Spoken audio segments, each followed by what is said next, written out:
All right, we are live. We are going to be doing a fantasy football mock draft marathon for you guys. We initially had the idea to drop an 8-team mock draft pre-recorded, a 10-team mock draft pre-recorded, 12-team, 14-team pre-recorded. But instead, we figured it was probably better for you guys if we just did this live. Then you could join the draft with us. You could ask us questions if you guys are playing in these league formats. Of course, once the stream is over, we'll timestamp all the mocks. So if you want to go back and watch the 8-teamer or the 10-teamer and that kind of thing, and we'll make sure to adjust the league settings to what you guys want in the chat. If you guys want to see PPR, we'll do PPR. If you want to see half point, we'll do half point kind of thing.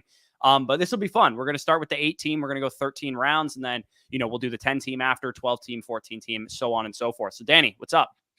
Doing well. And yeah, for reference on the 8-team mock in particular, it does say 12-team PPR here, so you might want to change the title of it. I'll adjust that real quick, and then I'll share my screen.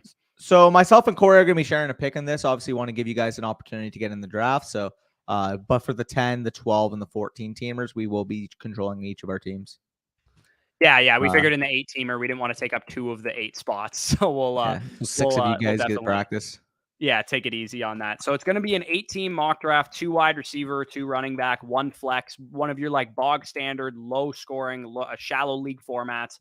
Obviously, when I did the video on strategy in shallow league formats, the quarterback position, the tight end position are going to matter a lot more. The win rates of studs are going to matter a lot more. So if you get a 2019 Todd Gurley type or 2017 Todd Gurley type of season out of somebody, or a 2019 McCaffrey season out of somebody, it's going to matter a ton in a format like this if you guys are in an 8-team league. So I'm going to share my screen. We do have the mock draft actually filled right now. Of course, if you guys want to get into the later mock drafts that we're about to do, of course, just stay tuned to the chat. We will drop the 10-team link and all that stuff as soon as we are done with this one. If you want to, I'm going to take this off the screen here. There we go.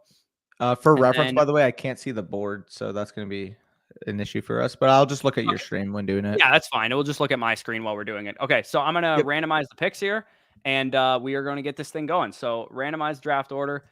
I'm picking from the 1-4. We're picking from the 1-4 spot, and then we got the other teams there as well. Again, it is a 8-team PPR, 2 wide receiver, 2 running back, 1 quarterback, 1 tight end, 1 flex, and then a couple bench spots there. And we will get into the later mock drafts. So what's going on, fellas? Let's check in with the chat. We got what's GM to can't wait. Good morning. Yeah, good morning. It's technically afternoon here, but maybe it's morning where you're at. Amen. Yeah, Lucas is drafting all the Cowboys and Bijan because he knows those are the players that we like. I made a huge trade in my home league yesterday. Of course, the video on our channel, the #1 draft strategy that you guys have absolutely blown just taken, by the way, on, is up near 260,000 views. I'm now picking from the 7 spot instead of the 4 spot in my home league.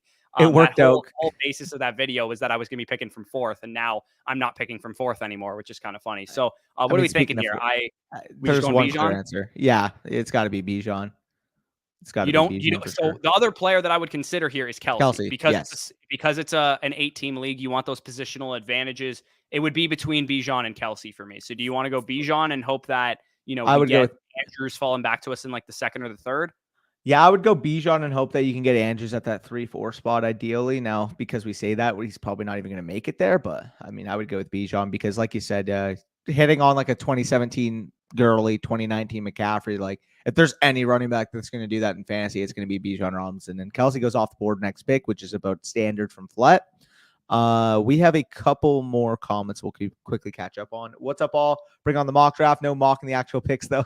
You're all good. Mock the mock. Would you trade Godwin for Swift and Addison? Give me Swift and Addison there. I just think that's a good amount of value comparatively to the Godwin side. Yeah, I could make the argument that Addison could outscore Godwin this year. So give me the bonus, upside swing on DeAndre Swift, a guy that has varied a lot league to league in terms of where he's going. I bet in some, home league atmospheres, he might go in the 4th, 5th round if people are in on running backs. But I mean, DeAndre Swift has this stink about him because he's disappointed the last couple of years to the point that I've seen him fall 7th, 8th, 9th round. I got him in the 8-9 or whatever in our listener league, which I thought was just an absolute steal. And I'm glad I drafted him because I have Jonathan Taylor. So now I actually have to start DeAndre Swift, which kind of sucks. But Yeah, so Yeah. we see, in an 8-team format, again, you want to pay attention to where the onesie positions are going off the board. Of course, in an 8-team format, everybody's going to have a good team. Everybody's going to have depth. It's not a concern. What you're looking to do is get better at the positional advantage positions, which typically are the high-end quarterbacks and the high-end tight ends. So you Yeah. really have to value and weigh opportunity when it comes to, like, do I pull the trigger on Travis Kelce here? Or do I pull the trigger on Andrews here, Josh Allen here, whoever? Yeah. So we do see Uh, the Kelce Mahomes stack Speaking of there Josh for Allen, Fletch. He makes a lot of sense. So what are Josh we thinking Allen, here? Josh You want Allen to go for Josh sure. Allen? Yeah, because I don't think a quarterback's going to make it back to us, and I just think Josh Allen points over replacement in an 8-team league, like pretty much has to be the pick because we're going to like whatever wide receiver or if Mark Andrews falls, whatever tight end falls back. We don't necessarily we might not necessarily like the quarterbacks that fall back. So Yeah, long-winded way to say that's a good Allen. call. I will say though, at like the 3-4, if Andrews falls to us, then we should be able to get Lamar at 4-5 potentially. We could always go with the Andrews Lamar and take a wide receiver or running back with this pick. But I mean, it's up Fair, to you. but fair. I would go with Josh Allen simply because I also think Lucas and the two guys on the turn there would also be very likely to take a quarterback. Like quarterbacks are going to go way higher across the board, I'm anticipating. So may as well just start the run rather than catch the tail end of it. Yeah, for sure. Gator fan says 8 and 10 teams are so cool, especially since teams should be loaded. Absolutely. What's up, fellas? Yep. Redraft season in full force right now. Good luck in your last minute drafts, everyone. Of course, man. My home league draft is on Monday on my birthday this year, which is pretty fun. Maria is in Italy for the week. So this is the first time in my entire life I've lived alone, technically, for like the week that I'm going to be here alone. So this will be kind of interesting. But the lads are coming over, obviously, for the Let's draft go. on Monday, so that'll be a lot of fun. And I'll actually be at my cottage like most of the weekend before that. So By the way, for the record, so like we'll catch up on some more comments, but Alfredo asked any Superflex. We could also work a Superflex mock in here as well. yeah, I didn't even actually think of that, but we could definitely do like a 12-team super flex at the end after the 14-teamer or whatever. If you want to stick around for that, or if you want to duck out and come back or whatever. So Andrews is on the board for us. Do we want to go Andrews and grab the positional advantage, or do we want to grab like a sliding Garrett, Amon-Ra St. Brown or something? I think Amon is just such a tier above every other wide receiver, and there's still a chance that Andrews could make it back. So I would take the gamble, hoping that Andrews would make it back. In worst case, if I have to pivot to like a Pitts, a Kyle, or George Kittle, someone like that, I'd be willing to do so. But I just think Amon is significantly better than the other wide receivers, so I would go with him. Yeah, any concern to Amon-Ra's ankle? He has been limited a little bit for that reason. We have had some like sneaky injuries that are going kind of under the radar. Jalen Waddle, Amon-Ra St. Brown, and George Kittle, I believe, popped up today on Twitter that he might be dealing with something. But I'm cool. I'm cool going with Amon-Ra. He's expected to practice this week, and you know we still have like a week and a half away from the game. I guess he's playing on Thursday, so he's got to play a little bit sooner than that. But yeah, I like the Amon-Ra pick there. It's possible that if you guys are playing in more casual leagues, people will let Amon-Ra slide a little bit just because he has the Q tag next to his name as well. Yeah. Yeah. Oh, that's another thing too. That honestly, there just could be a separate video discussion on it. Just like little micro advantages that you can take away from like what your league mates are doing versus what you shouldn't be doing. Another thing that people will be doing is if they see the Q tag, like they'll reach past the tier. Also, I don't know why my face is frozen with my camera, but you can hear me correctly. Yeah, I got you. You're good. Yeah, so you can hear me. I don't know why my face is still in that shot Just keep because I'm going. not You're lagging. But yeah, in terms of the Q tag, if people are gonna have them drop down the board just because of that, like for the most part, reading up on the injuries rather than just seeing that signal should be the more teller, or should be a bigger tell. Sorry. Yeah, absolutely. I think But I think people just quickly will see the Q. It's just like in DFS. Like I know in DFS people are less likely to play the guy who has a Q tag next to them as well. So great team so far for Pack It Up 12 here with Cup, with Diggs, with Andrews, and with Pollard. I really like that start for him. He's got a lot of high upside wide receivers and tight ends to go along with a guy in Pollard who also has a really high ceiling in his own right. So with our next pick, hopefully, I mean, we're probably a little early for a Hawkinson or for a Kittle at this point. Hawkinson actually, like breaking news, just signed an extension with the Vikings. So from a dynasty perspective, looks like he's going to be locked in there. We'll get Danny. He's got his webcam on. We'll just put you in the back seat until you get that figured out. I can keep going here. So good now. We are back on the board. By the looks Damn of it, Flat. Asshole. Yeah, Flat goes and grabs Calvin Ridley from under us. I think it's early for the other tight ends. Yeah. The wide receiver position kind of dried up a little bit. What are you thinking here? I mean, I would go with Olave. I know you don't have him this high, but I would go with Olave here. So my highest Uh, rated player, I believe this is, I mean, I moved him up recently after seeing the preseason usage. I have Travis Etienne the highest of these players. I don't mind ETN too. I have Olave the highest, but if you want to go with ETN, I think that's fine, especially given the fact that we should get some nice wide receivers later on. Yeah, I think when you're in a shallow league format too, in an 8-team league, like guys like Olave, honestly, dude, like I just don't think the value over replacement is worth drafting a Agreed. guy like that high because I think you could make the argument that like later on in the draft, Chris Godwin, Ayuk, Watson, Watson. Lockett, those guys are going to give you similar production to Olave, that mid wide receiver 2, low end wide receiver 2 type of production. So I'm just not inclined to take a guy like Olave, especially in a I format like mean, this.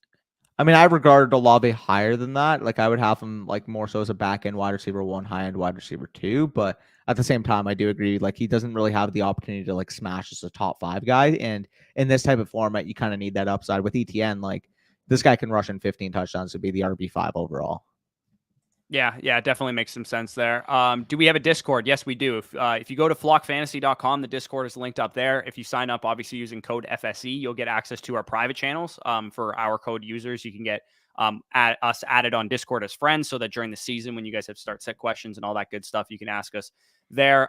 Just drafted my dynasty team again. A lot of people Fan. doing startups this time of year. I think it's a little odd because I've never done one this time of the season, but needs to drop a tight end. Should I drop Knox or Fant? I would probably drop Knox personally. Uh, See, it's tough because it's like if you're competing, I think Knox has more utility this year. But then Fan, I think, is just a more talented player. It really depends. If you're competing, I would keep Knox. If you're not competing, if you're like 1 year punting or if you're just in a retooling stage, I would keep Fan.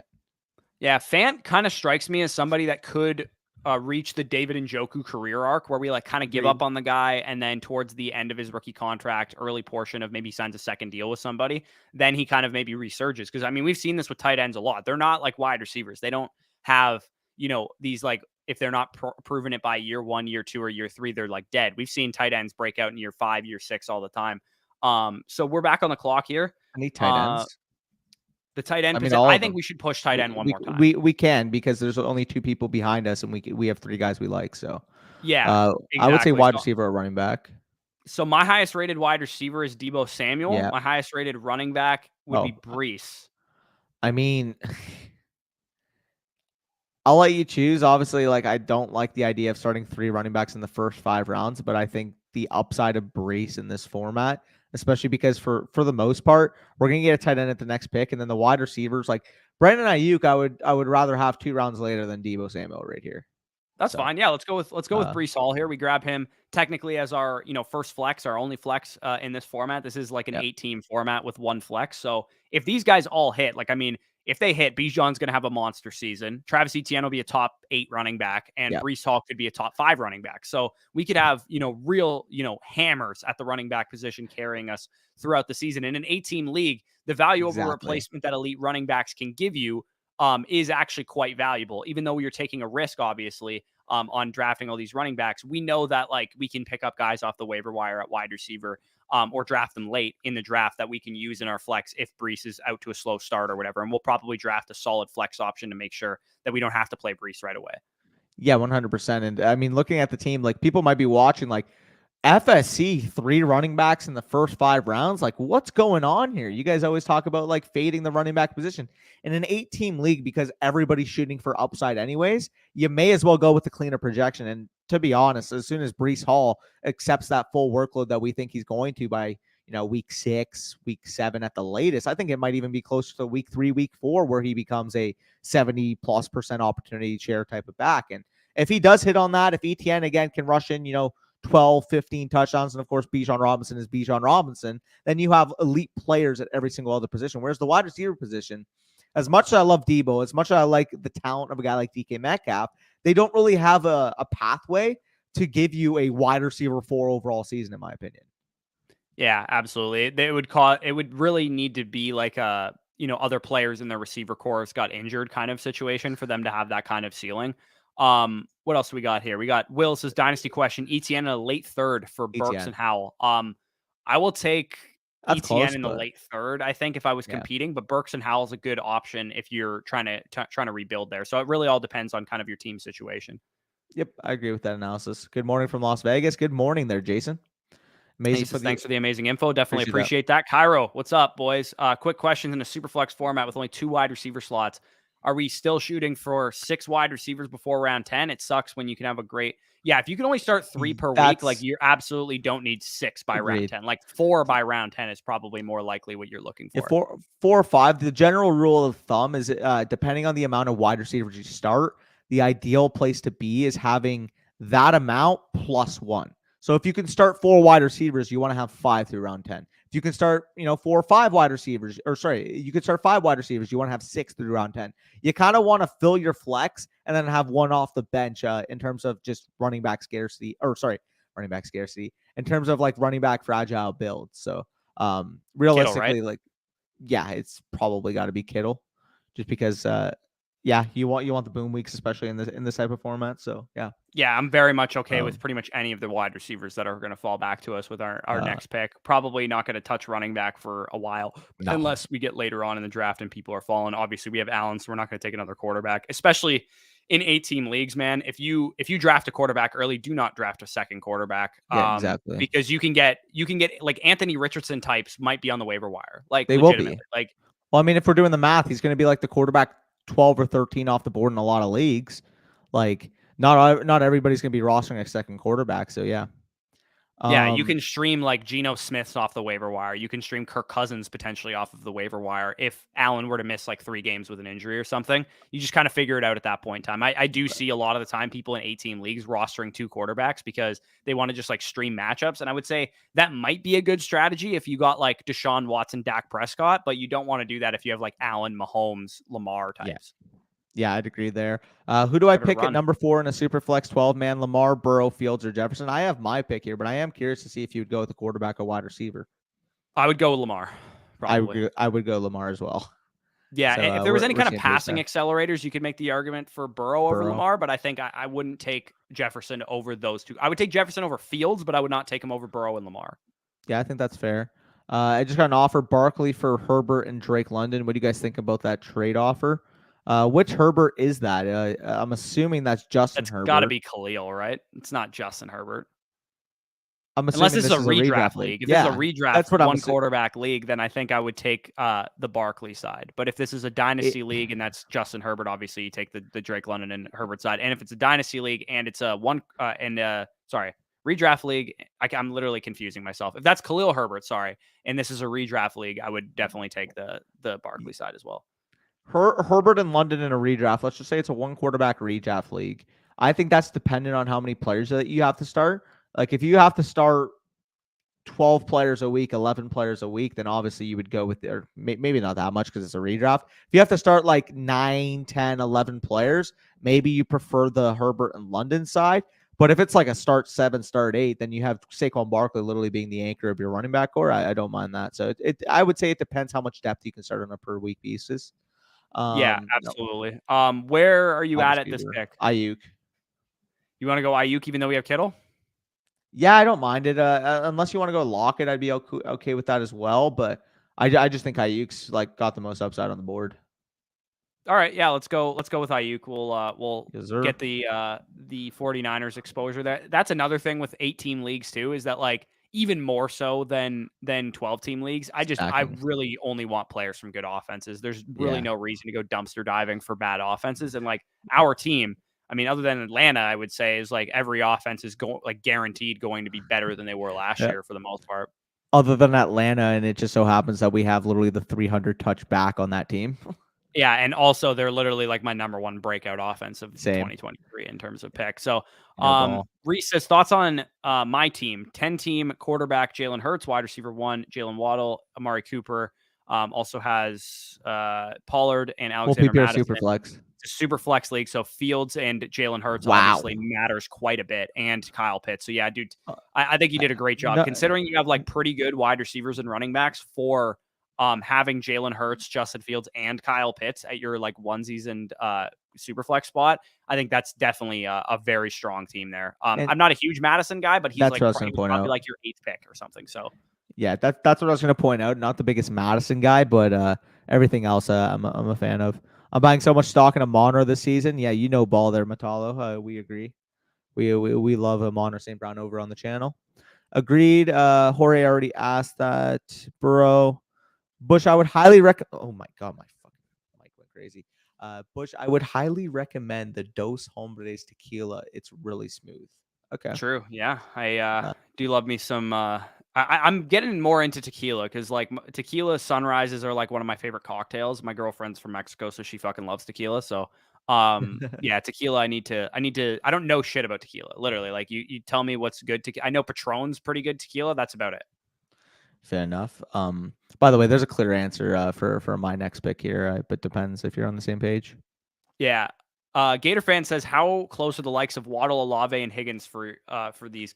So for me, Waddle is like a late second round pick, early third round Yeah. pick, give or take. Higgins is more of like your early third round guy, and then I have Olave, quite a bit lower than Danny has him. I have him more in the mid to late third round area, because I don't trust his offense and the pass Yeah. attempts there relative to the likes of Waddle and Higgins. So for me, I would rank them Waddle, a slight tier above Higgins. Higgins a slight tier above Olave is basically how I have it ranked. So I currently have it as Waddle as my 22nd overall player. Olave is my 26th, and Higgins is my 27th. So I would actually rank it Waddle, Olave, Higgins personally. Fair enough. Who are you thinking here? We taking an injured receiver? Is that what you were thinking? I mean, Fletsky just absolutely cucked us. That's who I was. Yeah, Literally Mike Williams probably wouldn't have been my pick anyway. I think knowing that we already have our starting lineup locked down, I'm not a huge Jerry Jeudy guy, but at this point in the I draft, dig it. I think he's actually probably a good value because if he busts, obviously it's an 8-team league. If this is a 12-team league and we could start 2 more wide receivers, I absolutely wouldn't make this pick. But because it's an 8-team league and we already have like our roster filled out, and in the 9th round, I'd like to grab maybe like a little bit of a safer wide receiver because we have Breece in our flex right now and Jeudy on this team. I think it makes sense to go for the upside swing with Jeudy because if he hits, he's going to be in our lineup with Amon-Ra as like a top 15 wide receiver. If he misses, he might be like injured all season or whatever. But yeah, I'm not gonna lie. I thought it was a 3 wide receiver start, which is why I was looking for the week 1. But yeah, no, that makes a ton of sense. Yeah, no, Judy's our first guy off the bench, and like I said, if we need, like, I would like to get a Godwin, a Kirk, somebody like that, or a Pittman in the 9th round, so that if Breece starts out slow, we can just throw one of those guys in our flex at the beginning of the season, hypothetically. Hey, what do y'all draft on? I usually use the ESPN or the Fantasy app, but I'm interested in drafting whatever y'all are using. So the platform that we're using right now, it's called sleeper.app, I believe is the thing. No, they changed it. It used to be sleeper.app, so it's sleeper.com. Yeah, and I only draft on Sleeper. Same. Other than underdog drafts, like Sleeper's the only, like all of my home leagues are on Sleeper. All of my dynasty leagues are on Sleeper. I think it's the best fantasy platform there is because, there's group chats, there's like trade blocks, you can nickname players. It's just way more fun, in my opinion. I also think of the home league sites, it's ADP is the sharpest, which could be a good thing or a bad thing, I guess. If you guys are drafted on Yahoo and ESPN, ADP is pretty soft, so you could probably take advantage of it more. But I think Sleeper is the best, at least the closest representation of what home league ADP should be. Yeah, I agree with that. I didn't realize I changed from .app to .com, so big ups to Sleeper. I think that happened a while ago, dude. Yeah, I must have just never noticed. What bets have I missed? Matt's sole existence is to point out the fact that I like making bets. Yep. Brody's a stock up. Yeah, Brody's sole existence is putting the stock up logos. Jordan Addison or Javonte Williams, someone help. I would prefer Jordan Addison personally. Really? Where do you have Javonte ranked? I have them very close. I have them both very close, but I think in a team neutral situation, I would prefer Jordan Addison. Depending on what I need, like if I ran like a hero RB or whatever, and I was already pretty loaded at wide receiver with like 4 guys, I think Javonte would be my answer there. So it would completely depend on what your team kind of looks like. For reference, I have Javonte at 56 and I have Addison at 65. So I would actually take Javonte. Yeah, I probably have Javonte rated higher, to be honest. I just think I only have Javonte rated a little bit higher because in teams that he makes sense for, I would really prioritize him. Whereas Addison fits more across the board. So you want to go Kirk here as our like safe option? Honestly, I'd go McLaurin. He's not really safe though because he's hurt also. Oh, right. Yeah. We can just grab McLaurin and get a safer option maybe in the next round. Yeah. I just think his outlook's just a lot better. Yeah, for sure. And healthy. I mean, like, so this draft that we're doing, fellas, like in an 8-team draft, like we're taking a lot of risk here, like clearly, right? Like ETN risk, Breece Hall risk, George Kittle risk, Jeudy risk, McLaurin risk. Like all these guys could be in the hospital in like 3 weeks. But in an 8-team league, there's like literally no downside risk for missing on your picks. Like you can pick up good players on the waiver wire and in the late rounds. So we're talking about, a 9th round Terry McLaurin when he's typically a 4th round pick or a 5th round pick in regular like 12-team leagues. So I'm willing to take the risk on Terry McLaurin being like a wide receiver 2 once he comes back. By the way, so the chat was actually on your side. A lot of people are preferring Jordan Addison to Yeah, that would Javonte. also depend on half and standard too. I would take Yeah, Javonte for sure in those, but in full PPR, you may lean with Addison there as well. makes sense. And for what it's worth, I also have Javonte like 20 spots ahead of consensus, so it makes sense why everybody like would prefer Addison. Fair So it makes enough. Yeah. um 12 team PPR, would you pick Bijan over Hill? I mean, I would say it depends on how many wide receivers you can start a week. If it's like a 3 wide receiver, 2 flex, at that point, maybe you consider taking the wide receiver there. But if it's like 2-2 or it's like a 2-1 type of format, like just give me the upside, the legendary upside that Bijan has. Yeah, and like for example, in my league format or our listener league formats, if you have any running back bonuses, points per carry, or first down Yeah. bonuses or whatever too, then you would definitely go Bijan in that scenario. But yeah, like if you're in a bog standard 12-team PPR, 2 wide receiver, 1 flex league, I think I go Bijan over Hill there. Yeah. Unless you can start up to at least 4. Like what would you do in a 2 wide receiver, 2 flex, or a 3 wide receiver, 1 flex PPR? And a 3 wide receiver, 1 flex, I'd probably lean the wide receiver. And a 2-2, I'd probably lean Bijan. Yeah, it's that close, really. Yeah. That the scoring format sways us one way or the other. So we're back on the clock here as Back to well. receiver. We want to go back to wide receiver, maybe grab. Speaking of Uh, Addison, we could we scoop Addison here. Yeah, I think Addison makes some sense. We could. I mean, actually, I don't want to double cuck ourselves, but I was going to say if yeah. McLaurin's out for the first couple games, Dotson would also make a lot of sense. But Yeah, I don't brother, know. how We've many already condoms did you loaded wear up on last 2 night? Niners. I don't know if we want 2 Commanders here too. How many condoms did you wear last night? Yeah, literally. Fuck. We'll go Jordan Addison there at the 10-5. 10-team super flex. Start 9 redraft. So a pretty deep starting format, even though it's a 10-teamer. What's your strategy for the first 4 picks from the 106? So, I mean, the Super flex. 106, you're at a good spot in a super flex because you should have one of like Lamar, Burrow fall to you, or you can deviate for, Justin Jefferson, Jamar Chase. And then because it's a 10 team and not a 12 team, you should still have like Watson, Lawrence, or Herbert in the second round. And then if you miss out on the third round of like the Watson, Dak Prescott area there, then you could probably punt your second quarterback until round 4. So my strategy for the first 4 picks would be to get 2 quarterbacks, but it would really all depend on who's there. I would either go with like a 106 quarterback if Burrow or Lamar falls, and then maybe punt my second quarterback if Herbert, Lawrence, and those guys are gone to like Watson or Dak or Cousins in the third. Or vice versa, I would just kind of load up on 2 quarterbacks and then take the value elsewhere. So that was kind of confusing, but hopefully that made sense. Yeah, it made sense to me. Hopefully it made sense to him. Still holding Kuntz now that he's on the practice squad. I think you could release him. Put him on your taxi squad. You're not holding him in redraft though. In Dynasty, no. throw him on your taxi squad. I mean, in Dynasty, I would say it depends on how big your roster size is. Like you said, if you have a taxi squad and it's not full, like I don't mind stashing him there. But if you have to have him on your active roster, like unless it's like a 20-man type of bench, I probably just am not interested in it. But yeah, I would say practice squad, it has to be the spot for him. Or practice squad, taxi squad. Got my draft tomorrow. Half PPR, 1 flex, 2 running backs, 2 wide receivers, 1 tight end, 1 quarterback. So very shallow starting lineup. He says planning to go running back, wide receiver, and running quarterback first 3 rounds at the 6th pick. Opinions? Well, for starters, you should not have a set in strategy for what you're going to go position wise in the first 3 rounds. It has to be best player available. I would honestly just suggest that if you're at the 6th overall pick, Bijan Robinson falls. Okay, cool. You can go with your running back in the first round. But if Bijan Robinson, Christian McCaffrey are gone and like Tyreek Hill makes it to you, you kind of have to take the wide receiver there. So my advice here is just don't be set like, oh, fuck, McCaffrey, Eckler, and Bijan went. Now I have to reach on Nick Chubb at the 6th overall pick. Don't fall victim to that. Yeah, absolutely. And also, because it's a little bit of a shallower league format, Kelsey comes into play at the 6th overall spot as well. But yeah, I mean, it's a good, general strategy to like plan out, okay, maybe I'm going to go running back here because I know I can get Bijan, or maybe I'm going to go wide receiver here because I know Garrett Wilson or, whoever else is going to fall to me. I think that one of the top quarterbacks will fall to me in the 3rd round. That's fine. Like I do that too in my home league. I'm like, okay, with this pick, I'm probably looking at this tier of players. It's probably going to end up being this position.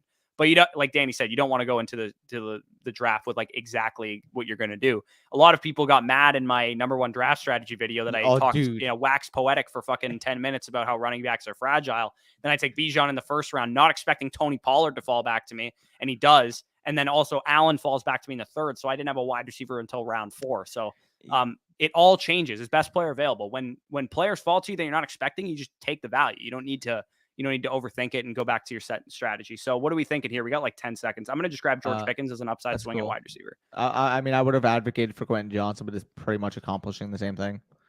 Yeah, that's fine. We could have gone Like, with Zay as well or something like that. But yeah, yeah, we already have a tight quarterback. end. We already have a quarterback. We could maybe. I wouldn't be totally opposed Get to one like more back. grabbing Dalton Kincaid as an upside swing at tight end, just because Back. in this league format he could be a really good value over replacement player. But um, other than like him, like Fryermuth, Ingram types, like they lose a lot of value in this type of format, I think.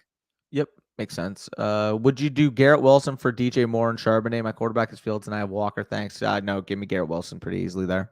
Yeah, very easily Garrett Wilson. How much do you bump Mostert up now that Jeff Wilson is on IR? So I actually updated my rankings this morning and updated my tiers over on the manifesto, but I have Mostert and Devon A-Chain both raised into my top 36 running backs.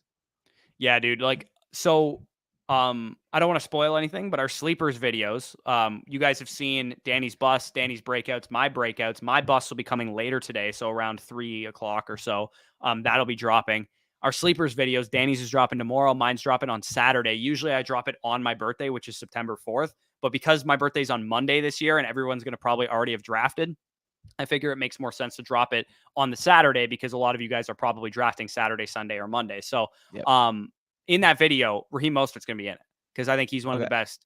He's one of the best late round sleeper running backs. Hopefully, his ADP doesn't climb too much to the point that he's no longer eligible for the video. But I think he's like, especially, he's the perfect guy to pair with Brees Hall because Brees Hall is And going to be a guy that Javonte. gets out to a slow start. Javonte Williams, same thing potentially. And if you grab Raheem Mostert in round 10 or round 11 of your draft, maybe even like round 9 if you have to reach up that far for him, it makes a lot of sense because you can start him early on in the season while Jeff Wilson is out. Devon A-Chain's a rookie. He's also still banged up as well. I wouldn't be shocked if Raheem Mostert's like an RB 15 over the first 3 weeks.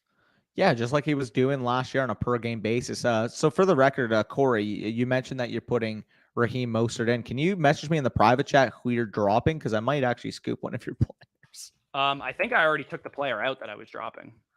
No, I'm looking at the schedule right now. Oh, okay. He's not in there. For some reason, I thought I took him out. I put him in already. Okay. So the I'm just gonna player see I right would now. be dropping is Just don't say it out loud. So it's a surprise. just honestly, it's the earlier of the two running backs that goes there. So right here. Yeah. Okay, I will literally take him. Yeah, you can go ahead and take him if you want. I mean that's pretty easy to me. Yeah, you can just use the person you got rid of. You can just use as an honorable mention, honestly, because he's a onesie. So yeah, I'm just gonna take AJ Dillon here as an upside swing. By the way, I'm cool with that. Yeah, we're kind of not focused on the draft. We're not focused on the mock. We're at the end of the draft. Once we finish this, obviously we're gonna get into a 10-team mock, and then we'll continue on with the mock draft marathon here. Mystic Flame says traded Daniel Jones, Gibbs, Mike Williams for Jalen Hurts 12-team Dynasty Superflex start 11. Smash. Jesus. Smash. Traded Jones, Gibbs, Mike Williams for Jalen Hurts. Yeah, give me Jalen Hurts there all day. Easily. How does strategy change for a 2 wide receiver, 1 flex, 12-team Exactly, PPR? Angus. Exactly. You're prioritizing winning those positions, and it's easier to make up ground at running back and wide receiver. It's not so easy when a guy has Josh Allen and Mark Andrews. In a shallower team format, when you have 2 wide receivers and 1 flex, and guys like Jordan Addison are probably going to be like your wide receiver 5 and like second wide receiver off the bench, you can kind of draft accordingly where, if you're stuck between Mark Andrews and let's just say Jalen Waddle in the 3rd round pick, maybe you prefer Mark Andrews given the format. Yeah, absolutely. It sucks that you can't like know what's going to be there in the late rounds and know that you can get, let's say, Jordan Addison, like you used as an example there in the 8th, 9th round. But you need to kind of prepare for that scenario by when you're on the board and you recognize it's your breakout wide receiver or running back. That's when you deviate for, like you said, a Mark Andrews or potentially a George Kittle, TJ Hawkinson in the 4th, 5th round, or a Justin Herbert, Trevor Lawrence in the 5th, 6th round or whatever. So definitely, Angus, you're on the right track there. So last pick of the draft here, I think I will take Dalton Kincaid, like I said, just because I think his value over replacement, you'll know pretty quickly what Dalton Kincaid's going to be at the beginning of the season. If he's not on the field running routes, you can kind of just swap him out on the bench for a handcuff running back on the waiver wire or something like that. So that's I think decent upside swing. Plus, I mean, we also have George Kittle, who's kind of injury prone, so it makes some sense maybe early in the season, especially now that he's dealing with an injury, that we might have an upside swing early on in the year to play with him there. So definitely makes some sense there. Then we also have Sean's comment, and then we'll get into like recapping this draft, and then we can start up the 10-teamer. Sean says full Oh, yeah. PPR, CD and ARSB, I'm guessing is supposed to be for my wide receivers. Do you think that's enough upside weekly? Fuck yeah, dude. You got two Oh, guys yeah. that will legitimately probably contend for 8, 9, 10 targets a week. Yep. Amen. Okay, so you sent me the link already for this draft, right? Yeah, you should be in it, no?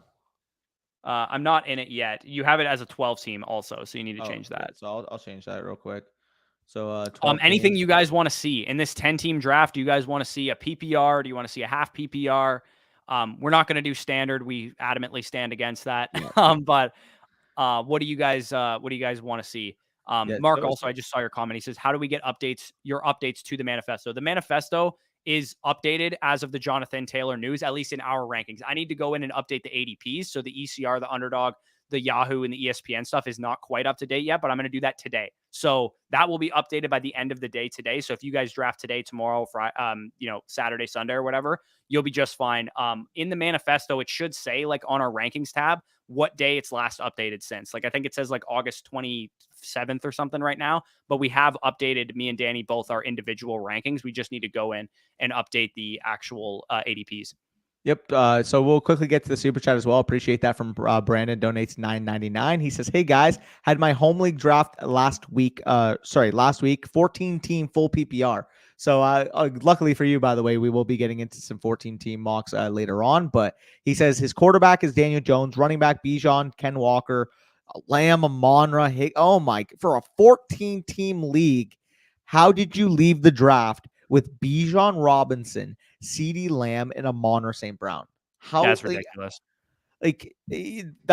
Thoughts? You're gonna win your league. That's my thoughts. Yeah, dude, you got 3 players that are in my top 11 overall, like in a 14 teamer. Those guys should be really big value over replacement guys. I see some people saying auction, Superflex. Again, we'll do a Superflex at the end.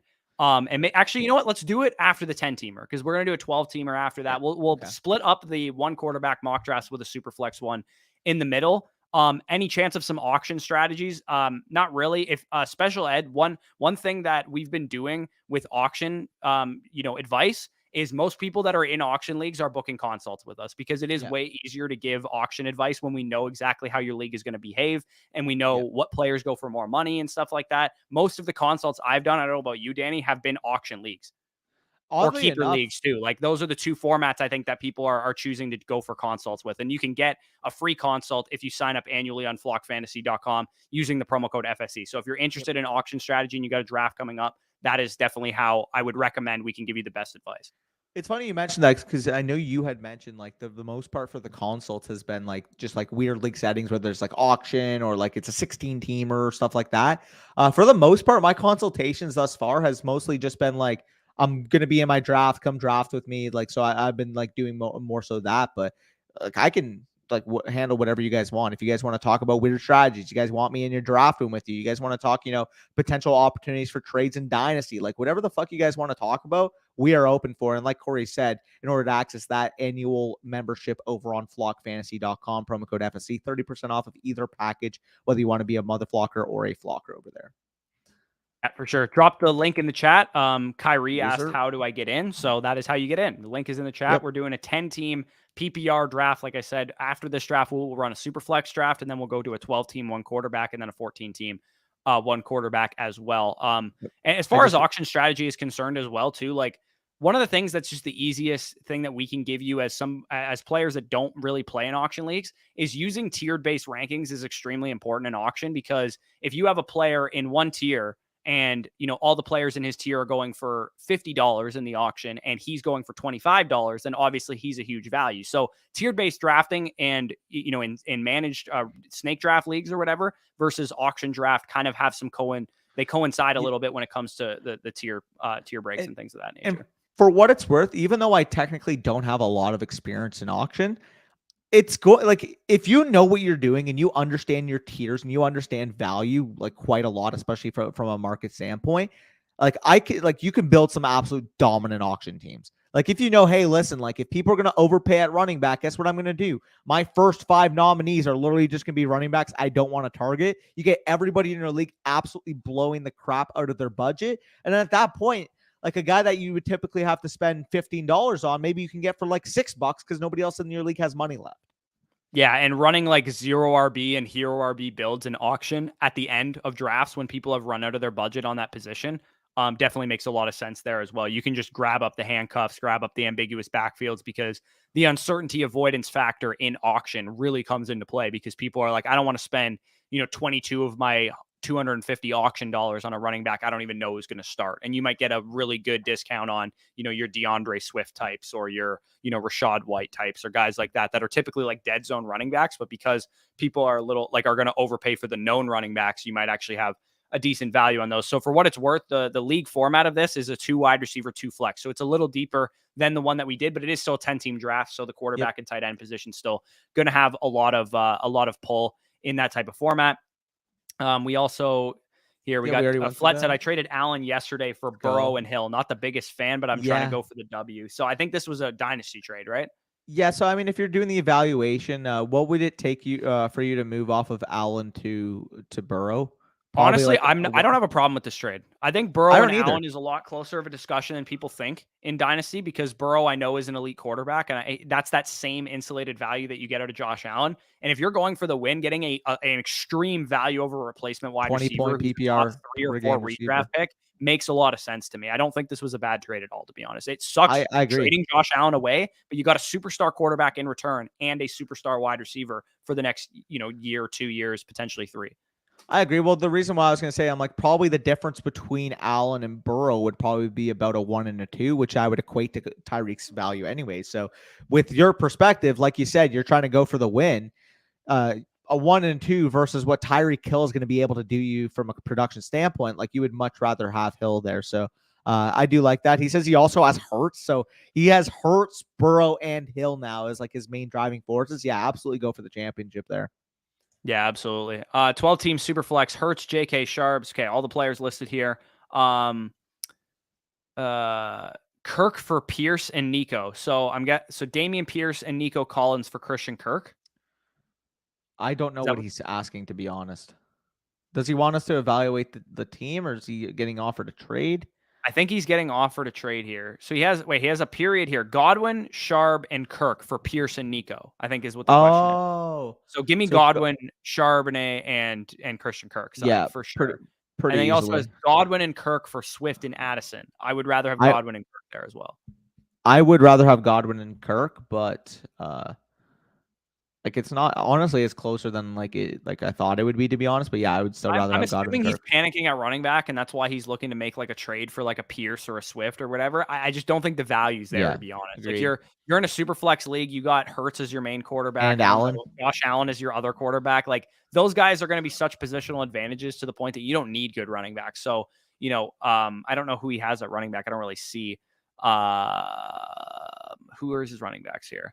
Charbonnet and J.K. Dobbins, like those guys are not great, but like you're good at wide receiver, you're good at quarterback. You'll probably be okay there. I wouldn't force a trade. I know, your bench has like Christian Kirk on it or whatever, but I would rather just swap up Christian Kirk for like, a running back straight up. Like maybe you can get Christian Kirk for Javonte Williams or Christian Kirk for like Isaiah Pacheco plus a small piece or something like that.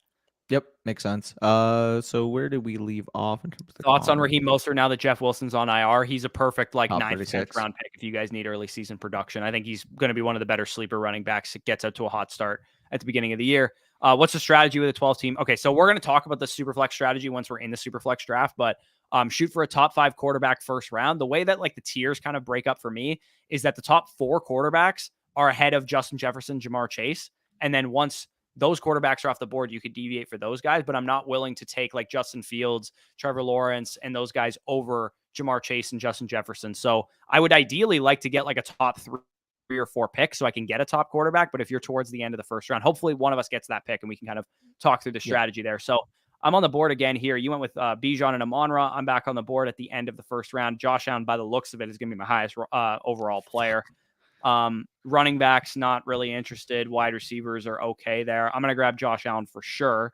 And then with my other pick, honestly, I think I might just grab Andrews and go with the straight positional advantages in a 10-team league. I can start off with Justin Jefferson, Josh Allen, and Mark Andrews. I'm, obviously behind the 8 ball at running back, but had Pollard or Jacobs fallen to me, I'd probably go with a running back there, but I'm just not willing to take Travis Etienne, Derrick Henry, those guys over Josh Allen and Mark Andrews. I'm getting wiped out across the board at the onesies. Jesus Christ. I wanted one of those guys to fall, man. Oh, that's frustrating. So I know where I'm gonna go here, but damn, that's tough. So Lucas goes with Higgins. I'm gonna go with my highest ranked player with Calvin Ridley here, and just kind of see what falls back. Yeah, not bad. Matt says 10 team full PPR, quarterback Allen, running back Robinson, Hall, Diggs, Ridley, Fryermuth. I love that team, honestly. You got Yeah. upside at quarterback, you got supreme league winning upside at running back, and Diggs, Ridley will just lock down your wide receivers. You're a little weak at tight end, but I mean, Fryermuth's okay. If he has a breakout season, that team is really going to be really, really good for you. I have Yep. Lamar and Geno Smith. Is that good? I don't know if it's a super flex league, but if it's a one quarterback league, you don't even need Geno Smith. Lamar's your only guy. But if you have Lamar and Geno in a super flex league, that's a pretty solid core there. Yep. What's your ideal draft position, if any? Oddly enough, we just mentioned that we're both now actually picking at 7 in our home leagues, and going through the mocks, man. I outside of 1 and 2, because obviously 1 and 2 you just take Jefferson and Chase in our rankings, but outside of those two picks, man, like I really like 7th overall. Anywhere in the 5 to 8 range has been absolutely money. Yeah, which is weird because normally I don't love that area of the draft because you're missing out on like a high level of player at the top. But with like the Jefferson and Chase picks, you're kind of missing out on like the tier breaks in the second and third round, which makes those picks a little bit worse than they typically are. But with the 5 to 8 spots, I've noticed in like every round, you're almost hitting every single tier break. It's like Yeah. at the 5 to 8 spot, you're getting one of Bijan, McCaffrey, Diggs, Kelsey, whoever falls to you. Then in the second round, you're getting one of Amon-Ra, Garrett Wilson, Saquon, Tony Pollard, Nick Chubb, whoever falls to you. Then in the third round, you can usually get one of Ridley, Higgins, Waddle, Devontae Smith, Mark Andrews, one of the quarterbacks. Even it's not even too early if you're picking out like the 8 slot to take like Lamar or Burrow if you wanted to. And then in the fourth round, you're also getting another good access potentially to like that Amari Cooper, DK Metcalf, Debo Samuel area at wide receiver. I don't think it's outrageous to take another quarterback there if you wanted to go Fields or if even Burrow or Lamar fell to that point. So Yeah. you really hit all of the good tier breaks, I think. Like you're never forced In to the 5th, you draft. got a tight end too. Yeah, exactly. Like you can really hit every position if you want to. You can kind of go with best player available, no problem. That's why I like picking in that 5 to 8 range, which is why I traded out of 4, because I think 4 is one of the worst spots to pick from, because typically you're just going to miss that second round tier break. Like, and that's the big deal for me. I would much rather walk out of my draft at 4 or at 7 with Bijan and Garrett Wilson than I would walk out of my draft with Bijan and Jalen Waddle or even, potentially Josh Allen or something like that. I think I would rather go with the skill position players where they're with Bijan and Garrett Wilson and Bijan or Monra or something like that. Yeah, I agree with you there on that. Where did we leave off? I had picked 10 out of 12. Very nice, but had 11th and 12th pick first round. Got Saquon Barkley and AJ Brown. Very nice. Commenting stock up is a 20% boost in subscribers per route run. I appreciate that, Brody. Bringing the big facts over here. So bringing in the hard numbers, what we're looking for. Nice. Betting on a running back a year after a multi-ligament tear is not great. Yeah, but when he's got the upside that Javonte does at the opportunity cost that he's currently going at, I'm willing to take that bet. If there was like a lot of pessimism around the knee, like maybe he was late coming back to training camp, he didn't look quite good, didn't quite have that juice, then I would agree. But everything we've heard in terms of Javonte's recovery right now has been positive. And I actually found this. So obviously, if you guys are watching or like the stream right now, I did my breakouts video yesterday and I talked about Javonte, and it was actually on Fantasy Points. I believe it was John Hansen had an orthopedic surgeon on the channel a couple months ago, just talking about Javonte's recovery. And he's like, listen, like this usually takes this long, but if everything we're hearing right now from Denver is true, they haven't really signed much more insurance aside from Samaje Perine in the offseason, who is a Jag at this point in his career. Like, everything we're seeing right now is pointing to the fact that the Broncos are expecting this guy to have a full workload. Maybe not a full workload by like week 1, but they're expecting to have a full workload at least early on in the season. Like, they expect him to fully recover. They expect him to be the same guy that they took or that they were ready to give the reins to last year. And in terms of preseason usage, he's already commanding a 50-50 timeshare between him and Samaje Perine 2 weeks before the NFL season starts. Like, come week 2, come week 3, if Javonte Williams is already getting 50% now, like that can near the 65-70% range. And if you're giving that guy that type of opportunity share, he can legitimately be a top 8 overall running back in fantasy. So getting that 77th overall ADP right now is just way too cheap. Yeah, the running back ACL tears are not black and white. If Javonte Williams had come into the season starting on PUP, wasn't practicing, wasn't doing anything in training camp, he'd be off my draft board. Like I wouldn't be drafting him. It's because, we look at what teams do and not what they say, right? What they've done is not sign anybody. What they've done is allow Javonte to practice in full through contact, play in the preseason games, give him a good share of the work. And that speaks volumes of what they think of Javonte Williams. Also speaks volumes of the recovery that Javonte Williams is making. So at the price tag that you're getting him, it's not like we have to draft this guy in the third, fourth round, like where he would be going if we knew he was healthy. So we're getting him at a sizable discount to the point that I can plan around Javonte Williams starting off. So I can take Raheem Mostert in round 10. Yeah, and I feel like the reason why he's going so late right now is because people are still kind of dissuaded from what happened with Dobbins last year. But everybody who's comparing the situation to Dobbins, obviously multi-ligament knee tear, efficient running back, don't really know Dobbins started the season on PUP. Exactly. That was the point I was going to make. He started the season on PUP. Every report we heard out of Baltimore last year, like we kind of covered our ears a little bit because we were big J.K. Dobbins fans. So we didn't, I feel like that's something we've learned a lot is like take the news and literally like examine it, understand it. Because last year, like we were hearing some of the rumblings, like he may not be ready. He's dealing with, some swelling in his knee. Like he's not looking the same. And we kind of ignored it. I've been like very, very casual on raising him, very, very weary on raising Javonte Williams in my rankings. Like the reason why I'm doing it now is because I have full faith in the reports I'm hearing. If I wasn't hearing the type of positivity on his knee, like J.K. Dobbins was what we were hearing last year, like I would not have this guy as high as I do. And for what it's worth, with all the negativity, with all the pessimism, like J.K. Dobbins was going in the 4th round last year. Javonte's going in the 7th. Yeah, no, literally the J.K. Dobbins bust, quote unquote, even though J.K. Dobbins was actually quite good down the stretch, it's caused Javonte's price to stay really low. And even though we've gotten like Javonte's always been going in the 7th round the whole time, that's always where he's been going, despite all the checkpoints and all the things that he's hit. He should have been, a 7th round pick to start. Then he goes in the 6th round when he practices in training camp, maybe the late 5th when he starts to put on the pads and take some contact. Then in the preseason, after that, he should have been a 4th round pick. He should be a 4th round pick right now, legitimately. That's where he should be going. We would probably be out at that price tag. Like 4th round, I wouldn't be willing to take Javonte Williams there. But that he's still going in the 7th, despite what's happened, I just can't. I can't not take the value at that point in time. The upside is too high. We saw this guy get 21 targets in 3 games as the starter last year, and Melvin Gordon was still quite involved during that time. Had the season gone along, we saw Melvin Gordon fall out of favor with that coaching staff, and even though it was a bad team, I'm willing to bet Javonte Williams would have been a top 10 running back as a second-year player. Yep. No, I agree with you there.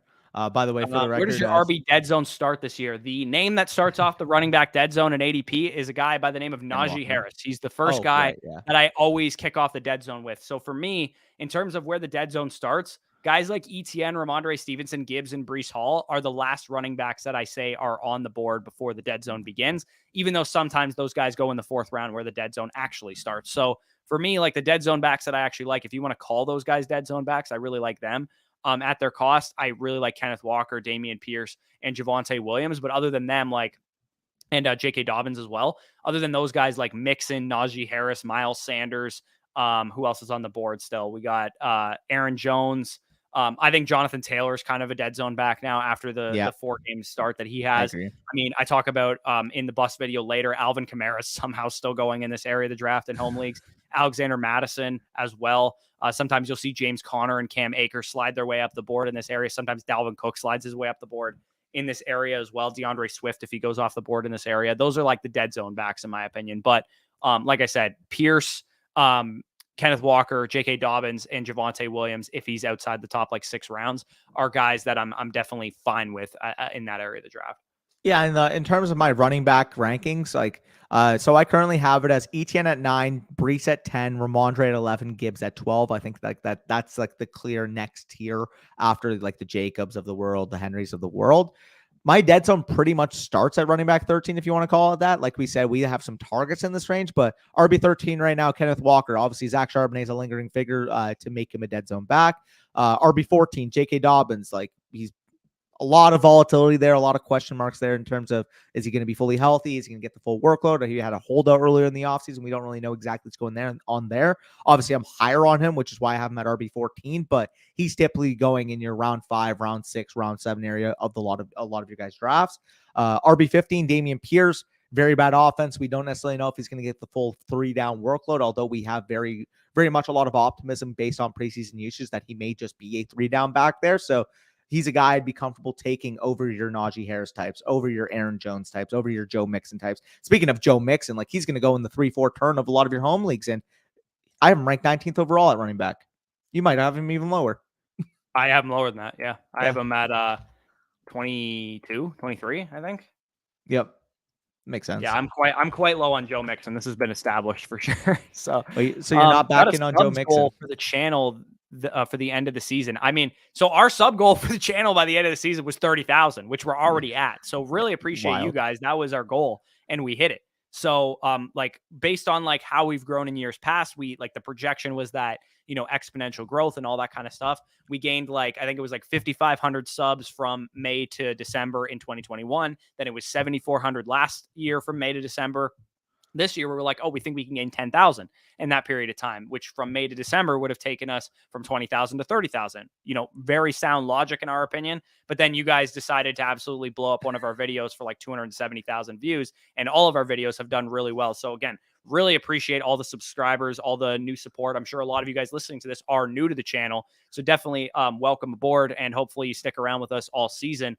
Our sub goal as of now, I think optimistically would be 40,000, but more like conservatively would be like 37.5, I would say. So we talked about this off camera for the record. So our like, you know, like solid goal that we think we could reach would be about 37.5, we said. The median projection, like, okay, you know, like we're doing really well. Like this is like a solid like 80th percentile outcome would be about 41, 42,000. And then if we just went absolutely ballistic, if you guys just keep showing the love you've been showing, like dropping likes, dropping comments, obviously getting the views that we've been getting recently, like our August, like I can't even hyperbolize just how much you guys have been supporting us. Like this has been really ballistic. Like we've basically gained what 21,000 when we started in August, and now we're literally closing in on 32,000 subscribers. You guys are absolute lunatics. I fucking love it. I appreciate all of you degenerates who found us. Like if you recently found us, like I know a couple comments in here saying I found you last week. You're at 26K. Now you're at 32. Appreciate the support for you guys. Like if you're new to the channel, man, and you're enjoying the content, keep subbing, because I mean, there's so much even room for improvement for these next couple months, despite the already ballistic numbers that you guys have been giving us. Yeah, absolutely. Let's talk about our teams real quick too, because we haven't really done that in a little bit. So I grabbed Justin Jefferson with my first pick here. Josh Allen and Andrews was my turn. I figured it's a 10-team league. Let's get the positional advantages. Obviously, going no running backs in the first couple of rounds is going to put me behind the 8 ball. And also in a two wide receiver, two flex league, full PPR, you still want to catch up at wide receiver as well. So I thought, I'm not a huge Keenan Allen guy, but at the 410, I'll take Keenan Allen. I don't think he should probably be falling that far. And then I grabbed Drake London there at the 5-1. I already have exposure to good offenses with, you know, the Vikings, the Bills, the Ravens, and the Chargers. I figured I could deviate for a questionable offense in the Falcons. And of course, Drake London's one of my biggest breakout candidates. We were just talking about J.K. Dobbins. I grabbed him here at the 6'10 as my first running back. I'll probably hammer out a bunch of running backs later on in the draft. And then I grabbed Terry McLaurin as my 4th wide receiver. I'm probably going to need, hopefully at 8'10 and 9'1, I have 1 wide receiver, 1 running back that I like on the board there, so I can fill out my running back position, my RB2 slot, and then also 1 deep at wide receiver, because especially with McLaurin, he's coming off of an injury. I don't know if he's going to be ready right away. Quick note, this may be one of my favorite teams I've ever built. Bijan Robinson, Amon St. Brown, Calvin Ridley, Deebo Samuel, Christian Watson, and then also getting Herbert and Pitts. Holy crap. I don't know how I was able to construct this team, but like if you're able to still get the quarterback and tight end advantage with Herbert and Pitts and be able to build up 4 deep in a 4-start wide receiver format with Bijan as your anchor, like I hate to hype myself up, man, but this might actually be like a perfect draft right now that I'm running. Yeah, it's a great team. I would say, like, so we always say the 1-4 is a shit spot to draft from, but that's in 12-team leagues. In 10-team leagues, you actually might hit the second tier of players, right? Because you're getting, you know, less turn picks in that thing. With Amon-Ra St. Brown falling to you, that obviously accomplishes that goal. And then in the 3rd round, you get Calvin Ridley falling to you. So you hit the tier breaks that you needed to hit. But in a 12-team league from the 1-4 spot, this team would be pretty impossible to build out. Yeah, I mean, for what it's worth in a 12-man, like you would probably hope to get this type of value in like the 5, 6, 7 spot, I would say. But even still, like that's very, very optimistic to think that some of these guys would fall the way they did. Yeah, I mean, you hit like I said, the second round tier break with St. Brown, the third round tier break with Ridley, the fourth round tier break with Samuel, the fifth round tier break with Watson. Then you somehow still get, like you said, the elite onesies, or at least good Love it. onesies relative to the rest of the league with Herbert and with Pitts. Like, I obviously would prefer my onesies with Allen and Yeah. Andrews, but knowing the value you got on yours, I would take yours at cost versus mine. Yeah, and for what it's worth, like that's another thing we want to stress home for all of you watching is that like opportunity cost is the number one thing. Like I would like people always ask me like what position should I lean here? It's like, well, if you're in the first round and you're literally like dead set, Tyreek Hill, Bijan Robinson are your top two players, and like they're like a 50-50 coin flip for you. Well, if you know that the rest of your league after you is going to be just propelling running backs up. They're going to take Nick Chubb in the first round. They're going to take Tony Pollard in the 1-2 turn. They're going to take Derrick Henry in the first round. They're going to take all these running backs. It's more beneficial for you to go with Bijan and start the run, knowing inherently that it's more likely you get a better wide receiver falling back to you, as opposed to starting with the wide receiver there and praying that like a guy like Pollard's going to fall, which in all honesty, he probably will not. Yeah, which is why in my home league, when I was picking 1-4, which I'm no longer picking there, I was willing to take Bijan at 4 because I knew my home league is probably going to propel up the Nick Chubbs and the Tony Pollards. And also, I mean, there's a bonus for rushing first downs and receiving first downs to running backs. But even if we didn't have that, I probably would still be willing to go with Bijan Robinson because I know that my league mates will probably propel up the running back position. And now that I'm picking 7, I think I could still get Bijan there and potentially get, Garrett Wilson, Devontae Adams, St. Brown, somebody like that, AJ Brown in the second round. So, going to be back on the clock pretty soon here. Let's rip through some comments here. What do you think of my build? Got several guys in Chubb and Lockett later. I don't know if he's in this draft. Is he in this draft right now? Or maybe this was the previous draft. That was probably the previous team, I believe. He said Chubb and Lockett. Where is Chubb? Okay, so he was Tebow fan 15 in the obviously Gator fan 15, Tebow fan 15. He went Tyreek Hill, Nick Chubb, Derrick Henry, T. Higgins, I mean, the Joe Mixon pick at 5'8" was a little bit of a no-no. Same with the Aaron Jones pick at 7'8". Yeah. I think I would have, when you went Chubb and Henry with your top 2 running back picks, I would have probably grabbed another wide receiver and then gone for onesies too, because you're weak at the onesies. In an 8-team league, you definitely don't want to be. With Lawrence and with Freiermuth, that's probably the weakest quarterback tight end combo in this entire 8-man format. So what I would have done instead of Mixon is grabbed Hawkinson or Kittle there. And then instead of Jones, I guess you got sniped on Herbert. So you probably would have had to go Lawrence with that pick anyway. But at least you would have gotten a better tight end in that spot. So I probably don't go Mixon or Jones there, in my opinion. But other than that, I think you did a pretty good job. Yeah, I would agree there. Now I'm back on the clock here. So the quarterbacks, obviously, I don't need one. Tight ends, I don't need one as well. But they've pretty much been drafted accordingly. Would have loved if Javonte or Addison or even James Cook had fallen back, but sadly get wiped across the board there. I will lean DeAndre Swift here because it's a 10-man league, because I know I can probably fill out my wide receiver depth like a lot easier later on as opposed to a 12-man league. I will go with DeAndre Swift. Need that running back too. And realistically at that 9 spot, I do think the wide receiver position I'm going to be satisfied with anyways. Whereas at running back, if Swift goes, if Connor goes, if Madison goes, then it's kind of looking a little bit more dry. Yeah, if you don't mind, Danny, do you want to swap the clock to 30 seconds just so we're not wasting time on late round picks? So make sure if you guys are drafted, you're on your toes, you're setting your cues and things of that nature, because I want to make sure that, we can get to everybody's league formats in this mock draft marathon, under 3 hours, ideally. Like, I don't want to be on here for like 4 or 5 hours or something like that. If we can do 5 mock drafts in like 2.5, 3 hours, I think that would be perfect. So, I'm back on the clock here. I already got some wide receivers. I do want to grab another one just because McLaurin's a little bit volatile. Not going to be getting out to a hot start. I am going to grab Pacheco here at running back because he's my highest rated guy by a decent amount. At wide receiver, I believe it would be Marquise Brown. Honestly, I think I can get a pretty decent guy back in the 10th, whether it's like a Gabe Davis or something like that, who can give me some early season value. I might actually double tap running back here and grab Rachaad White, who I don't typically love drafting, but given that I went light at running back, given that Rachaad White typically goes in the dead zone, I guess it's a 10-team league, so I guess we're technically still in like the 8th round or so. I still think Pacheco at the 8-10, Rachaad White at the 9-1 to go along with my Dobbins at the 6-10. I can piece together my RB1 and RB2 slot to go along with the positional advantages, obviously, that I've built out with Jefferson, with Allen, with Andrews, and those type of guys. For sure. So I'm locked down at wide receiver on my team. I'm on St. Brown, Calvin Ridley, Deebo Samuel, Christian Watson. So because of I have more upside here, I would say on this team. Watson, obviously an upside player. Deebo, an upside player. Calvin Ridley, a little bit of upside. I will go with Marquise Brown. That's what I was alluding to. Sorry, 30 seconds clocks really catch up on you. Yeah, it's the underdog clocks, man. The underdog clocks yeah. are quick there. Yeah, Am I wrong for fading the trio of Waddle, Higgins, and Smith? No, you're not wrong for that because I'm doing the same thing. I I like think it. elite quarterback, Allen, Hurts, Mahomes, or Andrews. I have them ranked over all those players. Waddle's the one guy that you could talk me into over like Andrews potentially, but for the most Agreed. part, I mean, is it going to be more advantageous to your team? Let's say you grab, a Jamar Chase or a Justin Jefferson to do what I did and grab yourself an elite positional advantage, even if it's a 12-team league or a 14-man league. I still think having, Allen and Andrews instead of, let's say, Waddle and Smith and Higgins, like those guys are just going to represent so much more value over replacement at their positions than those like back end wide receiver 1, high end wide receiver 2 projections that you're getting with those other receivers. As good as they are and as safe of projections as they are, like, I mean, Allen and Andrews are safe projections as well, and they represent a way higher positional advantage. Yeah, I agreed there.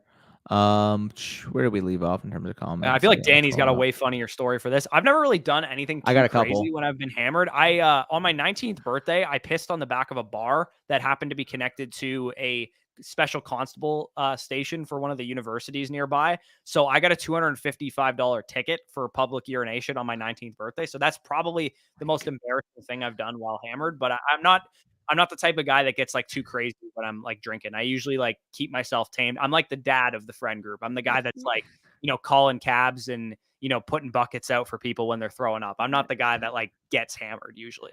Every friend group needs a responsible guy. Sadly for my friend group, I am not that one. I got a few stories. So, I mean, I'll mention one right off the bat because obviously a lot of you guys who've been following us for a while might have actually been here for it. But our draft stream this year, my friend, that was a wild adventure. So I'll go through a couple stories, but for the draft stream, so my friend was over. So my buddy Marco, who was my roommate at Guelph, we were just like drinking wine, drinking liquor, whatever. Like we were on stream. Corey was in here. We had like a bunch of guest appearances, and Mason comes through, right? So we're all in the stream, talking, drinking, having a good time. And I just was not paying attention. I was just like absolutely downing drinks. And it got to the point by the end of the draft, like 3 hours in, where I didn't realize how much I was drinking, to the point where I was like just slurring my words. I couldn't talk. I couldn't form coherent sentences at that point. Like it was bad, man. And Mason's just like, he's like, hey, listen, like we're going to do a fantasy breakdown here. Like if you guys want to come on, sure. And I said, listen, man, like, if it's like a serious stream, I'm not the best guest to bring on. If it's more casual, we're having a good time talking football, I can hop on. But like if it's serious, like I don't think I'd be the best guest. And he's like, not a worry, like you can come on. So me and Corey go on the stream, and the comments afterwards were fucking hilarious because apparently throughout the stream, I literally just kept saying, I wouldn't bat an eye if this happened. I wouldn't bat an eye. I wouldn't bat an eye like 300 times, bro. Like it was so funny. Oh my God. Which, speaking, I'm on the clock. I'm probably going with the running back, Gibson. Yep. But yeah, so that's one. Another one that I have is, so when I was younger, I was like 18 at the time. So I went to my buddy's house, who oddly enough, he moved to Winnipeg. So we were all like, drinking there, having a good time. His sister with his sister's friend comes, and they're all like, they're drinking with us. We're having a good time. And his sister's friend was like egging me on, like, oh, you can't drink this, you can't drink that. Cause like they're a few years older than us, and we were all like 18, 19. So we wanted to show like that we can drink. So I think, don't quote me, like it was, you guys might want to cover your ears. It's gross. I probably had back to back, like 12 shots of Crown, 12 double shots of Crown, just like down. And I, after that, do not remember a single other detail of that last night, but I got shown videos of it, of course. Apparently I wiped out. I chipped my tooth. I was like falling over. I couldn't walk home. And then when I woke up in the morning, what I do remember, like, when you wake up and you just like lick the back of your teeth. So I do that and I realize, oh shit, there's like a whole chunk out of my tooth gone. There's a warm cloth on my neck, and I got like a puke bucket beside me. I'm like, what the hell actually happened, man? Because after I downed them, I did not remember a single other detail. Yeah, those are some good drunk stories for the both of us right there. Oh yeah. Yeah. All right, so we're winding down this draft. We're going to be starting the Superflex one. So if you guys play in Superflex leagues, if you guys don't play in Superflex, I would recommend letting people who do get into the mock draft. so that they can, practice for their leagues as well. For sure. And if you guys have any special requests, even too, like if you want us to put you in a specific draft slot, we can maybe do that as well. Just did my redraft 12 team full PPR. Lamar, Bijan, Najee, Garrett Wilson, London, Komet/Kincaid, Javonte, Ayuk, got Pickens, Elijah Moore on the bench. Yeah, I would say that's a pretty good draft there. 109, Bijan's not bad. I wouldn't have went with Najee. I'm assuming he was like your 3rd round pick. But if you got him at the 3-9, I don't think that's terrible, even though I probably would have went in another direction. Yeah, no, I agree with that analysis. You guys holding on to A-Chain or Roshan and redraft? Yeah, perfect A-Chain bench now. stashes for your roster for sure. I think he was asking which one. So again, I agree. Which Both one? of them are A-Chain good would be my stashes. pick of the two. Yeah, same. So you raised A-Chain because you did have Roshan higher, but with the news, obviously with Jeff Wilson, right? Yeah. Well, no, I've had A-Chain higher than Roshan for a while. Okay. So I me who prefer Roshan at cost because for a while A-Chain was like a 9th, 10th round pick, and then Roshan was a guy you were getting like 12th, 13th, 14th round. But straight up, I do prefer A-Chain. Makes sense. Hey guys, thoughts on 12-team PPR? Hurts, Jacobs, James Cook, Kupp, Ridley, Godwin as starters. Lockett, Herbert, Kincaid, Dotson, Mostert, Osborne, Warren. I think it's a really well-balanced team there. Got a lot of good upside as well as some good starters there as well.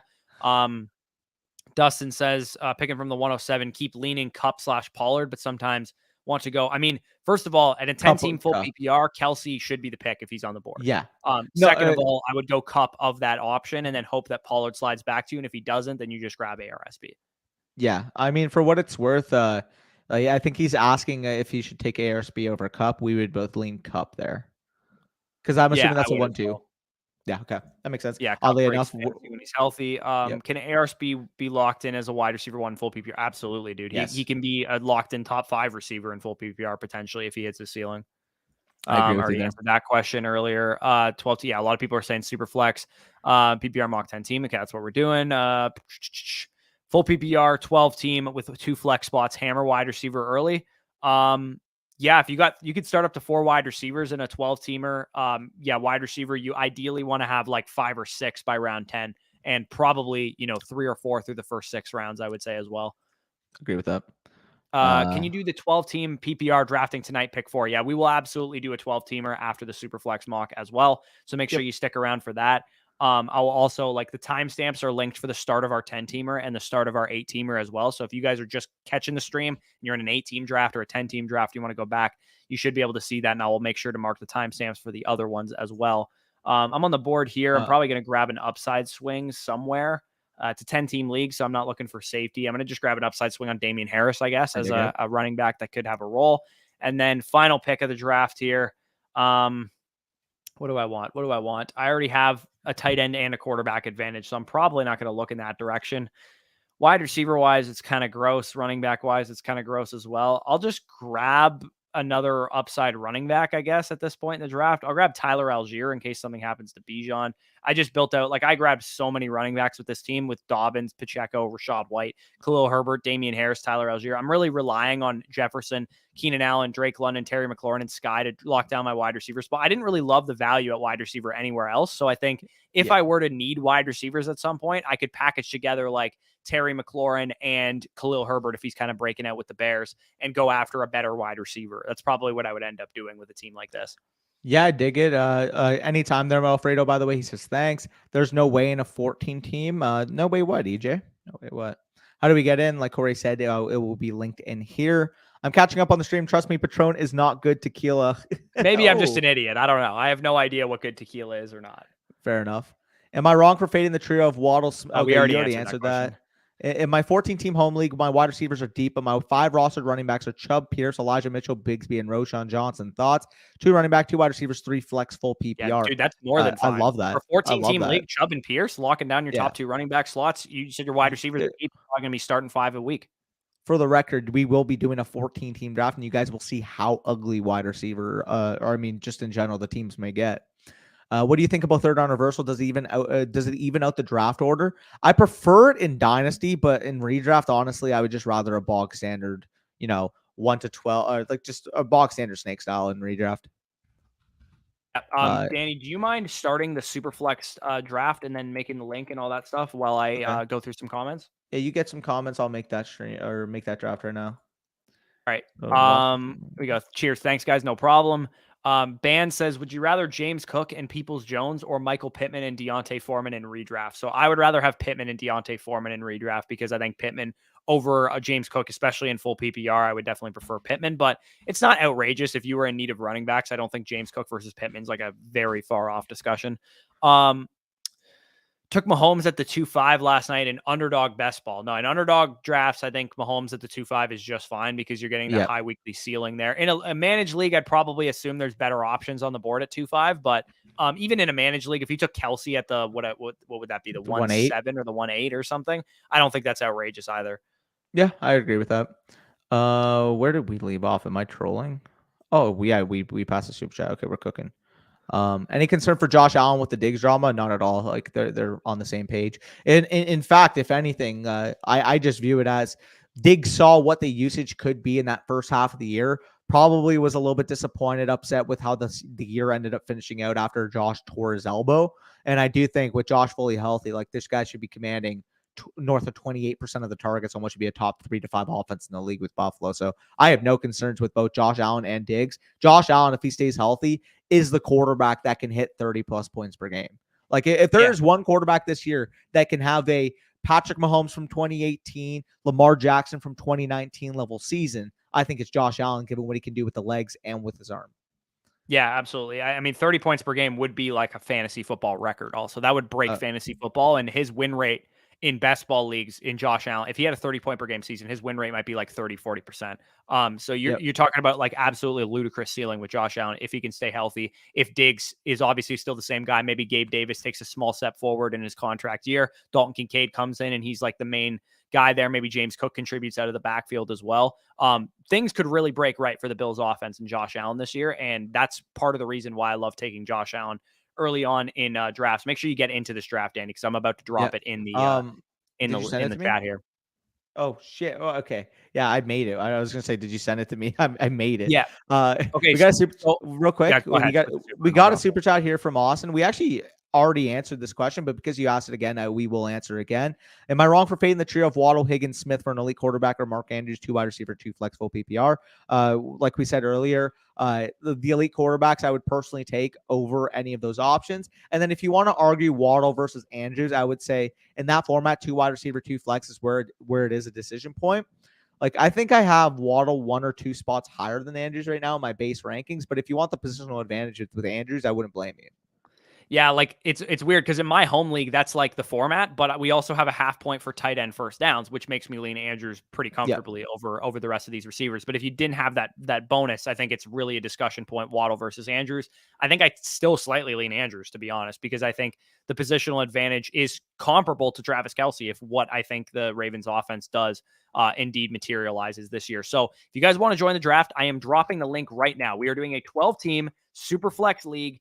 2 wide receivers, 2 flexes, 2 running backs, 1 tight end, but it is super flex, and we're going to go for 14 rounds here. So drop in the link in the chat right now. If you guys don't play in super flex leagues, please allow people who do play in super flex leagues to join up into this draft. If you guys have any special requests, if you want to pick specifically, maybe we'll be able to work that out as well. If you want to pick at like 4 or whatever, we can probably put you there. So definitely join up, especially if you guys are playing Superflex. And then after this one is done, we will do a regular 12 team, and then we'll do a regular 14 team, 1 quarterback right after this draft as well. So Pradeep asks, 102 pick, 14 team PPR. If you go JJ or Chase and top 3 quarterback or wide receiver, how do you rank running backs that are you pulling trigger on at 2-3 turn for a hero RB? So in a 14 teamer, so if we're looking at the 2-3 turn there, that would be what?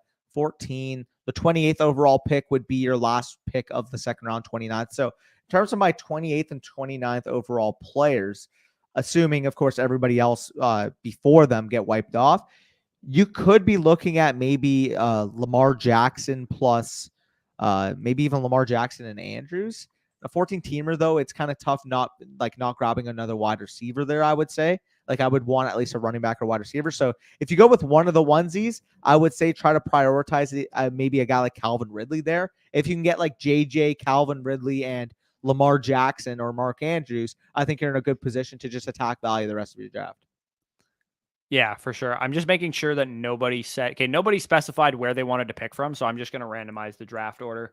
Or So, you're going to randomize the draft order. Sorry, you yep. started the draft. Yep. I also saw Brock said congrats on 30K. Really appreciate that, Brock. Obviously, an OG of the channel. He's been around since I don't know, 2,000 subscribers or whatever.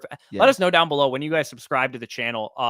I'm interested to know how long some of you guys have been around. I'm sure, a lot of the people in here are newer to the channel because we've, grown quite a bit, but I'm sure there's a lot of you OGs out there as well. Should I trade Debo for Mike Williams and J.K. Dobbins in a heartbeat? I have Mike Williams literally like a half round within where I have Debo ranked, and J.K. Dobbins is like a 5th or 6th round pick in my rankings. Yeah, for sure. So, by the way, Danny's going to start the draft up. Again, it is a yeah. Superflex league. What were you about to say? Sorry. I was just going to make a joke about his name, how his name's Fletcher Cox, and I have the Cowboys jerseys, but I mean, it kind of got ruined anyways now, so. Yeah, I mean, nobody would have laughed to begin with. So come on. Some people might have laughed. Okay, so again, we are doing a Superflex draft here. We will be doing a 1 quarterback 12 team after. In Superflex formats, we just kind of talked about the legendary upside in 1 quarterback formats, even that, Allen would have a 30-40% win rate. Dude, if he had that kind of season in a Superflex league, it would be curtains. He'd be like a 50% win rate guy. So give me Josh Allen there at the 101 as our quarterback 1 here. Danny's picking from the 1-6, which might be an interesting dynamic because we might have to see you deviate for a Chase or a Jefferson, or maybe you go with a different quarterback here. So glad that we're both kind of picking on opposite sides of the board to show the strategy here. For sure. 14-team PPR, 3 wide receiver and a flex. Can you rank Olave, Cooper, and Devontae Smith? Looks like that's who's going to be available for my 2nd round pick. So I personally would have it ranked Olave, Smith, and Cooper. And I think the main difference you have is, would you have it Smith, Cooper, Olave, or Smith, Olave, Cooper? I have it Smith, Cooper, Olave. But Olave versus Cooper would be really close. Smith is the only guy that really kind of goes up a tier over the other guys there. In a 14-teamer, I'm assuming you said this is my 2nd round pick. I'm assuming you're picking like 1 or 2, and that's why these guys are your best available players. So a little bit of a challenging start there. Obviously, you're going to miss out on like a large tier of players there, but a Smith would be my answer for who I would go with for sure. Yeah, that makes sense. Where are we left? I went hero RB. We already answered that question there. What was the thought process behind Andrews over Waddle in this 10-man draft? I mean, you just answered the question there. It's a 10-man draft. That would be the thought process. You get the positional advantage of Mark Andrews in 10-man leagues is far more exasperated than it is in a 12 or a 14-man league. So I think Andrews has comparable, maybe not quite the level of upside that Travis Kelce has. So in a 10-man draft, his win rate would then be even more elevated if I think he can reach that ceiling. And honestly, even a 12-man league, Andrews versus Waddle's a toss-up anyway. So it's not like I even hopped a tier going the tight end over the wide receiver. So you go Fields over Jefferson there. That's interesting. Yes, and by the way, I just realized now I left it at 10-man. Do we want to restart and get it to 12? Or should we do a 10-man and a 12-man and maybe show some micro differences? By the way, for the record, in a 10-man, I would actually take Jefferson. In a 12-man, I would prefer the quarterback, just for reference. And the reason why I think we'll leave it at a 10-man and just do this one as a Superflex. We have done a 12-man Superflex mock in the Superflex draft strategy video. So if you guys want to see a 12-man Superflex mock, just check out that video. I don't want to do 2 12-man, or I don't want to do 2 Superflex leagues just because, most of our league, I would assume, or most of our audience plays in 1 quarterback league. So we could always do it as the last draft so that we can get straight into the 12 and the 14-man after this. So basically two 1 quarterback leagues, 10-man Superflex, 2 other ones, and then a 12-man maybe for some variety. We could do that. Yeah, maybe. For sure. I mean, maybe at the 12 at the end, maybe if you want to switch this to maybe like an 11-round draft or a 12-round draft just to make sure it goes a little faster, then we could definitely do that to make it a good compromise because there's so many bench spots. That's why it should be way better now. I made it 11. I could just make it 10. It's not that big of a deal. Maybe keep it at 11. I want to make sure we get into some kind of depth because it's Superflex leagues. It kind of matters for sure. That's fair. My apologies by the way, if you guys wanted to hop into the Superflex right now, because I just forgot to change it. 10-team shallow league, Josh Allen, Kenneth Walker, J.K. Dobbins, A.J. Brown, Lockett. Okay, I mean, your team looks pretty good. You got Kelce and Josh Allen as the advantages there. I'd say that's a pretty well done job. I went hero RB in a 1 keeper league. Bijan is my RB1. So, I mean, good. Taking Bijan in a keeper league is definitely a smart strategy because he's probably going to be a keeper next year. My 4 wide receivers starting are A.J. Brown, Higgins, Deontay, and Kirk. Took a quarterback early on Lamar and still managed to land Pitts. Yeah, definitely a great team looking. Great looking team there, and a hero RB with Bijan and those advantages at wide receiver, quarterback, and tight end. You're in a good spot. By the way, for the record, we do see Tyreek Hill and Tua Tagovailoa stack happening at that 10. 11 turn there. Tyreek Hill over Jamar Chase is pretty surprising. Yeah, I'm guessing that was for stacking purposes, which Yeah. I mean makes sense. I suppose if you're higher on Tyreek or if you think he's at least comparable to Chase, then getting the like double down of going Tua there makes some sense. Making But one bet. I definitely would have gone I would have probably just gone with Hill and Chase. Either Hill and Chase, or I probably would have went with Deshaun and Chase. One Oh of yeah, I those guess two Watson went later combos. on there. So I mean, for what it's worth, also Bijan was available at that pick too. I got Bijan at the 2.5. yeah, that's fair. Yeah, I probably would have gone Hill and Bijan then, to be honest. Yeah, makes sense. So sorry, 10 team full PPR. Did we already go through? No, Josh Allen, No, we did. Javonte. I would say, yeah, you got the positional advantage there, Josh Allen and Mark Andrews. Little weak at running back, but you kind of make up for it at wide receiver. I think, like an 8 out of 10 team. I would have liked to be a little stronger at wide receiver and running back, but I think it's, knowing that you have Allen and Andrews definitely helps. Yep. 10 team full PPR quarterback Kirk, Najee Sanders, Jefferson Hill, Hawkinson, Devontae. Literally, if you just took out the running back position, I think you would have one of the best teams I've ever seen. The problem is that the running back position is fucking urine. I'm not going to lie. Yeah, it's not a great spot there. So I'm at a decision point here. If you guys are in Superflex formats, you're probably going to find a similar decision point. I don't think it's worthwhile to reach on Cousins or Prescott here when CeeDee Lamb is available at wide receiver. I also have Garrett Wilson and Amon-Ra St. Brown available at wide receiver as well. Could go with a more balanced approach, which is what I think I'm going to do. I'm going to grab my RB4 here, Nick Chubb. So we go Josh Allen, CeeDee Lamb, Nick Chubb. I could have went with a double wide receiver there at the turn. I could have went with 2 running backs, even if you wanted to go Chubb and Pollard or Chubb and Saquon Barkley. But I go with a little bit more of a balanced approach. Hopefully, some kind of quarterback value falls back to me. In Superflex formats, I'm far more likely to just grab an anchor quarterback and then fade the rest of the position and grab a good 2 and 3 than I am to reach on a Dak Prescott or a Kirk Cousins when I think, Lamb and Chubb, like those are guys that I've ranked in the first round of one quarterback ADP. I can't take Dak Prescott and Kirk Cousins, who are going to be more like low-end quarterback 1 replacement level quarterbacks, when I can get mid quarterback 2, low end quarterback 2 production in round 5, round 6, round 7. And the best way to look at it, and we talked about this in the Superflex strategy video, is the best way to look at it is the difference in value between the quarterback and the Superflex ADP versus the one quarterback ADP. Like the reason why we're comfortable taking, Allen, Mahomes, Hurts off the board in the 1 to 3 is that these guys are going to be late second round picks anyway. So you're really only technically reaching from Superflex to one quarterback by a round. Same thing with a guy like Justin Fields. It's a little bit more, but you're reaching from like the 4th to the 1st, which for an elite quarterback, I think it's fine in a super flex. However, once you go to the Dak Prescott, Kirk Cousins, Anthony Richardson area, then you're looking at it like, oh shit, well, Dak goes in the 9th round. Kirk goes in the 10th round. Anthony Richardson goes in the 10th round. Like, I would much rather reach around to like 3 rounds in the 1st round to get an elite quarterback advantage than reach from like a 9th or 10th round single quarterback ADP to a guy that's you're gonna have to take at the second or the end of the 2nd round. Yeah, which is, I mean, in the Superflex video, we talked about how the value over replacement of the quarterback position factors in, because quarterbacks 1 to 6 in points per game are going to give you a big time advantage over quarterbacks, 7 to 12. And then, of course, once you get to quarterback 7 to 12, and, specifically that 1-2 turn of quarterbacks, you're talking about like a minimal distinction between those guys and like quarterback 20 to 25 even. Like your Desmond Ritter, Brock Purdy, Sam Howells of the world are not going to be all that different realistically than Geno Smith and Russell Wilson and Aaron Rodgers and those type of guys. Maybe it seems that way, but because those other guys can run a little bit and they have good weapons, like realistically, I would much rather just stack up Josh Allen, Brock Purdy, and Sam Howell and get those guys in like round 8, round 9, as opposed to taking Geno Smith, Aaron Rodgers types in like round 3, round 4. Yep, I'd agree with that. Love the content. Keep it up, guys. Appreciate that, Bistro.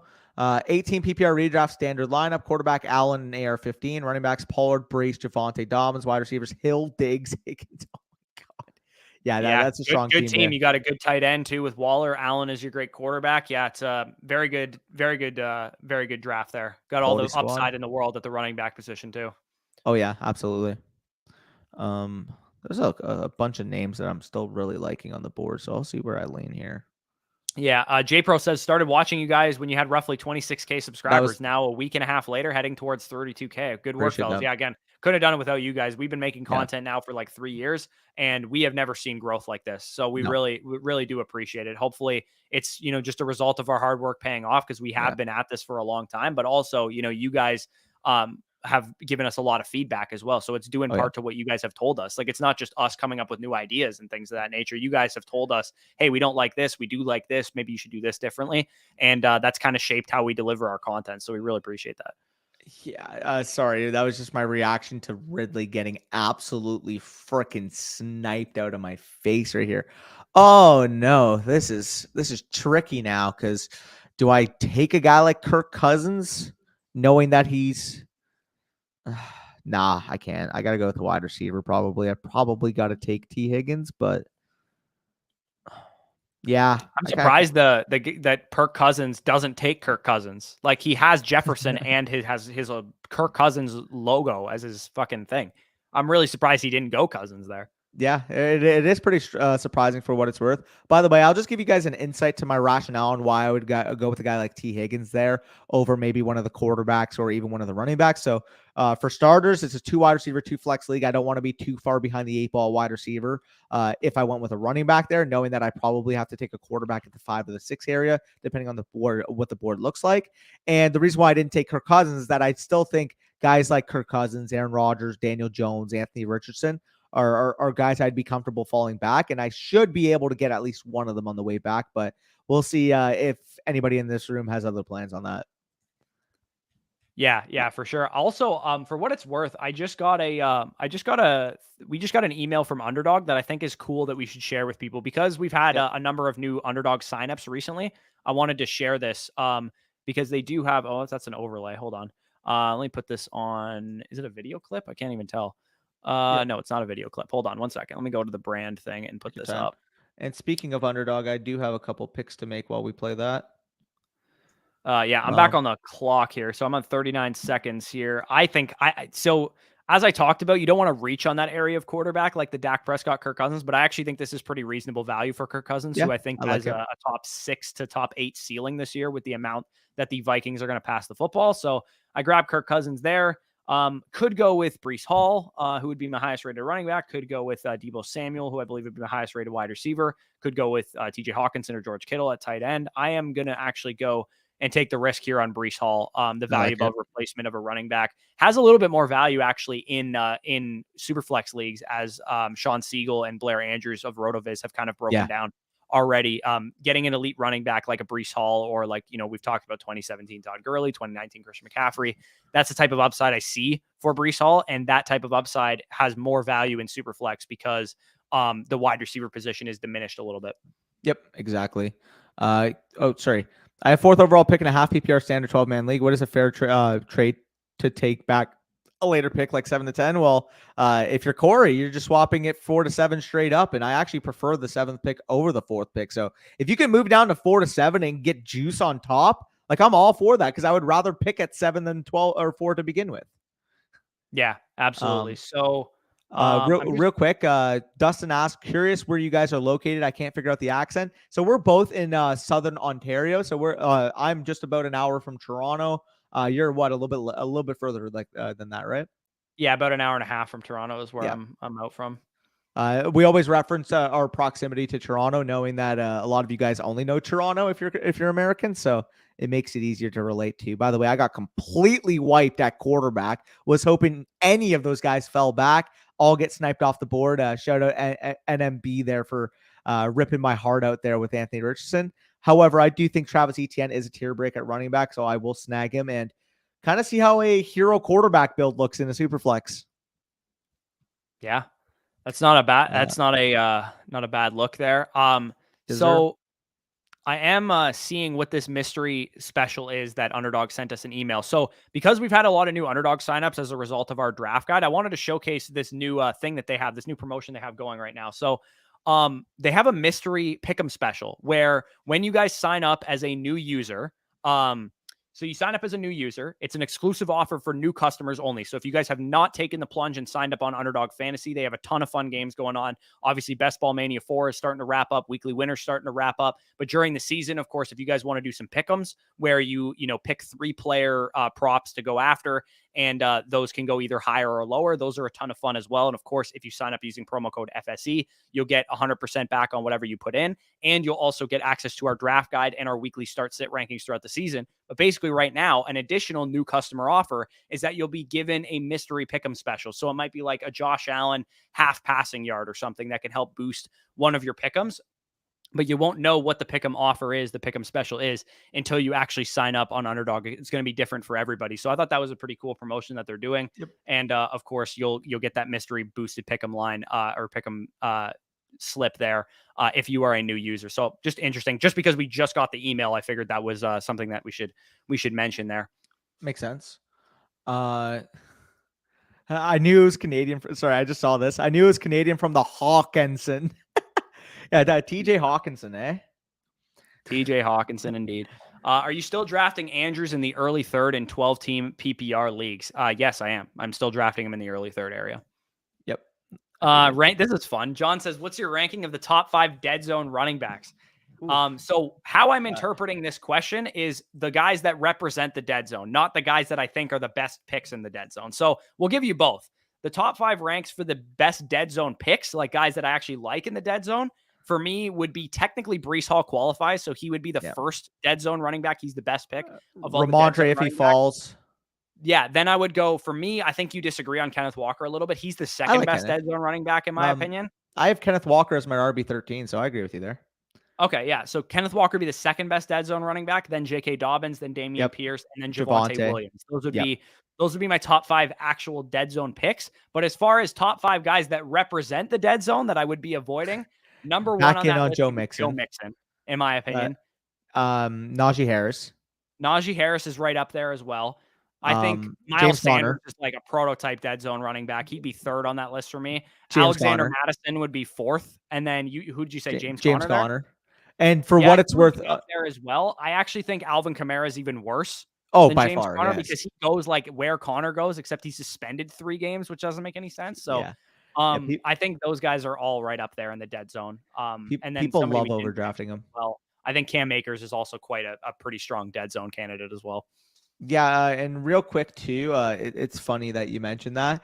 The other guy that's going extremely high in home leagues, he's going at the 6'6" overall on multi-site ADP, is Dalvin Cook. What are we doing? Why are we taking Dalvin Cook in the dead zone? Like, do people view him as like, oh, he's gonna get the workload, he's gonna get value? It's like, no, like, and I made this analogy. So if you guys watch baseball out there, you'll understand this and appreciate this analogy that I made. I actually threw it in the bust video, but the way I kind of described it is when you're taking a guy like Dalvin Cook, it's almost like you're trying for a bunt with your slowest hitter. Like in theory, when you're bunting a baseball, you should be able to pick up first base. You should be able to get a free base. But the problem is when you're doing it with your slowest hitter, the majority of the time you're just going to get thrown out at first. So in theory, you look at Dalvin Cook and say, you know what? He's a guarantee to just hit. I don't need him to have this overall like home run upside. I just need him to get on base. I just need him to get to first base. But the problem is he's your slowest pitch hitter, where even getting on first base might be a struggle for him given the outlook of his potential season. Yeah, and the analogy kind of comes together there when it comes to like he's also the most likely to get injured too because he's old and has a bunch of touches under his belt. So real quick, definitely what's up? Real quick, did get a super from Dylan. He says you got room for any in the next mock. So we will. And see, Dylan's, so for full disclosure, Dylan's in my league. So he's in my home league. He knows exactly who I like and where he's picking and that kind of thing. It's funny that he mentions now, do you guys have room in the next mock? Because the next mock is the one that's representative of my home league, a 12-team 1 quarterback. So yes, we will get you in on the next mock. I would check back in, I don't know, in like 15 minutes or so. And we should be in there as well. So yeah, appreciate the super, D-Bell. Yeah, it means a lot, brother. I definitely messed up. Took Bijan, Allen, and Taylor. I mean, for what it's worth, Bush actually started that exact order in our fucking listener league. Yeah, it's actually hilarious. That's literally the first 3 picks. I drafted DeAndre Swift at the 8-9 or whatever. So, I mean, if I can get by early on in the season with Bijan, DeAndre Swift, I have, a quarterback advantage with Josh Allen. My tight end in that league is Freiermuth, so I'm going to probably need him to get out to a hot start. My wide receivers, obviously, because I took 2 running backs in the first 3 rounds, are not the greatest in the world. But if I can get out to a hot start, that would be ideal because once JT comes back, maybe he's going to be a decent option, or maybe they trade him during that 4-game area where he's on the PUP list and he's on a different team or whatever. So JT is going to be interesting, man. I think he's either going to be the key player you need in like Best Ball Mania tournaments, or he's going to sink a lot of teams. One of the two is going to happen. Yep. Makes sense. Hey boys, congrats on 30K. Appreciate that, Brock. Appreciate that. Oh, who the hell is in the one spot? Jesus Christ. Okay, so last draft you took Allen at the 210, I believe, right? And it didn't show on the board that you took Jefferson first overall, so he thought you took Allen at first. That's why he commented that, and he clarified later on. Oh my bad, I thought you took Josh Allen. So. Oh yeah, no, I'm not that big of a casual to take Josh Allen at the first overall pick. Yeah, we're not sand eaters over here. Yeah. I actually see a bit of a tier break at tight end. So I don't usually draft Dallas Goedert, but I actually am going to grab him there. I think it's like the weirdest like balanced team I've ever drafted so far, with Josh Allen and Kirk Cousins as my top 2 quarterbacks. CeeDee Lamb and Ayuk as my top 2 receivers. Nick Chubb and Breece Hall as my top 2 running backs, and I have my starting tight end. I didn't intend to just like fill out my starting roster, but yeah, you did, baby. So far, hopefully I can get some wide receiver value later on. I might regret that pick if the wide receivers dry up, which I think they might. So in that situation, maybe I go Judy or McLaurin or Godwin or Pittman or something like that instead. A Bush, I already know your game plan. You're going to fill out your starting lineup. You're going to take a nice screenshot, put it on Twitter, and then just set your bench to auto draft. Yeah, that's the classic. That's the classic there. Fantasy Stock Exchange outperforms its ADP in all seriousness. Congrats on 30K. You boys deserve every ounce of success. Really appreciate that. I hope you guys feel like we really care. That's the one thing that I think we do a lot better than other channels, is that we answer a lot of comments. We, you guys, a lot of the times I feel like you guys ask us, you're like, oh, I know you guys are busy, but do you have time to look at this team? We always got time. Like we're fantasy analysts. Like that's what we do. Like literally our job is to help you guys. So we don't mind, helping you guys with your dynasty leagues or your redraft leagues or your keeper leagues, whatever the case is. So Brock says, I think I found you guys at 10K in July 2021. Talk about nice growth. Oh, earlier, man. Wow. Honestly, I feel like you were around before that, to be honest, Brock. Dude. And also worth noting, like I still remember like the same like OG names from like 200, 300, 400 subscribers. Like if an OG comes to the chat, like we will recognize them. Like there are some channels, dude. Like if Darrell is in here, bro, Darrell's been around since like 300 subscribers, legitimately. Skater too. Skater's an OG. Do you remember Skater? Yeah. I haven't seen him in a while. Hopefully he hasn't fallen off. For what it's worth, I know Nathan found us like very, very early. Ruffalo. Like he found us Nate's probably been like around 100 for a while too. And I mean, Spicy's been around since like 2,000 subs or 1,500 subs or something. The OG Crocomon too. Yeah, Crocomon's an OG. I think Darrell's the oldest one I can think of. I think Darrell's been around legitimately since like 150, 200 subscribers. Yeah, no, he has. I remember the first year, we really loved Cam Akers, and he was like, "Oh, I don't know what happened," and like literally like a week later, he fucking tore his Achilles. Yeah, man, brutal. Real quick, I just noticed this, so I'll answer. Brady asked, "Where are you guys from?" He's from London, Ontario. That's funny. I have a bunch of boys out in London. Shout out to your Mustangs there with the Brown twins, of course, Chase and Sydney. They are from the London area, but I'm from Hamilton. Corey's from KW. Yeah, so we're within like I think 45-minute drives respectively, but from different directions to you. So yeah, we're pretty close by. Cody says I found them in 2021. I think we're at 14K, so probably towards the end of the season, I guess in 2021 is when we would have been at around 14K. I think. That makes sense. Full PPR, you pick Bijan from the first round, and Pollard and Adams are still on the board in the second. Who are you picking? I personally would pick Pollard just because I think he's the better projection. But if you think you're going to be able to get some running back value later, you think the wide receivers might dry up quick, I don't mind going Adams as well.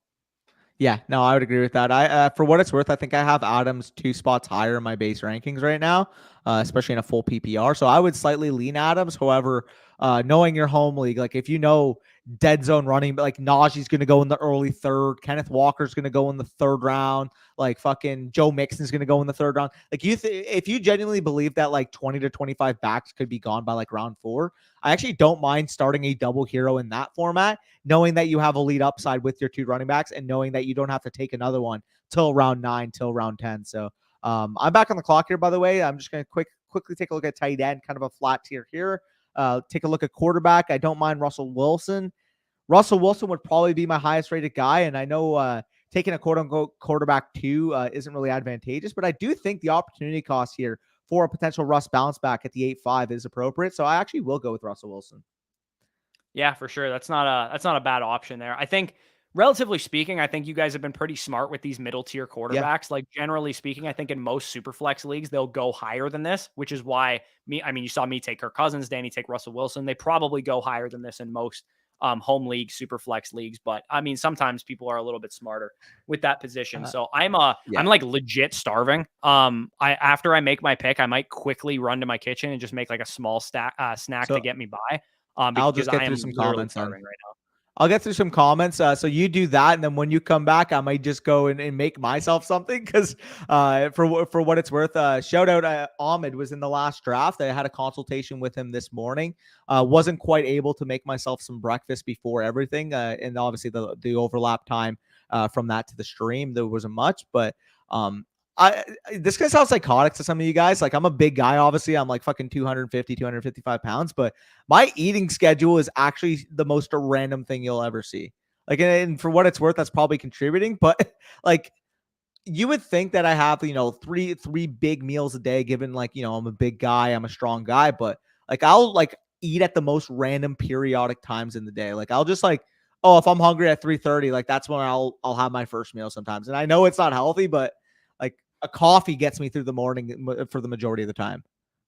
Yeah, I would suggest probably eating even a small Probably. breakfast and a normal size lunch and a regular dinner. That would probably help a little bit more with, metabolically speaking. It would probably For get sure. your metabolism going a little bit better. But I'm no doctor. I think that's probably the best way to do It it. makes I'm sense. ecstatic here. I get to hammer Christian Kirk, Michael Pittman, I double dig tap that. some wide receivers to fill out my flex spots. So pretty solid there. Like I said, I'm gonna run into my kitchen real quick and just make up like a quick Uh, snack to get me by for the rest of the go for, stream. If you want to handle the comments. go for it. So I'll smash some comments out. Where do we leave off here? Real note. Am I tripping? Where's Austin? Sorry, just trying to find where the fucking comments left off. So we're a little far. Okay, I found it. Uncle Ted says you have to go running back heavy. The drop off is worse than any other season. I mean, the value depicts that you can start running back. I don't hate it, but I'm not just forcing a running back to force a running back. Like, if an objectively better wide receiver is available, I will go with one. Yeah, I mean, if the running back value is there, I don't mind getting two running backs, but I'm not, hammered to it. 102 pick. We already answered that, Pradeep. Hopefully you can tune back in the stream and watch that if you want your answer. Grab double hero running back, then grab Metcalf, Debo, and Watson. Not the biggest Metcalf fan as ADP, but I actually do like. I mean, you know how much I love Watson. Obviously, the breakout video that just came out, but love Watson. I like Debo at cost as well. So not a bad strategy there, Uncle Ted. Swift is a 2 on his team. I disagree there, Dave. Kenneth Walker's 3. Don't listen to anyone who says otherwise. They're just messing with. Yeah, no, I don't mind him at like the 4-5 turn area. I do like Kenneth Walker. He's my RB13, so I don't mind that. Yeah, I don't mind Gainwell. Jordan Addison, Quentin Johnson are must drafts. Fully on board with you there, Uncle Ted. I think at their current cost, like, they are easily two of the biggest steals in the entire draft.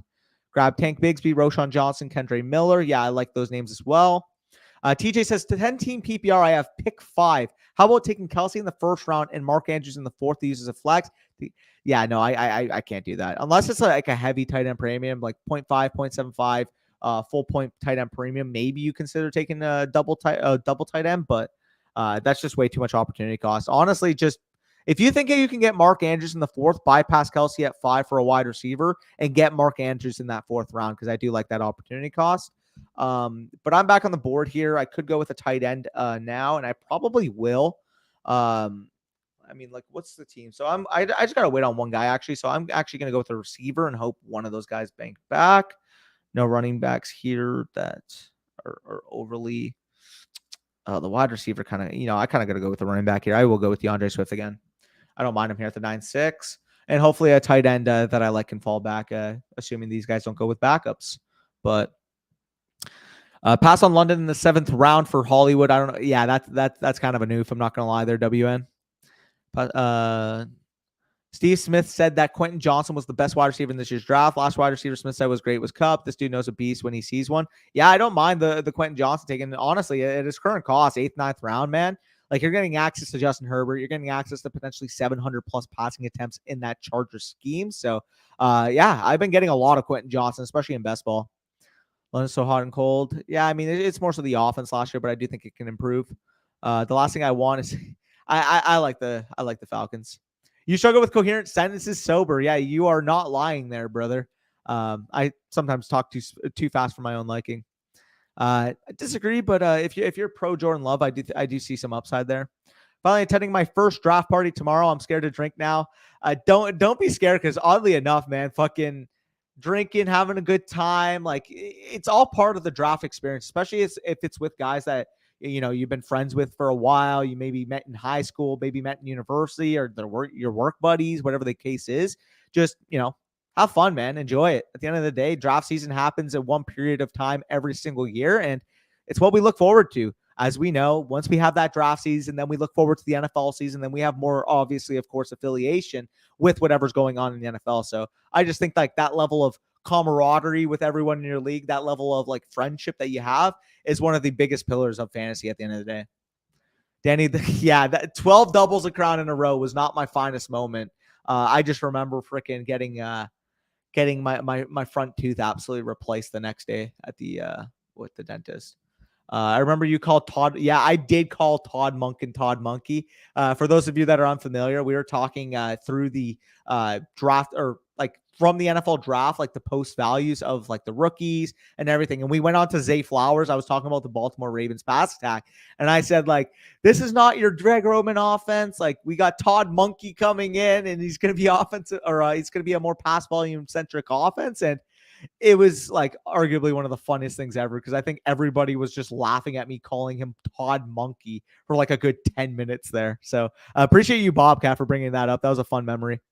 I had a fifth of Pink Whitney and don't remember the time between 1 and 6. Jesus Christ. Yeah. Brock setting the tone on that bottle. Any advice on throwing off my buffoon league mates in the draft? Most will be drinking. Yeah. If that's the case, then just make sure you bring an extra bottle for them so they can continue drinking. All jokes aside, though, I'm back on the clock here. Did go with DeAndre Swift at the last pick. Was hoping QJ could fall back. Unfortunately, does go off the board. Now, is there any stacking opportunity? Could get Cortland Sutton later. In terms of my best available, is there a quarterback I like? Not necessarily that I don't have to wait on. You know what? Let me go with a wide receiver here. I think I will go with I already have Fields. Okay. I'll go with Elijah Moore. I think that's a proper value for him. And this is when I weighed like 150. I don't know how I made it. Jesus Christ, Brock. Struggling here. Half PPR, 12 man, 3 wide receiver, 1 flex, CMC or Tyreek at 3. If you're going to go with either of those two options, I would definitely go with Tyreek Hill over Christian McCaffrey. I would have him ranked higher in a normal like 2 wide receiver, 2 flex type of league. So 3 wide receiver lenience, I would go with Tyreek Hill. Drafted JT and Jeff Wilson in my league a week ago. Been a tough few days. That is big pain there, cats.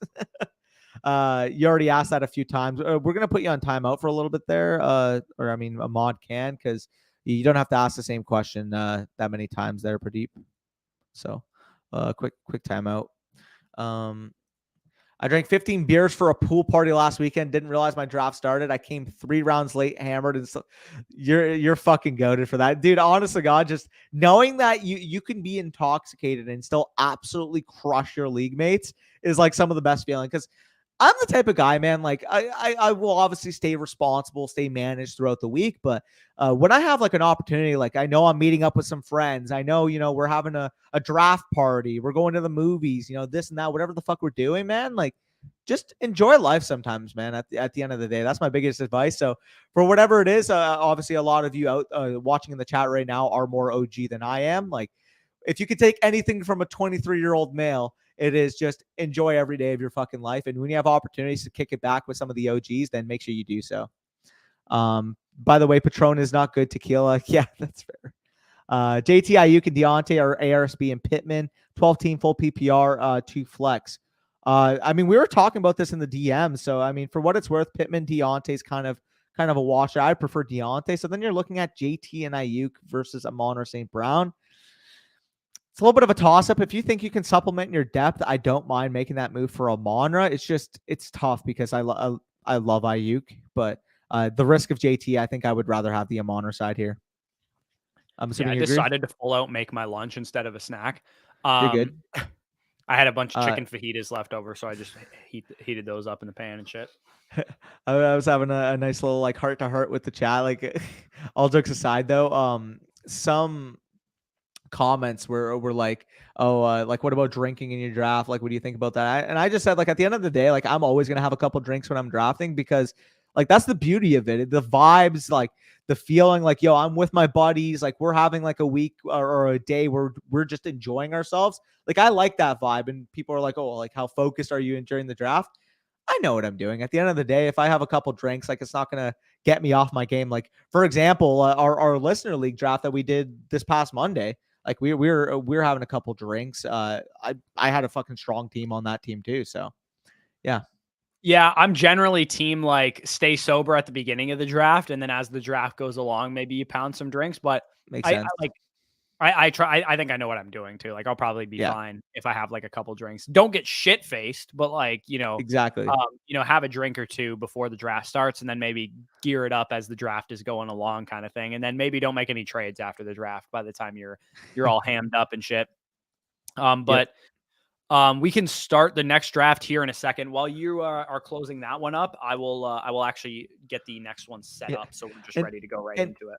Quick note for the record, guys, like the fact that I literally had to talk about James Conner on my bus video, and you guys just made me take him in this mock at the 11-6 in a Superflex. I get it's a Superflex, but that's probably like the 8th round in a one quarterback league. Like, I'm out on him when he's like a round 5 pick, which he's where he's going to be going in the majority of leagues. But you guys are just like too sharp to take him up there. Yeah, apparently. Yeah, I guess I'm the buffoon league mate as per the title. Yeah, looks like you are indeed the buffoon league mate. Sad. All right, where do we leave off? I was drunk and punched a hole in the wall. I got upset because somebody lost at a game of beer pong and what I wasn't playing. Wait, so you got upset, punched a hole in the wall because somebody other than yourself lost a game of beer pong? You had no affiliation to it? That is epic. That is epic. Yeah, that's like a little interesting. For what it's worth, I've gotten upset and losing beer pong games like that I've been a part of, but getting upset on somebody else's behalf, you must have like full belief in that guy's potential as a beer pong player. Yeah. Must be like the greatest beer pong prospect you've ever seen. The next up and comer. All jokes aside, dude, I actually fucking shred at beer pong. For what it's worth, in my first year at Guelph, dude, we were living on res. So we were living on the East Res, which is like a tower.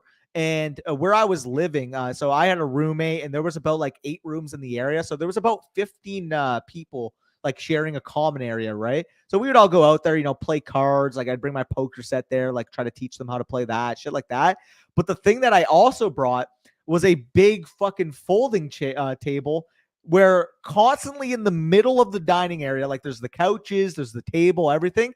There's literally a folding table with beer pong set up like at all times, like just water in the cup set up there. So like literally me and Marco, dude, I shit you not, when we had like no class going on, we would legitimately just like say, you want to play some pong? Sure. Like we wouldn't have to like, of course, drink every time. Obviously, if we're like preing, we'll drink, but just randomly in the day, like completely sober, we'll go to this fucking pong table. We would rip like 15, 20 games of beer pong for absolutely no reason at all. Complete degenerate shit. Yeah, dude, beer, like me and all my friends, like, I mean, Dylan's in here, he'll know this. Like we play beer pong with water all the time. Yeah. Just because it's an activity that we can play. Like we have a drink in our hand, like while we're drinking, but we're not like using it to get drunk, because beer pong will get you shit faced if you're using it that way, obviously. But plus, it's greasier when you fill it with beer. I know some people like literally fill it with beer. Well, then it's greasy because if the ball like bounces like away and like you forget to like dump it in the water, you know what I mean? It's like just drink your drink on the side, or better yet, if you lose the game, just make it so that like loser has to shotgun 2 drinks, winner only has to shotgun 1. So you're both drinking, except like there's an incentive to not have to do 2 at once. You know what I mean? Like that's kind of what we do sometimes. But I just remember when we were younger. Yeah. Oh, sorry. I just saw the private chat. I noticed that you sent me the link. Yeah. So I sent Danny the new link for the draft. My buddy D Bell's in the chat as well. I'm not going to randomize the draft order because I'm actually picking at 7 now. So I want to show you guys like my draft strategy from that area. Dylan actually picks at 11, so he's going to pick from there as well. Danny, you pick at 7 as well, but you're going to pick at 8, which just gives you the same kind of idea, I would say, at least from a strategy standpoint. But I will now drop the mock into the chat. It is going to be a 12 team, 2 flex, 2 wide receiver, 2 running back, 1 tight end, PPR league here. And then we will close this video out after this with a 14 team mock draft, probably. I don't know if we want to do a 12 team super flex. I don't know if you're fucking starving. Maybe you are. Fuck it. I'm good. lot of tequila Fucking roll talk in it. the chat. Ever since I said that Love Patron it. might be good, a lot of people are very adamantly No, against that. people disagree with the Patron take. Basically, to you, in the minds of tequila enthusiasts, you just said that Nick Chubb will be the running back 1 overall in fantasy. Like I they just said that are I would take fuming. him first overall, essentially. Oddly enough, we had a comment saying that he wants Chubb at first overall, and I literally just like responded, "Don't." Yeah, I know. I saw that comment. That's what I was referencing. Yeah, a lot of Casamigos talk here in the tequila street. Oh, speaking Casamigos, I can confirm slap. So, oddly enough, the last time I went to the strip club, me and a couple of the buddies got a bottle of Casamigos with some orange juice. Fucking slapped. All right. So we are going to start the draft up. We got big board on the 1-1 here. Like I said, you guys can see the league format is at the top of the screen. Danny's camera died, so we'll put you in the back seat while you replace the battery. But yeah, I'm going to be picking from the 1-7. This actually is a good opportunity for me to tell you guys about my strategy. So that video that I put out, that's obviously doing the Lords. Appreciate the support on that video. I picked from the 1-4 spot in that video, and I was like, hey, I'm getting my home league practice just like every one of you guys out there.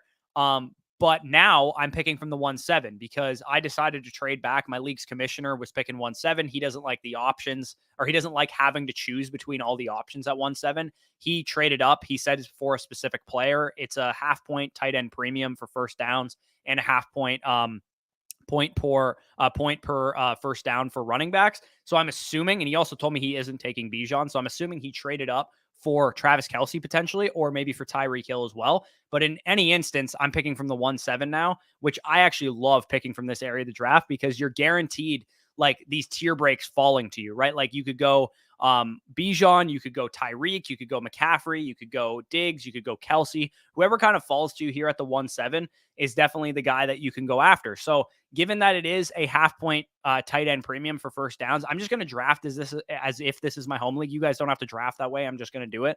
I'm in this instance, if Bijan was gone, I would probably take Travis Kelce here. So that's the direction I'm going to go with this pick. Could have gone Diggs as well. He'd be highly rated for me as well, but I grab Kelce here, and we'll see kind of how the rest of the draft shakes out. Danny grabs Diggs there at the 1-8. Obviously, D-Bell's actually in the league, so he's picking 1-11. He's going to probably go, if I had to guess, probably with like CeeDee Lamb or Nick Chubb or Saquon Barkley or something like that, if I know his draft strategy at all. We also got a question here from Snow Devlin. He says, where should we value Jonathan Taylor in a 12-team standard scoring league? So in PPR formats, I have him rated in like the 60s, 70s area because I just want somebody else to draft him. I still have that same thought process in a standard league because with Jonathan Taylor, you're going to miss the first 4 games. It's possible he holds out longer. I would personally rather let one of my league mates deal with the headache of dealing with Jonathan Taylor. So I personally just wouldn't draft him until like round 5, round 6. In a standard scoring league. So if he's there in round 5, round 6, maybe you take the shot on him. But even then, I would just rather draft players that are going to be on the field at the beginning of the season and potentially altogether. He might just hold out for the majority of the season because he only actually, I believe, needs to accrue a couple games to accrue a full season. It doesn't sound like he wants to play for the Colts right now. So Deuce Vaughn late all day. Yeah, give me Deuce Vaughn late in the draft, man. I love me some Deuce Vaughn later on. Fade tight ends hard and grab Schultz, Ferguson, Mayer, or Musgrave. Yeah, I love pairing up like Schultz and Laporta or like Schultz and Musgrave as like a good like safe tight end / upside tight end type of combo there if you fade the tight end position. Fields, Herbert, or Trevor Lawrence. I prefer of the group. Let me know what you think of this. I think it obviously depends on scoring format. 6-point passing touchdown leagues, you go with like a Herbert or a Trevor Lawrence. 4-point, maybe you go with Fields. But I do actually have Herbert rated the highest out of this group. Yep. No, that makes sense. Do you have Fields higher though, don't you? Yeah, I was just gonna say that makes sense. However, I have Fields higher, especially if it's a 6-point passing touchdown. I like Herbert, and oddly enough, in a 6-point, I think you can make the debate about T-Law, but in a 4-point, like I just can't ignore the fact that the guy might literally rush for 1,100 yards. So I would take Fields in a 4-point. I'm on the clock here, however. Davante Adams would be the pick. Let me just take a look if there's anything I'm missing here. Tony Pollard's already off the board. No other running backs I would take up in this range. And like I said, Davante Adams, the last wide receiver before I would consider a quarterback. So I will actually go with Davante Adams, kind of leaving you in a pickle where you probably got to go with the stack. Kind of have to go with the stack here, bro. You have to go Mahomes. You're right. I think I do have to go with the stack. I think I'm in complete pickle right now because, I mean, for full disclosure, in my home league, like I don't think they're going to draft by the book how our rankings are. I think somebody's going to make a wild card Agreed. Derrick Henry pick. Somebody will take Josh Jacobs potentially. So I think I will be left with one of Adams, Brown, St. Brown, Wilson, Tony Pollard, somebody like that. But if the board were to shake out this way, I think I would have no choice but to take the stack here with Patrick Mahomes and Travis Kelce. Yep. I agree. That's how I would have it as well. Also, we're getting a couple comments as to like consultations and draft guides. So I'll skim through the comments just to see if there's any questions in that regard. And obviously, so remember we left off at Andrew Taylor, and then we'll get back to the normal comments in a second. But I just want to see if anybody has like legitimate questions that we can get to in regards to that. Give me a second. Sorry. Well, okay. If people are wondering about the draft guide, I can just give some information on that. I was just going to pull up real quick. I was just going to pull up the comments so we can address them exactly because there was a couple things that were asked. They were like specific. So first one, Devon, we do offer consultations, and there's actually a couple ways that you can book it right now. So the one way is that if you sign up as an annual flocker, a mother flocker over on flockfantasy.com right now, we do offer a free Zoom consultation with that. So if you do get the annual package, just reach out, say, hey, listen, I just became an annual flocker, a mother flocker. Code FSE, by the way. You won't get it if you don't use our code. Code FSE. Sorry, that's a very good disclaimer.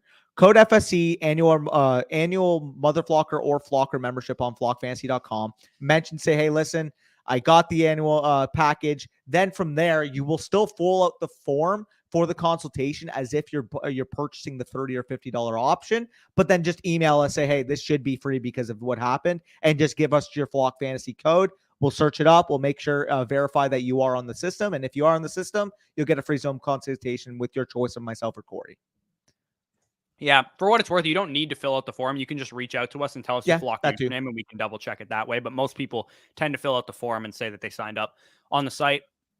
But we also have an option to just book it outright if you guys want to just do that as well. And then, do you see the comment about the draft guide as well, or no? Well, I'm getting to them right now. First one, just signed up on Underdog. Where can I find the rankings? So in terms of the redraft rankings manifesto, if you signed up on Underdog Fantasy, you should be getting a prompt from Underdog. Check your spam folder specifically on how to do that. And if you don't get that, reach out to us at thefantasystockexchange@gmail.com, and we'll situate you so we can search you on the back end and make sure that you are confirmed and are verified. And once we see that, then we'll just externally link you the guide. Yeah, so every morning at 9 a.m., we get email addresses of people that use our code. Yep. So I personally send out an email just in case you guys don't see it in your spam folder or whatever, just to make sure that you guys are getting draft guide access. However, though, if you did not use our promo code FSE, you won't be shown in our email address list. So if you didn't use our promo code, but you signed up on Underdog, unfortunately, you won't have access to the rankings. That's why, because we don't get credit for the sign up unless you use our promo code, obviously. Exactly. You can just hit the link in the description of this video or of the pinned comment of most of our videos to get direct access to like the Underdog sign up area. And then of course, if you want our draft guide also, you can get it on Flock Fantasy as well. So if you want to sign up for a consultation, you'll also get access to the draft guide and the other stuff there. So enough plugs. Let's get back into the draft here. We got what's up? We left off on an orange name, no? Oh, do we not? Yeah, Andrew. Oh, yeah, okay. Right. Okay, perfect. 10 team right now. Yep. Would you start Kincaid or someone like Irv Smith or Dolchich? Give me Kincaid pretty easily there in MB. Yeah, absolutely. Just based off usage. Thoughts on my team? 12 team, half PPR, first overall, 2 wide receiver, 2 running back, 1 flex, quarterback, and 2 flexes. Wait. Oh, sorry. 2 wide receivers, 2 running backs, a tight end, a quarterback, and 2 flexes. Hurts, Pierce, Hall as your quarterback and 2 running backs. Jefferson, Ridley as your 1-2 at wide receiver. Komet at tight end. London, Dotson, Sky Moore, Quentin Johnson, Charbonnet, Elijah Mitchell, and Jalen Warren. I'd probably give you about, an 8.5 out of 10. It's a really, really strong team. The only concern I do have is that you have Cole Kmet as your only tight end right now. I would have preferred to get someone with more upside than what I think Kmet has. Yeah, you guys are fucking killing me, by the way, man. Like Travis Etienne goes right before my pick. Hopefully my home league draft doesn't go this poorly. Jesus. Maybe I won't go Travis Kelce in the first round if this happens because I'm just going to get absolutely screwed at every other pick. I'm probably going to have to build out a 0 RB here. I could go with Ramondre or Breece Hall or something in this area, but I'm just going to be way too behind the 8 ball at wide receiver if I do that. So I think I'm probably better off going 0 RB, knowing that I have the Mahomes Kelsey stack to help carry my onesies. Yeah, makes sense. So I think you took Ramondre in a draft, and obviously ETN and Hall we've taken in drafts before. I'll do this look with Jahmyr Gibbs just to give you guys a different perspective, because obviously I view that as a pretty flat tier. So if you guys prefer Gibbs over Stevenson, Breece Hall, and Travis Etienne, I'll give you a look as to if Jahmyr Gibbs is the pick here at 8. Yeah, I'm eating real quick if you want to keep going. Yeah, that's calm. This stream was sick. You guys are always first choice to get information. Appreciate that, JT. It means a lot to have your support there, brother. What's your opinion on Keenan Allen this season? If he falls like early round 5, late round 4, that's when I consider him. But I just don't like. I'm okay with a mid 4, to be honest, too. I just don't like making the bet on a 32-year-old wide receiver coming off of nagging lower body injuries. Like, the situation and obviously the target commanding ability is what appeases me, but at the same time, it's like once you get into like Keenan Allen versus like Christian Watson types, like I would just rather swing for the upside of a guy like Christian Watson. Bet on the youth. I can't remember, 5K maybe. Yeah, that would make sense, Leo. You've been fucking following for a while, brother. I have a home league draft that is full PPR, but also half point per rushing attempt. Wow. Half point per rushing attempt. 10-team league. Any advice on a league like this or who I should be targeting? I think you have to go with either a hero or a double hero in this format. Like, a half point per rushing attempt is massive. If you get a Bijan Robinson type who might literally have 300 freaking rushing attempts this year, that's 150 points. Like, that's 150 points extra. So I genuinely feel like in this format, hopefully, dude, you might have to go robust RB in this format. Legitimately, you might have to, dude. This is the type of league format that sways running backs over wide receivers in most situations. So, I mean, 0.5 per rushing attempt, that's pretty insane. Like, I would be absolutely going double hero RB. And even if you're talking like Bijan and ETN in round 1 and 2, I would still do it legitimately. Like, I think ETN has a chance to have 250, 300 carries this year at his high end range of outcomes. So we're talking about these running backs having the potential to outscore wide receivers by like 100, 150 points. Yeah, no, exactly. You hit the nail on the head there. Holy crap, this board is just fucking disgusting. Right, this might be one of the sharpest draft boards like I've ever seen. There's not many picks I disagree with here, man. None. It's pretty insane. Like, I think it's nice that I'm getting some practice on a doomsday scenario here, because same. Doomsday scenarios probably won't happen in our home leagues, but it's nice to have practice for if they do. Yeah, I mean, for what it's worth, I mentioned doomsday scenario. Like, I didn't get Diggs, Adams, and Gibbs, which is a fucking phenomenal start. But for what it's worth, like, usually guys like Ridley, Lamar, Andrews might make it to that 3-8. None of them make it here in this room. Yeah, for sure. I tend to think in my league, the Jacobs Henry guys will be pushed up because it is half point per running back first down. So I wouldn't imagine that I would have the decision point to not take one of those guys at the 2-6 there. I'll probably have a chance to take one of Adams, AJ Brown, or Garrett Wilson. And even still, like, I mean, you could have made the argument I should have went Jacobs over Mahomes just because of that format and how much he could give you in terms of first downs. I just don't love the offenses that Jacobs and Henry are part of. I just hope my league mates draft them and I don't have to worry about it. So I'm back on the clock here. Again, I'm kind of going with a 0 RB. I might deviate into the dead zone, not here, but maybe with my next pick, if like a Walker or a Pierce or a Dobbins maybe falls back to me. I am kind of keeping in mind my own league scoring as though running backs should go a little bit earlier than they should. With that being said, I could probably go Walker here, but I am going to go, which wide receiver do I want? I'm going to grab DJ Moore here, grab myself a high target share guy there to go along with Deebo Samuel. Got my 2 wide receiver spots kind of filled out. Hopefully I can fill out the rest of my flex as well. Probably going to hammer some running backs later on in the draft, knowing that you sickos aren't going to take any running backs. For the record there, so I was kind of at a decision point at the 4 or 5. I just think Burrow at that point is kind of too much value to pass on. However, I could have made the case that because only 3 teams picking between me and my last pick don't have a quarterback, that there was a good chance a guy like Trevor Lawrence fell. But then I looked at it, I'm like, realistically, as much as I love Trevor Lawrence, I still think 4 or 5 Joe Burrow's a better value than 5-8 Trevor Lawrence. So I do end up taking the plunge on Burrow there, because like there's no way he would have made it back anyways, or Fields or Herbert. And I as much as I love Lawrence, again, I would rather have Burrow here than Lawrence at the next pick. So interesting report that just came out. Per ESPN's Dan Graziano, the 49ers to take McCaffrey off the field more frequently than Carolina did. Obviously, that was going to happen. Yep. It's because they quote unquote know his injury history and want to avoid overloading him. So that's the type of report that's a non-report, but casual fantasy players will buy into that, right? Like me and you already knew that. That wasn't going to happen. Like there's no way he was going to be on the field as often as he was in Carolina, but that could cause him, like we're picking at 7 in our home leagues, that could cause him to slide a little bit. Some people might be a little bit lower on McCaffrey because of that report, even though they're stating the obvious. That was already going to happen. It's funny you mentioned 7 because I already have him 7 in my rankings because I've baked that in all offseason. Literally, if you guys broke down their, I mean, you don't have to break down their usage because we'll literally do it for you. But when I broke down their usage last year, I talked about how McCaffrey was on one of my bust video. He was on the 10 players to let your buffoon league mates draft video recently with Ron, but like the split was a lot less encouraging than people realizing. He went from a 25 opportunity per game back without Mitchell on the field down to 18. And people might say, okay, well, that was a small sample size in the regular season. Like that doesn't really mean anything. Well, in the playoffs, we did see that the split of red zone usage between Mitchell and the games he was healthy versus McCaffrey was nearly 50-50. So we're getting to the point now where you're at a 27-year-old running back with already a diminished expected workload that might not get a full autonomy share of the goal line work, of the red zone work.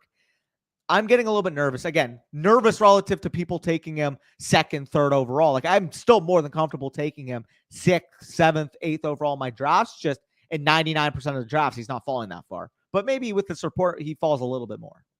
Yeah, I think the catch-22 is like, I think it's worse that if they give him the full workload, because I think then he'll probably get hurt because he's older and has all those touches under his belt. If you give me, 20 McCaffrey touches at 5th, 6th, 7th overall, I'm a little bit higher on him than you. I'd be willing to take him as high as 5. I think that's actually good for him, to be honest. Like, if I have McCaffrey, let's say he falls to me at 7 in my home league, I don't want him getting all the work. Like he's going to get hurt.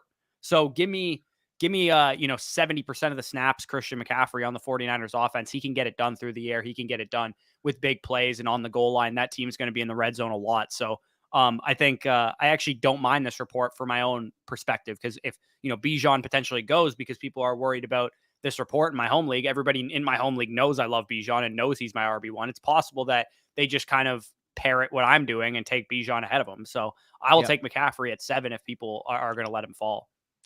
Yeah, we already got JT. Appreciate that. Sorry, I'm down to where we got here. Deontay Johnson or Brandon Ayuk in PPR. I think I would take Ayuk, but you could really make the argument for Deontay, just given what we've seen out of the Steelers offense in the preseason. And of course, we know what Deontay can do from a PPR standpoint.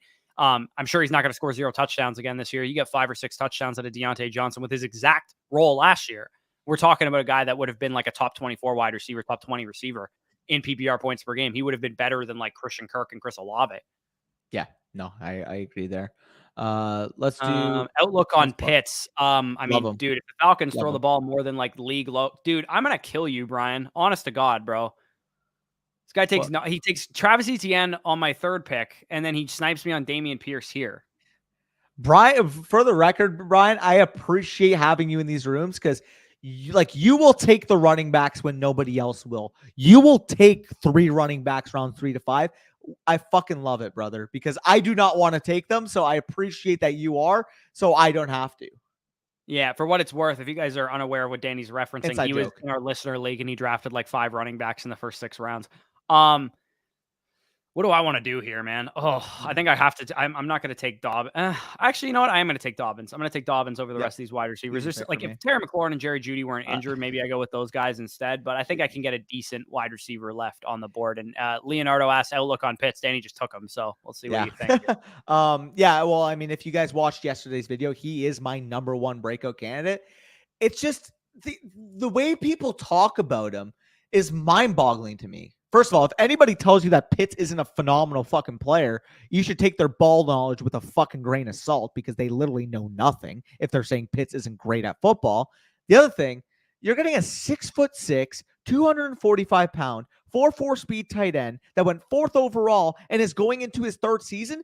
Typically, we've always said like, oh, we got to wait on tight ends. Like they're not going to produce in year 1. They're not going to produce in year 2. Usually by year 3 is when they break out.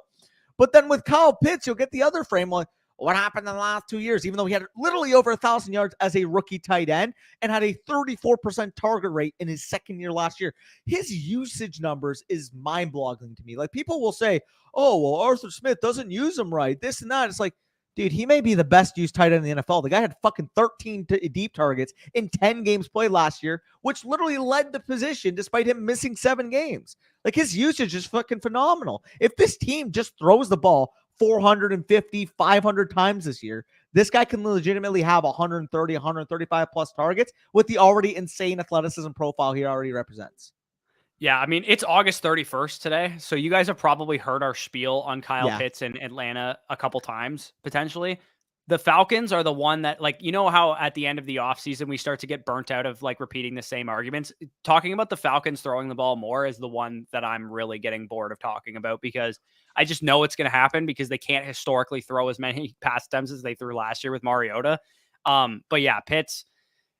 dude, it drives me nuts sometimes, the narratives that you see on him. Dude, 13 deep targets in 10 games for an offense that threw the ball like 19 times a game is actually ridiculous. Like, if they throw the ball 30 times a game and are like just a bottom half of the league offense in pass attempts instead of the worst offense in NFL history in pass attempts, along with the Bears last year, then we're talking about a guy that legitimately could have 145 targets next year as a third-year tight end with 4.4 speed, who's used on the outside, used in the slot, unlike any tight end in the NFL. Your favorite rando breakout tight end that's going to get used more on the slot, Kyle Pitts actually gets that usage. Yeah.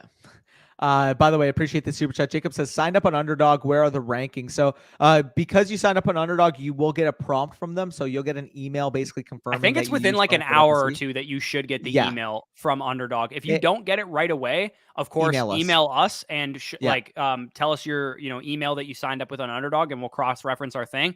Every morning at 9 a.m., like I said, we send out an email. So if your draft is this weekend and you signed up using promo code FSE, and again, you had to use promo code FSE when you signed up, then you should get that email from us at the very latest tomorrow morning around 9 a.m. But within a couple hours, you should get one from Underdog. They have that preset up for us as well. So you should, within a couple hours, you should have that. Yep. I agree with that. I keep saying I agree with that when I don't know what else to say. Yeah, you're just zoned out here. Bush the Chubb lover. I don't really love that nickname, but wait, Bush, you love Chubb, eh? Yeah, picking 2 in a 12-man PPR. If JJ goes 1, do I go RB or wide receiver? Wish I was further back in round 1. Yeah, I mean, I get that to some degree because you miss out in the second and the third round, but just give me Jamar Chase. Yeah, I agree. Give me a second. You know what? I'm actually gonna make myself a coffee so I don't like zone out. That's also okay. I mean, I just mentioned how I didn't eat today, so that's probably a factor in it. Yeah, maybe you should eat something while you're making yourself a coffee as well. Yeah, I'll be right back. Just should I just? Yeah, I'll put you in the back seat here. All right, just found you guys and subscribed. I love the content. Appreciate that, DJ. I picked 4th in a 12-team, half PPR, 2 wide receiver, 2 flex. Thinking Bijan in the first. Would it be a good idea to pick Gibbs in the third? I will say in a half PPR league, Gibbs loses a little bit of value just because he's not going to get a lot of touchdown opportunity, a lot of goal line work. You also said, should I go for one of the top quarterbacks or Andrews? I absolutely would take a quarterback over Gibbs. So if Allen, Hurts, or Mahomes or Andrews are there, I would definitely take those guys over Gibbs there, Jay. I'm drafting number 1 in my home league with above average skill and a few content creators. Interesting. Running backs get hammered early, and I have Garrett Wilson as a keeper in the 11th. Any general advice? So I would say, I mean, if running backs are getting hammered early, then maybe lock down one early if you can. I mean, you're drafting number 1, so I guess you probably can, unless somebody has kept Justin Jefferson and Jamar Chase. If that's the case, I'm okay going Bijan number 1 overall. But if Jamar Chase or Justin Jefferson are available, then you absolutely need to pick one of those guys. But otherwise, if they're not available, then Bijan would be my first overall pick, knowing that running backs are going to go off the board early.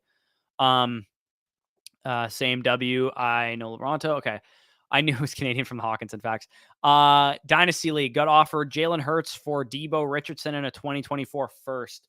I would take Jalen Hurts in that deal. I feel like this isn't a good trade at all. What are your thoughts? Yeah, I would say Jalen Hurts side wins that pretty easily, in my opinion.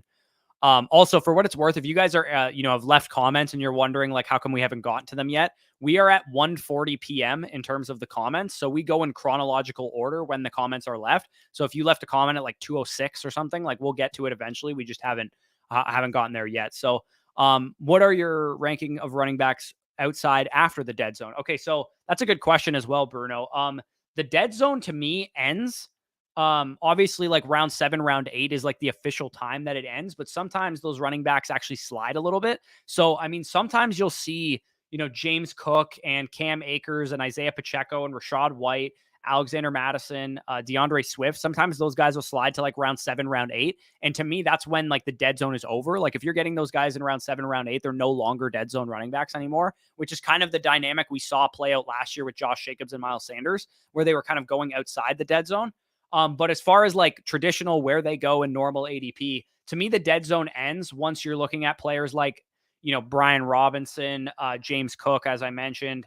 I'm trying to think who else. David Montgomery, Antonio Gibson, those type of guys. Those are the types of guys that like the dead zone is over, like round 9, round 10, or round 8, even potentially. That's when those guys are, sometimes the best available players because the wide receivers may have dried up at that point in time. And ideally, if you need to grab, like, let's say you did a hero RB and you need to grab yourself a Brian Robinson type in round 9 because you hammered out wide receivers, quarterbacks, and tight ends after your first pick or your second pick, then I think Brian Robinson's a perfect time to like deviate back to running back away from the wide receiver position there. Can you judge my team right now? I'm Austin. Okay, I'm assuming you're talking about the last draft that we did. So Austin in the Superflex draft went Jalen Hurts, Stephon Diggs, Tony Pollard, Keenan Allen, Jahmyr Gibbs, Darren Waller, Chris Godwin, Jordan Addison, Brock Purdy. Okay, so I mean, a little light on the quarterback too. I probably would have gone Rodgers over Chris Godwin in the 7th round. But I do like me some Brock Purdy, and I'm assuming you would have filled out some more depth at the quarterback position there. Overall, pretty good job. I like the Jalen Hurts at 1.3. I like the Diggs at 2.8. I like the Pollard at 3.3. Keenan Allen a tad early for me there. I also might have gone with Ramondre there or Breece Hall instead, but for the most part, I'd say that's like a 7 out of 10, 7.5 out of 10. I think, okay, I'm actually on the clock here. I think people are sleeping on Madison in redraft. I mean, it depends. Sometimes he slides a little bit in drafts, but I find he goes pretty appropriately valued. So I'm on the board here. I've got 3 wide receivers so far. I have obviously the Kelsey Mahomes stack to help carry me. I don't think I'm quite at a point where I want to go after a running back like James Conner, Rashad White types. I think I can get somebody relevant in the next round if I want to. So what I'm probably going to do is grab myself an upside swing at wide receiver in Jerry Jeudy here. I'll probably backfill with another guy later in case Jeudy doesn't start the season fully healthy, but I actually like the value there at 7.7 on Jerry Jeudy. I don't like Jerry Jeudy in like the 5th, 6th round anymore because of the injury, but if he's available in like the mid 7th round, I think that's about where he should go. Any worries with Breece saying his knee is a little sore? I mean, a little bit. Yeah. I mean, the tough thing with Breece Hall is that like I love Breece Hall at his current like price tag when he's going in like the mid 4th, like late 4th, early 5th of some of your guys' home leagues. But where I actually have Breece ranked, I'm going to probably move him down in the next rankings update for this weekend because I can't reasonably say that I would take this guy with a 3rd round pick, knowing that he is still, relatively coming back from an injury. And even though I've drafted him a ton on Underdog's a format where it rewards late season production. So I'm a little bit more likely to invest there than I would be in like a traditional managed league where you have to choose like when to start and when to sit these players. And you have a 1 in 12 chance of winning or 1 in 10 or 1 in 8 or 1 in 14 chance of winning versus like a 1 in 600,000 chance in winning like it is in Best Ball Mania 4. Where you're swinging for upside for a reason in those type of formats. So in home leagues, yeah, I'm a little worried about Breece Hall, but from an underdog perspective, I'm still smashing him in the mid rounds. Should I start Dotson or Khalil Herbert half PPR? I mean, we already asked start sit questions here, CJ. We ain't even in week 1 yet. As of now, I don't even know who the schedule is or anything like that, but I would start Dotson as of now. Yeah, the last draft was a super flex draft. Do you guys have a bunch of notes you guys are looking at while you draft? I mean, not really. I usually have my rankings pulled up beside me.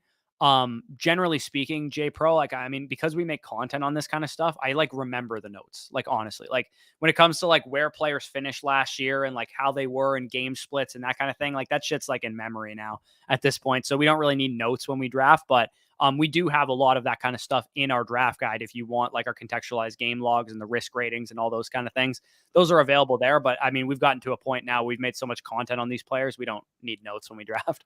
Yeah, well, the only thing I actually do pull up, oddly enough, is I have the cheat sheet beside me, and then depending on what the platform I'm using is, whether it's Sleeper, ESPN, or Yahoo, for me, it's obviously, of course, mostly a majority Sleeper, is I'll actually just pull up like the home league ADP. So obviously in our guide, if you guys don't know, in the redraft rankings manifesto, we have a tab that says our rankings comparatively to the home league ADP, and you can literally search it. So if you're in ESPN, you can search it. Okay, where does FSC have guys ranked, and how much more valuable are they in FSC ranks comparatively to where they go on ESPN? Like a prime example on ESPN is like Rashad Bateman's listed as like the 250th overall player.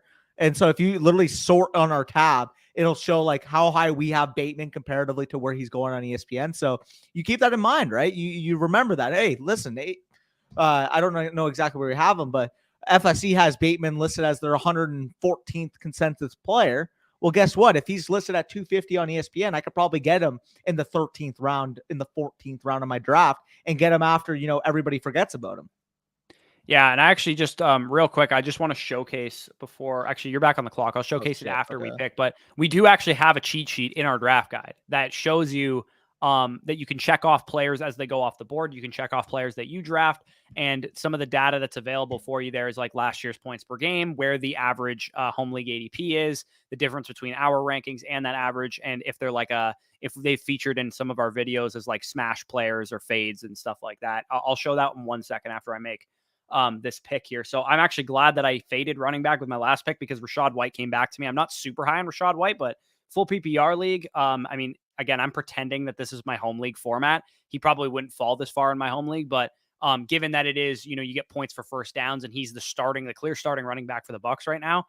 That's one that I think is a pretty solid move there. So real quick, I just want to show you guys what I'm talking about in our manifesto. So this is the cheat sheet here. So basically, what you'd have to do to actually access the cheat sheet is you'd have to make a copy of our manifesto so that you can actually check off these players, because right now, anybody who has access to the guide, it'll just be view only. But if you make a copy here, so let's say you're picking at the 104 and Justin Jefferson goes off the board and Jamar Chase goes off the board and Tyreek Hill goes off the board. Then you draft Bijan Robinson. Now Bijan's highlighted for your team. The other players go away. Again, like I said, you can see last year's points per game. You can see where I have them ranked, where Danny has them ranked, where combined we have them ranked, where the average of home league ADP, sleepers, ESPN, NFL, and Yahoo has them ranked. And then the differences between our consensus and the average. And then obviously what tier of players they are. And if we have them as like a smasher or a fade. And then you can see this positions by tiers left on the board. So you can see if there's a tier 1 running back left on the board or a tier 2 wide receiver, which decision point you'd go with that. And again, if the draft goes on, this is the next couple picks or whatever. And then maybe in the second round, like all these players have gone off the board and Amon-Ra still on the board. And you can see Amon-Ra there and you can check them off to your team and that kind of thing. So that is basically just the whole like layout of the cheat sheet. If you guys are interested in that, that's just like literally one feature of the draft guide. But that is the cheat sheet that you can use during your draft. If you guys are drafting on ESPN or Yahoo or NFL or whatever, it's definitely really helpful for that. It can help you keep track of who's gone, who's on your team, and who's best available. Yeah, for the record, I don't actually play on Yahoo. I was using Yahoo as a reference. All of my redraft leagues are actually on Sleeper, but I was just kind of pointing out the fact that if you're on Yahoo, if you're on ESPN, if you're on NFL Fantasy, it also applies there. It's just for the most part for me, I'll sort it by Sleeper. Yeah. I just saw a couple comments. Platforms that could definitely be helpful though. Big Sub, you were awesome. Appreciate that, Brady. Picking 9th in my home league, 10-team PPR, 2 wide receiver, 2 flex keeper. Keeping Josh Allen, Devontae Smith. I also traded my second round pick for JT last year. So I need to hit with my 9 pick. Who you got? I mean, well, who's getting kept? It's so hard for me to answer. I have no idea who people are keeping. Yeah. So I would say like that Amon-Ra, Garrett Wilson territory would be a good option, but I have no idea if those guys are going to be on the board. So, I mean, keeper questions, honestly, like I said, most of the people who are in keeper leagues do consults with us because there's so many factors up in the air, so many things going on. It's just hard for me to answer this question without more information. Exactly. Is there any faith in Debo this year now with the established quarterback play? Are you fading?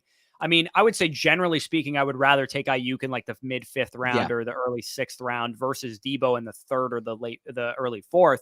But I do still think that I prefer Debo as a flat projection over Ayuk because of the rushing, design touches that he gets and target share plays and that kind of thing. And I think the red zone usage is a little better for Debo as well. But for the most part, I mean, you could probably flip a coin and that kind of gives me lenience towards Ayuk as the cheaper option. Sounds good. Rahul, $5 super chat. Appreciate that. He says 12-team PPR, 3 wide receivers, 2 flexes. Eckler, Pollard, Fields, Cooper, London, Mike Williams, Deontay, Sutton, Jawan Johnson, Higbee. What tight end do you rank higher? Between Higbee and Jawan Johnson, give me Higbee pretty easily.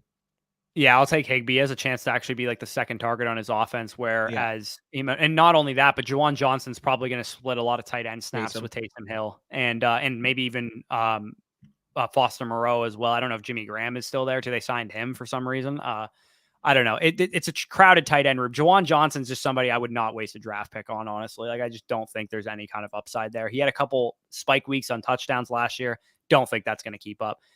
Chris says, I'm brand new to the channel. My opinion based on how the year goes, I'll circle back in December. LOL, JK, 30K. Yeah, appreciate that. I mean, hey, hold us accountable. If we told you to draft somebody and he fucking sucks, then let us know about it. Us. Dude, if I told you to draft, I mean, if both of us told you to draft Bijan Robinson and he wasn't the RB1 overall, then you could just say, hey, listen, I drafted RB1. He didn't finish RB1. That's a joke, by the way. But even still, like, all the names that we're going to be talking about on these superlative videos, like, we will have accountability. Like, I'll just flat out say last year, one of my breakouts was fucking Trey Lance. And we all know how that ended up working out. Dude, my second biggest bust was Amari Cooper, and he was one of the best mid-round picks that there was. I mean, Dalvin Cook, Elijah Mitchell, Alan Lazard, and I can't remember who the other guy was in that video. Those guys ended up being busts, but Amari Cooper kind of burned me in that video. So, yeah, we're always going to get some things wrong, and we're more than, capable of admitting that kind of stuff. I know some people get on us for, I know Henry's, throwing the Olave take back in our face all the time. That's one thing that he never ceases. Oh, dude. And that's what I love about Henry. Henry, obviously, a big shout out if you're watching right now, OG of the channel as well. He's always in like our streams. I know, like, if you guys don't know, like, I'm usually in Ron's stream. So when Ron's streaming at night, I'll just hop on my personal account and just like to keep in track with what's going. Like, Henry's always in there. Brock's always in there as well. I've seen Henry on like Pete Overs at streams.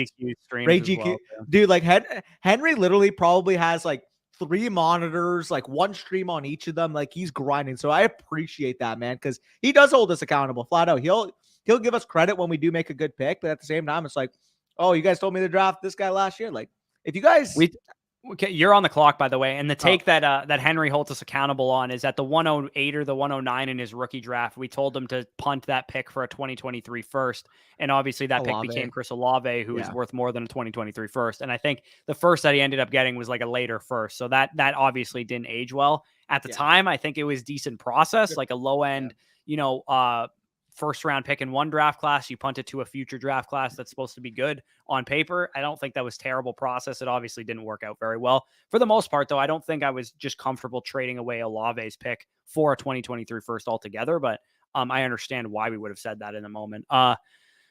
First video I ever watched was the Dynasty Decisions. Watched one and got hooked. Yeah, definitely appreciate that. The Dynasty Decisions, I'm sure a lot of the time where people found us and that kind of thing. Hey, boys, I just found you guys. Brand new to fantasy, and I'm in a work league that is drafting tonight. 10-team full PPR. Do I take McCaffrey or Chase? I would take Chase. Yes, especially full PPR. Also, shout out Brock, because if you guys have been around for a while, we used to call Dynasty Decisions. I think it was like Rate My Dynasty Team or something like that. Like, the first like couple videos, we were like trying to figure out, okay, what should we call this series, right? What should we call it? I think by episode 3, I'm like, dude, like I found the name. Like, we're talking about Dynasty and we're making decisions. The name should be Dynasty Decisions. And then we, like Bush is the fucking thumbnail guru, made them look so fucking good, and then it just ended up sticking. We're at what? Oh, how many episodes have we done now? 94, I think, or 90. Jesus Christ, almost triple digits, bro. That is literally almost a third of a freaking year of freaking Dynasty Decisions content.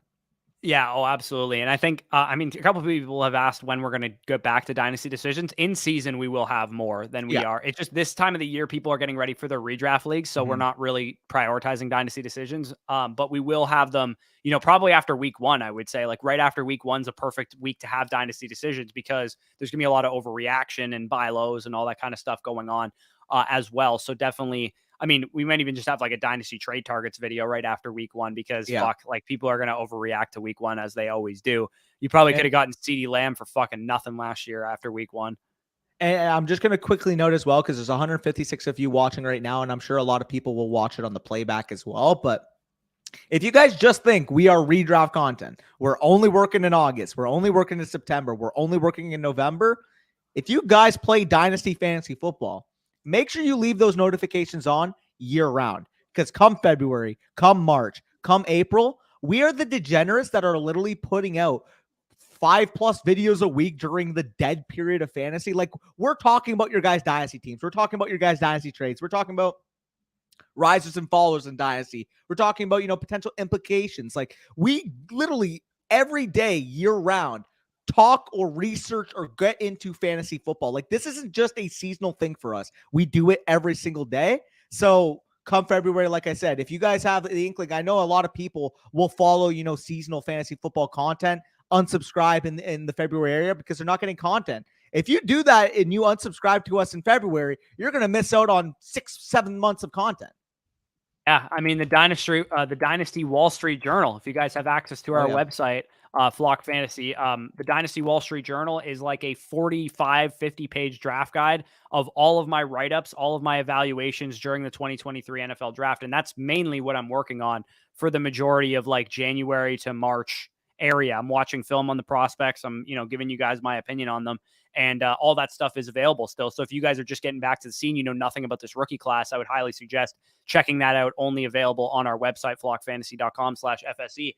And this year coming up, I will be able to do like actual tape breakdowns on the website because we have a legitimate place to locate them and put them on content wise. So if you guys want to watch us, break down film of the next coming class, the 2024 class, there's literally already film of me doing that from summer scouting, but next year's film will be out as well in the January, February, March period. So back to my real team quick. I got real quick, can I interject? Mahomes, obviously, as my top guys there, and then Debo, DJ Moore, Christian Kirk, Jerry Jeudy. I definitely need one more wide receiver here. That's probably the direction I'm going to go. Kind of need a little bit of a safer guy, as guy that has like a solidified role. So I'll go with Odell Beckham Jr. I think he'll be a starter for the Baltimore Ravens. Just given the fact that I have Jerry Jeudy, he's injured right now. I might need to throw somebody into my lineup.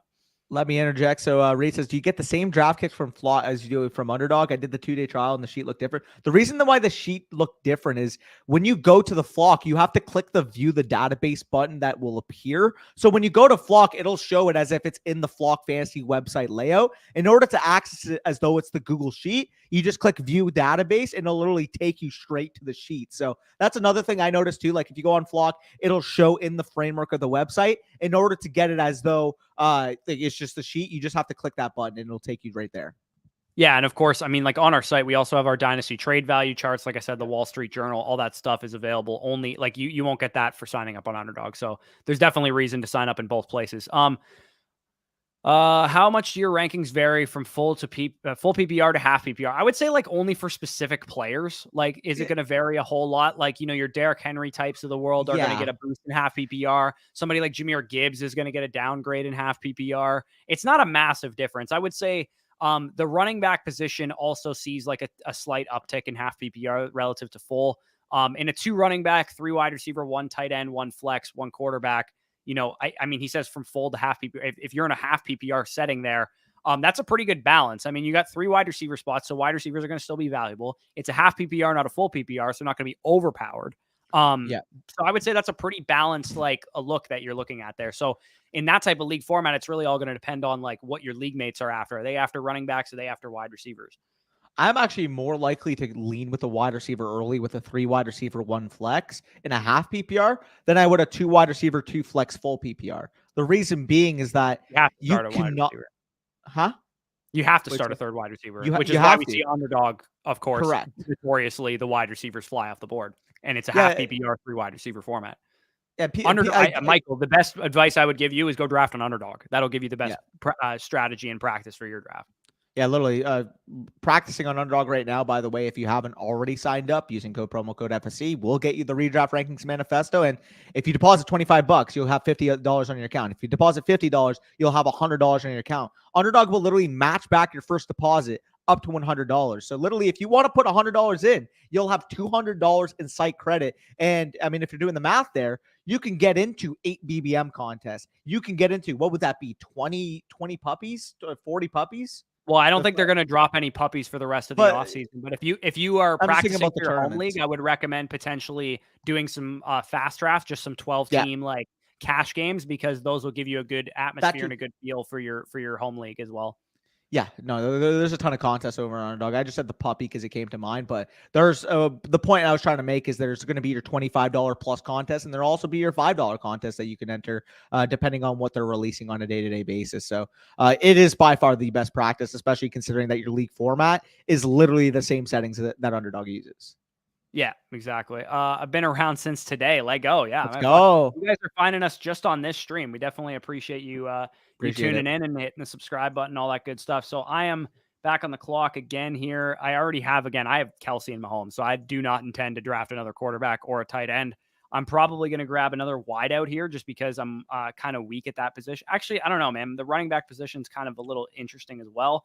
I'm going to grab one more wide receiver because it is, again, I'm pretending this is my own home league. It's a 2 wide receiver, 2 flex, full PPR. I think a guy like Jacoby Myers has some value in a deeper starting format where you can start up to 4 wide receivers every week. In bye weeks, if I have injuries, which I already do because I drafted Jerry Jeudy, then you can throw in a guy like Jacoby Myers. He'll probably get 6-7 targets a game potentially in that Raiders offense. Yeah, and I think you missed out on the name Nico Collins, so I just swooped in and grabbed him. I honestly, in my team situation, I'm not looking really for an upside swing. I was looking more for I have my upside swing with Jeudy, so I'm okay going Beckham and Myers there instead of Makes the sense. upside like Nico or Mingo or even Hyatt or something like that or Mims. I probably would have gone with those guys in different situations.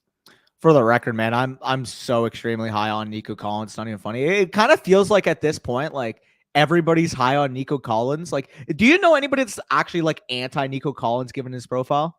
Well, there's no reason to be because he's going That's so what I low mean. that there's no reason to be like, if he was going in the 8th round, there would be anti Nico Collins people, but he's going round 10 plus. So there's really no reason to be like, I don't like Nico Collins at his cost. It's like, there's no downside risk for missing on Nico Collins. You just drop him and take somebody else up.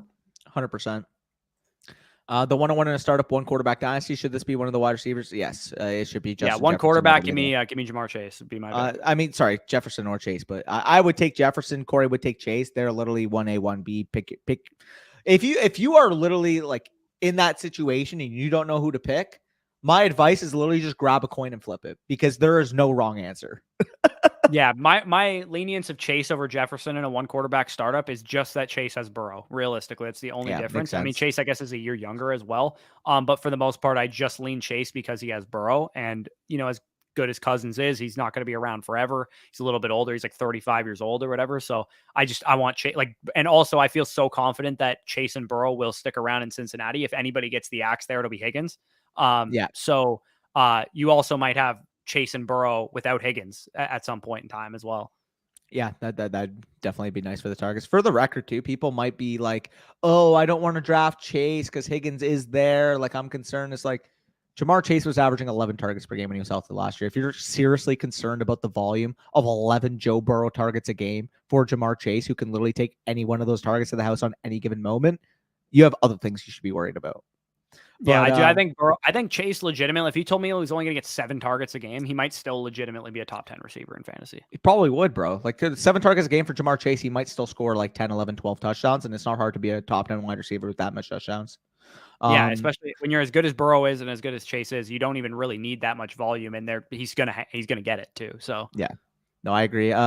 Much love from Cordis, Ontario. Appreciate that, Petunia. We also let's go. Chris, what high school did you go to? I'm a nice little STM grad over here. My team at 1-7 feels good. Oh, that was the other one. Which round, Josh Allen, is he worth the 2nd round? I have him currently ranked as my 18th overall player in 4-point passing touchdowns league. Now, if you have bonuses to the quarterback position, if you're in a 6-point league, I think you can make the case that he should be an early to mid 2nd round pick. Yeah. At the very least, I think you're in the late 2nd round area. You grab Justin Jefferson and Jamar Chase. Like Josh Allen can be an auto pick for you at that point in time, assuming Pollard, Garrett Wilson types are not on the board. I actually really like the prospects of going with Josh Allen there. So I'm probably going to go back to the running back position because I'm a little weak there. Yep.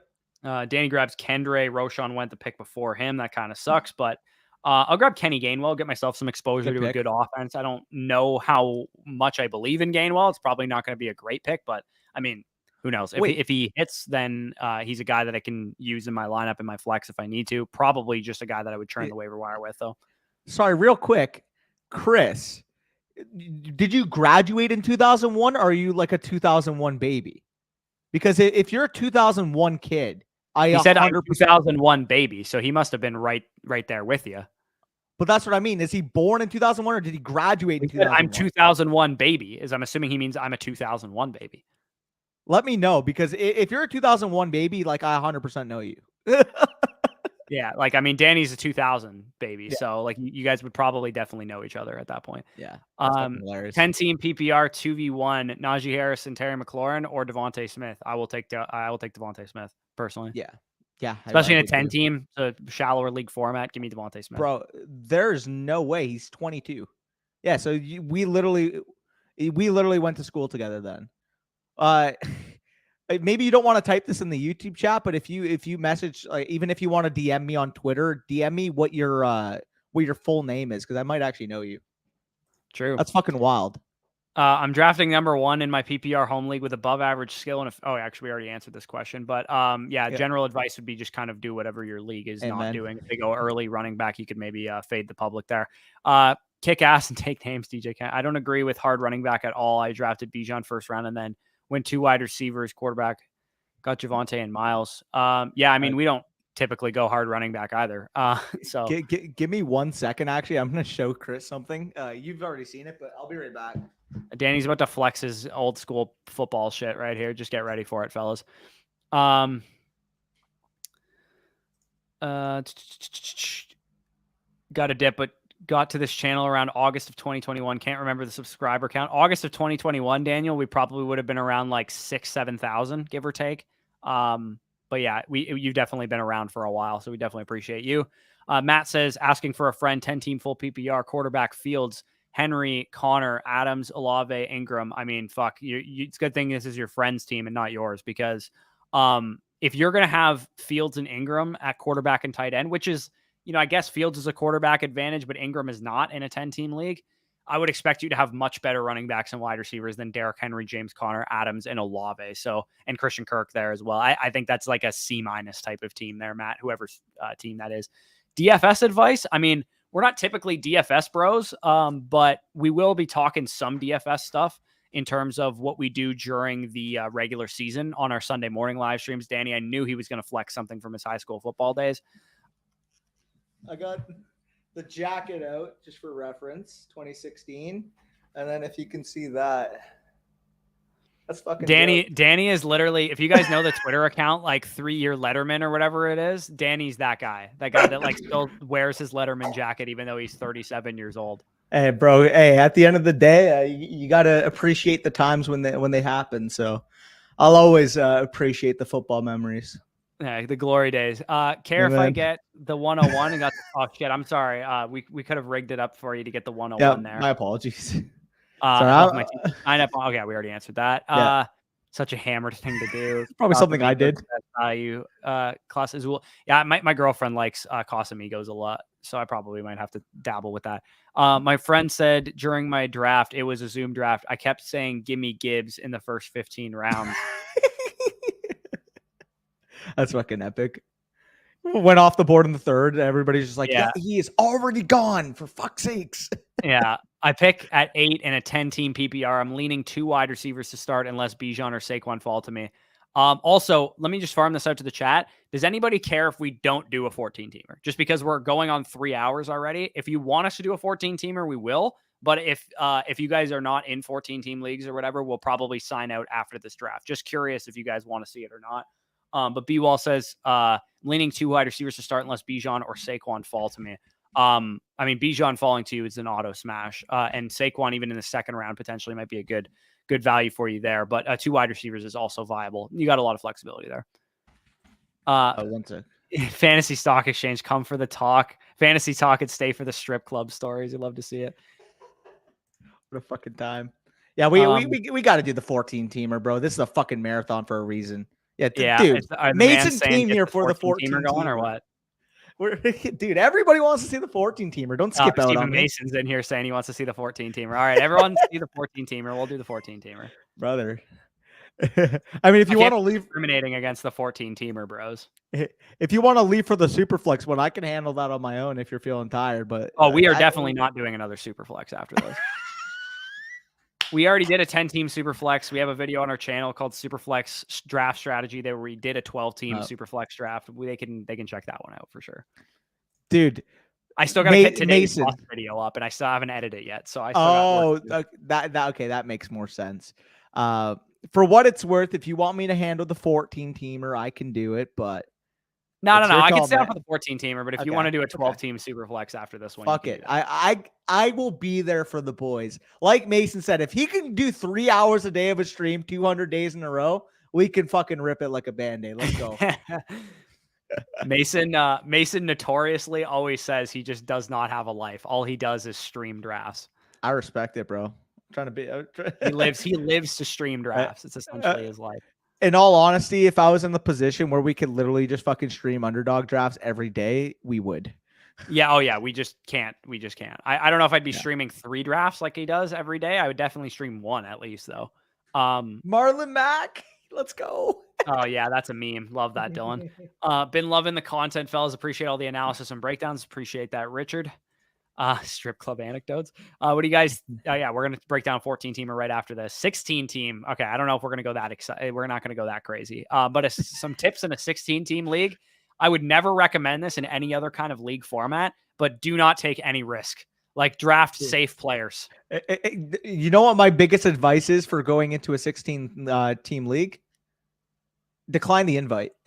Yeah, or like kill 4 of your friends and make it a 12-team league. Yeah, for real.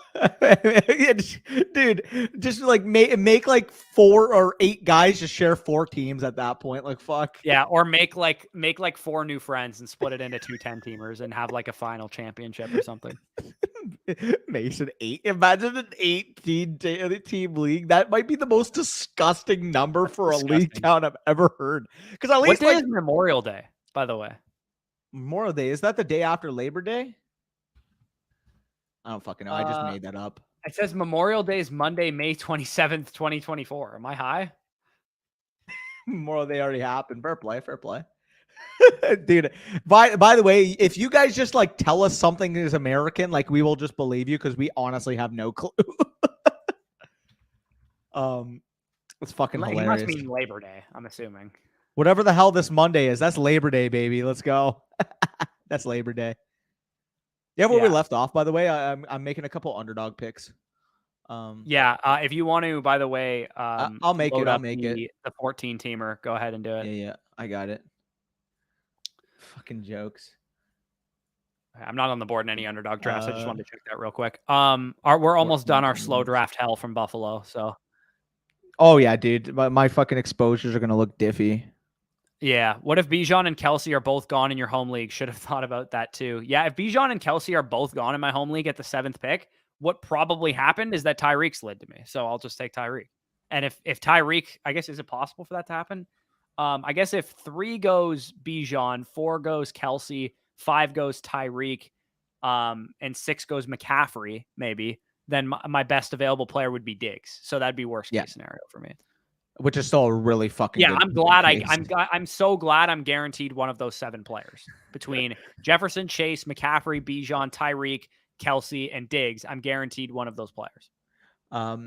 But by the way, real quick, Mason had mentioned what's it called, Labor Day on Monday. For those of you who don't watch any football other than college football and NFL, so up here in Canada, like this is pretty obvious, but there's a league called the Canadian Football League. If you guys are unfamiliar. My hometown team is hosting a game against their biggest rival. They are the Hamilton Tiger Cats. They're playing against the Toronto Argonauts on Labor Day this week, or this upcoming week. So that day, me and my buddy are gonna try to get tickets. Have some drinks there, have a good time. It's fucking Labor Day game. It's always gonna be good vibes. And then later in the night, we have our freaking home league draft that we've been doing since 2013. If you guys want reference to, we always talk about, buffoon league mates, like taco picks, this and that, dude.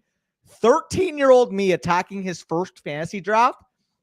It was ugly. It was fucking ugly. I had the 2nd overall pick and I took Doug Martin over Marshawn Lynch in 2013. Not fun. Go Bucks. Also, Danny, if you want to extend this to a 12 or a 13 round draft, just because it's only 10 rounds right now, maybe want some, because it's a 14 teamer, you kind of need to outline depth a little bit. Yeah. A couple bench spots. Oh, you're gonna run that. So I'm dropping the sleeper league in the chat right now. Baseball Fanatic asked, "How do I join this draft?" I am literally dropping it in the chat right now, and it looks like my camera just died. So we are going to swap over mine here in a second, but I'm going to drop the link, and then I will change out my bat. Dude, you know it's funny when the 110 zoom doesn't even work on the 14 teamer because there's too many teams. Real Mason, real.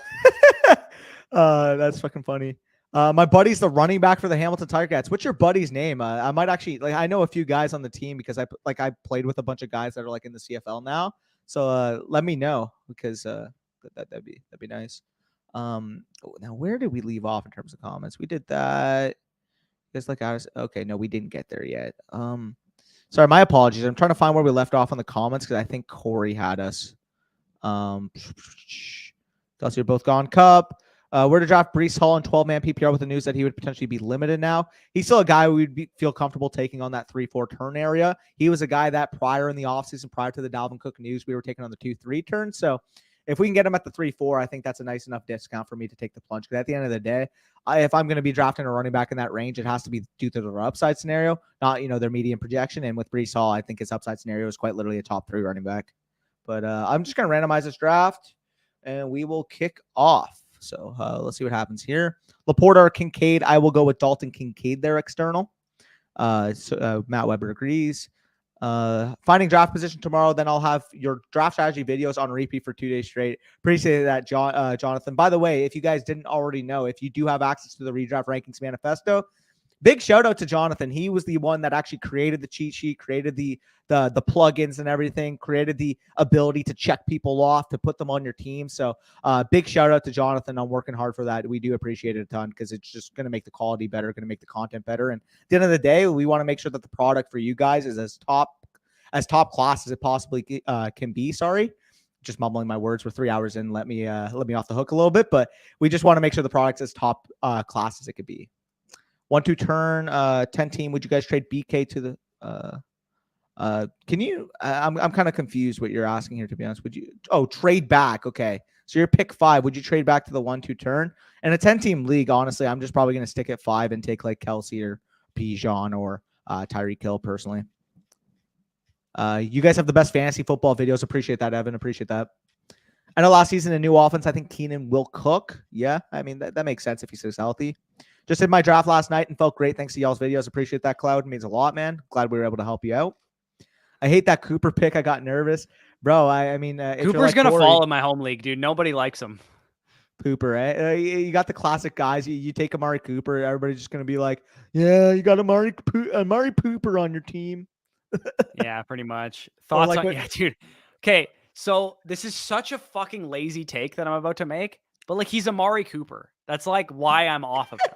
It's because of who he is. It's like valid. He's inconsistent. He deals with injuries and it affects his on-field play. Is his projection, like if you just told me we have like a number 1 receiver, had like a 26% target share last year, Deshaun Watson is his quarterback, I would be all in on this guy. But like, I'm so worried because he's Amari Cooper. Like he had an elite projection in 2021 on the Cowboys, the year they drafted CeeDee Lamb. But he's Amari Cooper. Or the year after they drafted CeeDee Lamb, and he was Amari Cooper that year. And he was like the wide receiver 29 in points per game. What's so funny is because like when you watch the guy play, you see like, holy crap, like if he could just fucking figure it out for a full season, man, like he could be a mid-end wide receiver 1, but this guy will have stretches where he'll look like a top 5 wide receiver on the planet, and then he'll have stretches where he's completely fucking disappearing. Like I actually don't understand it. Now, obviously, I do think a cause of it could be the lower body injuries, like that he just consistently plays through. Like I think even on the Cowboys, like he was playing through like a plantar fasciitis strain. Like he literally fucked his foot. He literally could not put a ton of weight on his foot, so he was just taking painkillers and fucking playing. Like he always does that shit because he's a good teammate. He's gonna try to be on the field when the team needs him, but at the same time, it's like for fantasy, you'd almost rather him just get healthy and be out. Like, yeah, no, 100%. But so far, you do go with Jamar Chase at the 1-2. Obviously, Jefferson goes 1-1. Travis Kelce goes at the 3. And a 14-teamer, I just can't pull the trigger on a onesie at that point, especially with Bijan, especially with Tyreek early, knowing that death is going to come to bite me in the ass. Yeah. Also, one thing I wanted to mention too, it's been we've been on here for 3 hours. Not once have we asked anybody to like the video or like the stream. We're only at 63 likes. There's 150 of you concurrently in here. Yeah. So we got to get that like number up a little bit. Just saying. Yeah, you gotta boost it for the YouTube algorithm, like we always say. Yes, absolutely. We are part of history, baby. Yes. No Mixon yet is crazy. Yeah, Mixon's cheeks. I don't care about Mixon. Can other people start taking Najee sooner? I'm sick of drafting a Brian. This is Brian's. Is Brother, like I love everybody in this room hates fucking Najee Harris. it's so happy you say that so you can scoop all the Najees for me, man. Like at the end of the day, man, to have a good relationship, you need somebody that's willing to do the dirty work, and you do the dirty work in our rooms for us, so we appreciate it. Yeah, ass eater auto drafting too. You hate to see that. That is an elite. That is an elite It's an freaking elite name. sleeper name. When's the next Dynasty Decisions video? I would say probably the Wednesday after week 1 is probably when the next Dynasty Decisions video will be. What decision do you need? I got you, Fags. And again, if you have any specific Dynasty questions, feel free to just reach out to us in the DMs. In Dynasty, what do you think of undrafted rookie Chris Brooks ready to get really their only big running back with Wilson out? I mean, I wouldn't expect anything out of like a third string Dolphins rookie running back who's an undrafted free agent. I think it's going to be Raheem Mostert for the most part at the beginning of the season. They could still technically trade for JT if the Colts wake up and realize that he's not worth Jalen Waddle. But yeah, like the nice thing is that like, it's not like the trade deadline, right? Like when the trade deadline passes, you can no longer trade for the player, but there's no thing that says the Colts can't still trade Jonathan Taylor away. Yeah, no, exactly. They just put like it was a self-proposed deadline, and people are taking away like, oh my god, they weren't able to trade Jonathan Taylor. They're gonna keep him through the rest of the season. Like, just like no, like they proposed the deadline. The reason why he's not playing in the first 4 games isn't because they weren't able to trade him. It's because that was the deadline for the pup. They had to activate him off the physically unable to perform list prior to that day, and they didn't. So that way, so because of that, that's why he's missing the 4 games. After he misses the 4 games, like there's fair game that he could be dealt at any point, whether it's Miami, whether it's, maybe like Joe Mixon goes down for the Bengals. And at that point, the Bengals need a bruiser running back to handle the between the tackles work. Could you imagine Jonathan Taylor on the Bengals, by the way? That'd be so fun. The one thing I will say, like, I get it. Jonathan Taylor, it's a running back. You don't want to pay him. You don't want to trade any draft capital for him. Jonathan Taylor is a difference-making running back, and assuming he's healthy, if I was an NFL team that was a contender, I would be willing to give up like a 2 and a 4 for him and pay him a decent amount of money. I think he's one of the few exceptions at the running back position for me. Yeah, fact. Sorry, I'm responding to something. Yeah, no, you're good. Swift going early 5th is wild. Yeah, that is very wild. 12-man PPR, best draft strategy. You're going to need to be more specific than that, Tyler. We have a lot of videos that are a lot of good draft strategies, but no idea where you're picking and what the room is like. I don't want to take Harris either, but far too people are taking these fades way too far. Yeah, I mean, like that's going to happen when we tell people to fade players. I'm sure they're not in on them themselves, but hopefully, Brian, in your home leagues or your rooms are not forcing you to take this many running backs. Yeah, for real. But good on you for like recognizing players when they fall too far. Like I don't know where Najee went in the last video, but if it was like the 5th round or something, then I'm fine with it. Goddard over Pitts this year, I totally disagree with that. Yeah, I can't get there at all. 103 half PPR. I believe Michael already asked this, but in a 3 wide receiver, 1 flex league, I actually do lean Tyreek Hill. They're very close for me to begin with, but because there's the aspect that you can't supplement your flex with another running back, which a 2-2 would give you, you kind of have to afford that position to the wide receiver position, being a 3 wide receiver versus 2 wide receiver. I would rather get ahead of the 8 ball, not have to worry about backfilling. Plus, too, the home league dynamic, knowing that you can still fill up, a really good wide receivers in the dead zone. You can anchor it at Tyreek. You can get that 2-3 turn potentially with maybe Josh Allen and maybe like a Tony Pollard falls back to you. Like I know in sleeper ADP, Tony Pollard's literally listed as like the 210. If you can start with Tyreek and Pollard, would you rather do that or would you rather do with Bijan and Jalen Waddle? I kind of want to ask you that. I think I'd rather Tyreek and Pollard. I would rather Tyreek and Pollard for sure, if that's the options. But there's also the possibility that like Garrett Wilson falls to you, right? If you take Bijan, it's in the range of outcomes where he currently goes. in drafts. Danny, if you don't mind, just because like we've been on here for a while, do you want to actually change the clock to 30 seconds now? Yeah, I Just 'cause forgot the about 14 that. team Yeah, league, yeah. this My draft will apologies. take a long time if we Yeah. don't. I forgot that it was on 60, so my apologies. So from now on, remember, you guys are attentive. This is a 30-second clock. So I don't know why I paused like that, but where do we leave off? CD Lamb or Monter St. Brown PPR. Give me CD Lamb there, Simon. I know Corey agrees as well. Y'all have already talked about this, but what are y'all drafting JT at? Just got him at the 5-5 in my home league, but it feels gross. Let me see where exactly I have them in my overall rankings. By the way, just updated them on the manifesto. They will also be updated over on Flock Fantasy soon enough. But it's a quarterback. Okay, all the quarterbacks are gone. No, oh my God, what? Oh, I forgot it was 30 seconds. Okay, I mean, come on, we got to change Yeah, that. That's you're the commissioner. You better fix that. Remove player. Yeah. Okay. Can we fucking Gotta turn your auto pick off. Oh my God. Fired. No. I was answering YouTube comments. Allow me. You're waxing poetic about the Jonathan. What the? You just set Calvin Ridley at the 5-5. What are you saying here? Hey, that might be the best steal of Calvin Ridley I've ever seen. Especially 14 teamer Calvin Ridley at the 5-5. Are you kidding me? All jokes aside, pretty insane. For what it's worth, Chan, I actually put out a short like a couple hours ago about what I'm doing with Jonathan Taylor. And also I have Jonathan Taylor right now. Where I have him ranked is that's what I was about to check. 70, by the way, 71. I am letting somebody else in my league draft Jonathan Taylor because I guarantee he'll go before 71 in most of your guys' home leagues. You said you took him at the 5-5. That's like what, the 50th overall pick or 55th or something like that. I have JT at 67, so we're right around the same range. Yeah, like I would just let somebody else deal with that headache personally. Changes to 30. Yeah, I mean, someone asked like where JT was, and I'm like scrolling on my other screen, like looking at my rankings and completely forgetting him on the clock. So my apologies for whoever didn't want me to get fired in that instance. So big sad.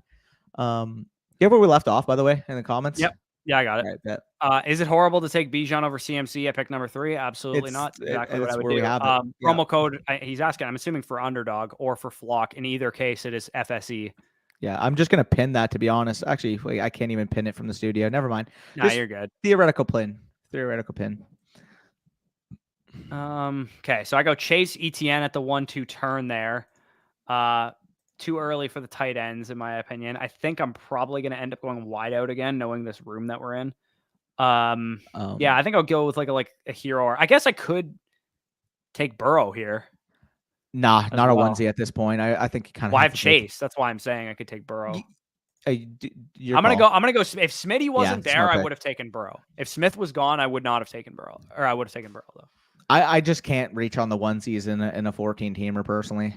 So I mean, for what it's worth, if you guys play in a 14-team league, we talked for a long time in the 8-team and the 10-team leagues that like onesies are so important. You want to get your onesies, but in a 14-teamer, they are less important because you can, most of the players in your league, if they take onesies early, are going to be weaker at the other positions. So if you go with the other positions early, it's possible that you can kind of piece together, quarterback or tight end or both production by streaming off of the waiver wire or just taking late round shots. So I'm way more likely to like fade quarterback or fade tight end in a 14-team league where you don't want to fall behind the 8 ball at running back and wide receiver.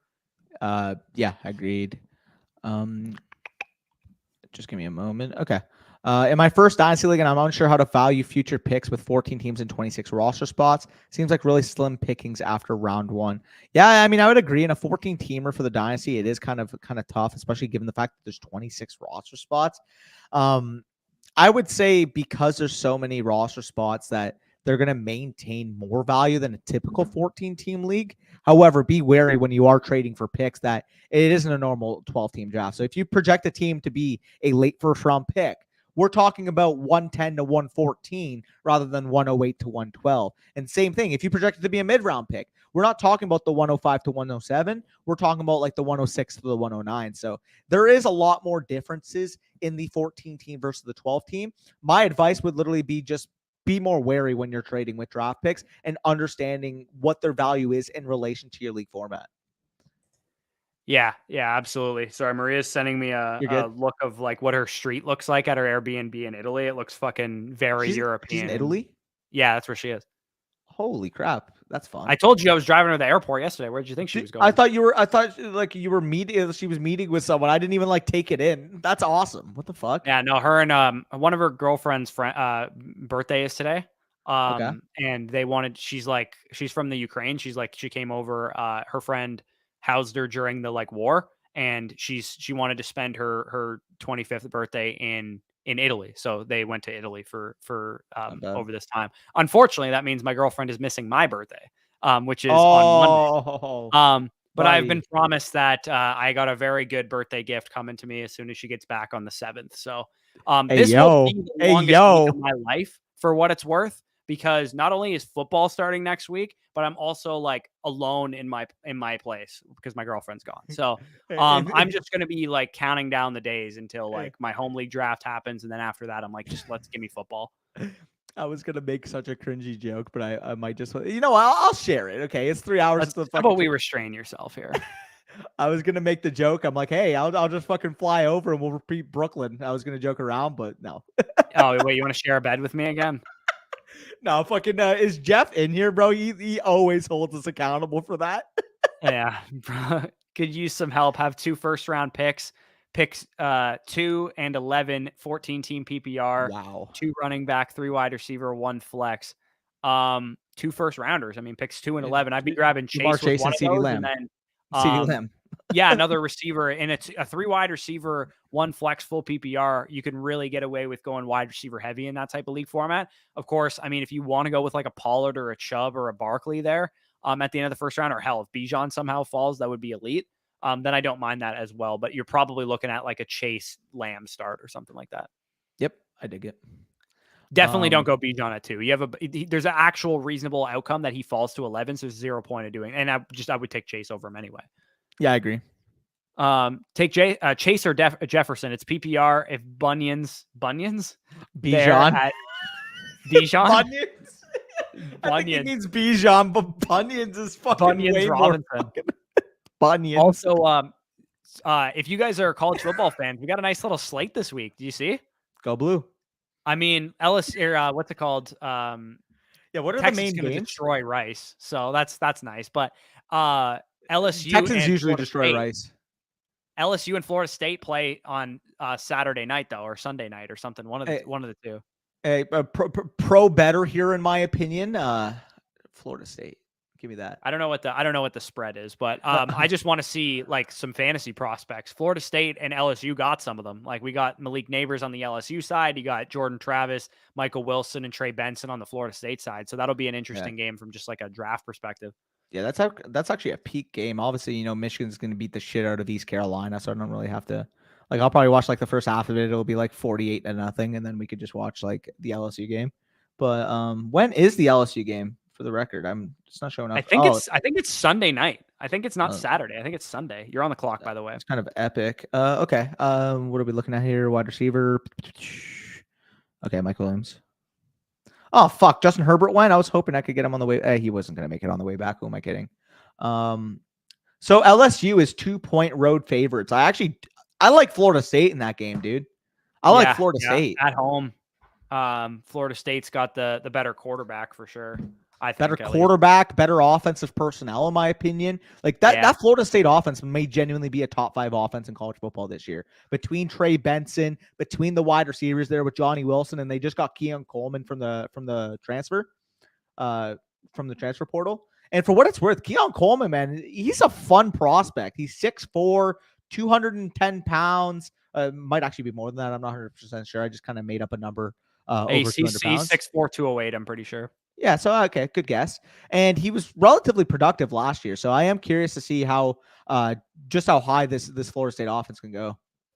Yeah, I grab Tyler Lockett there at the I did get 4-5 turn. Again, in a 14-team league, again, I'm a little bit more likely to grab players that are like cleaner projections, and to me, Lockett, Chase, and Smith kind of represent that. ETN was like the risk that I took because obviously he has some backfield competition and that kind of thing, but I'm less likely to go after like dead zone running backs and like that kind of thing in this area of the draft. Cause your goal, basically whoever wins a 14-teamer, usually they got like a couple big hits here and there, but for the most part, their starting lineup is just solid all around.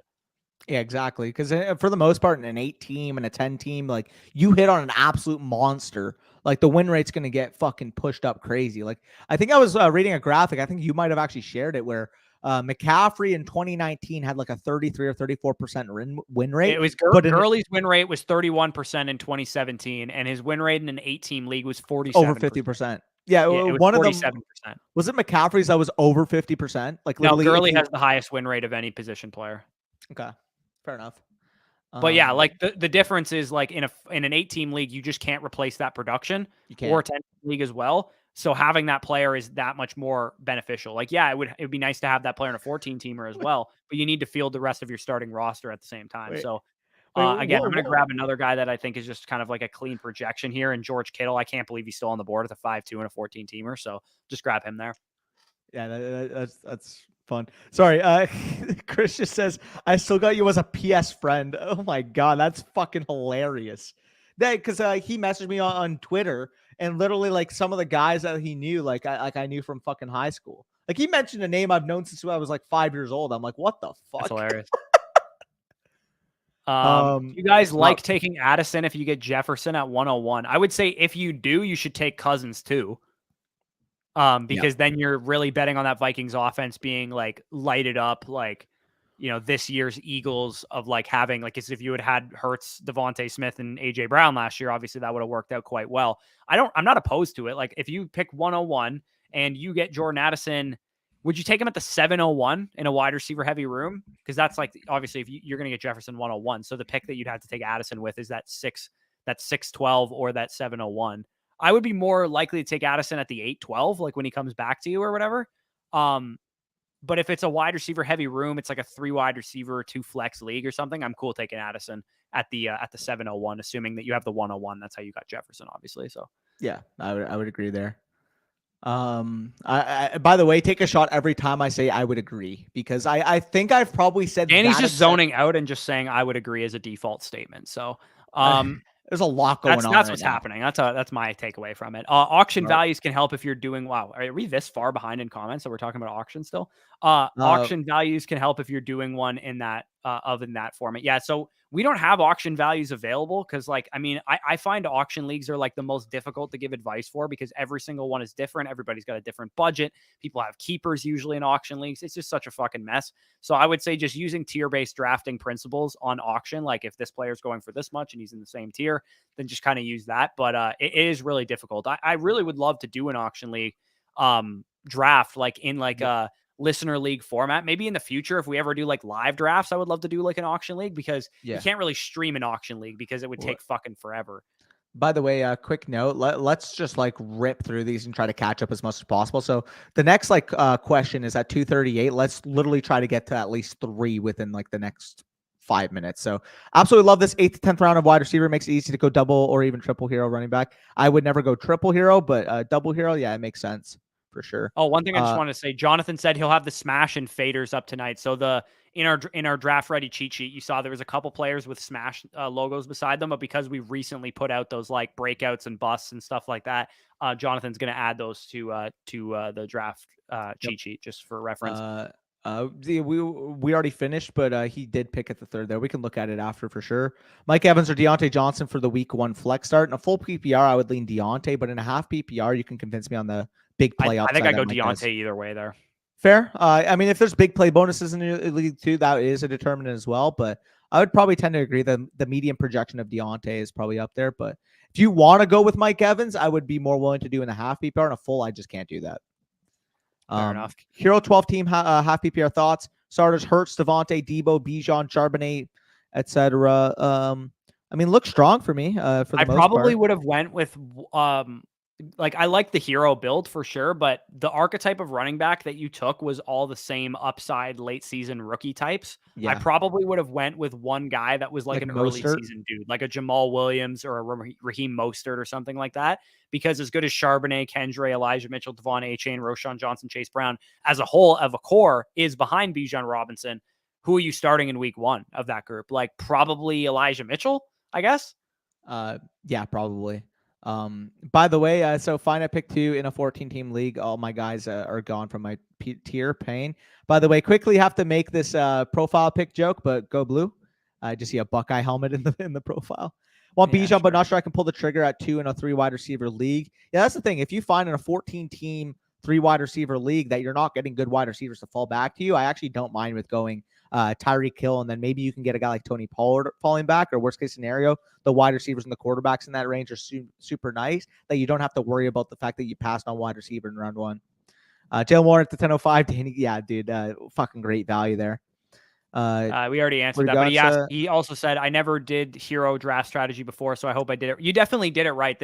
That's my only qualm with it, is that I would have gone with a different archetype of running back, but you could always make trades. I mean, I think you did a good job at your wide receiver spots. Ingram's a solid tight end.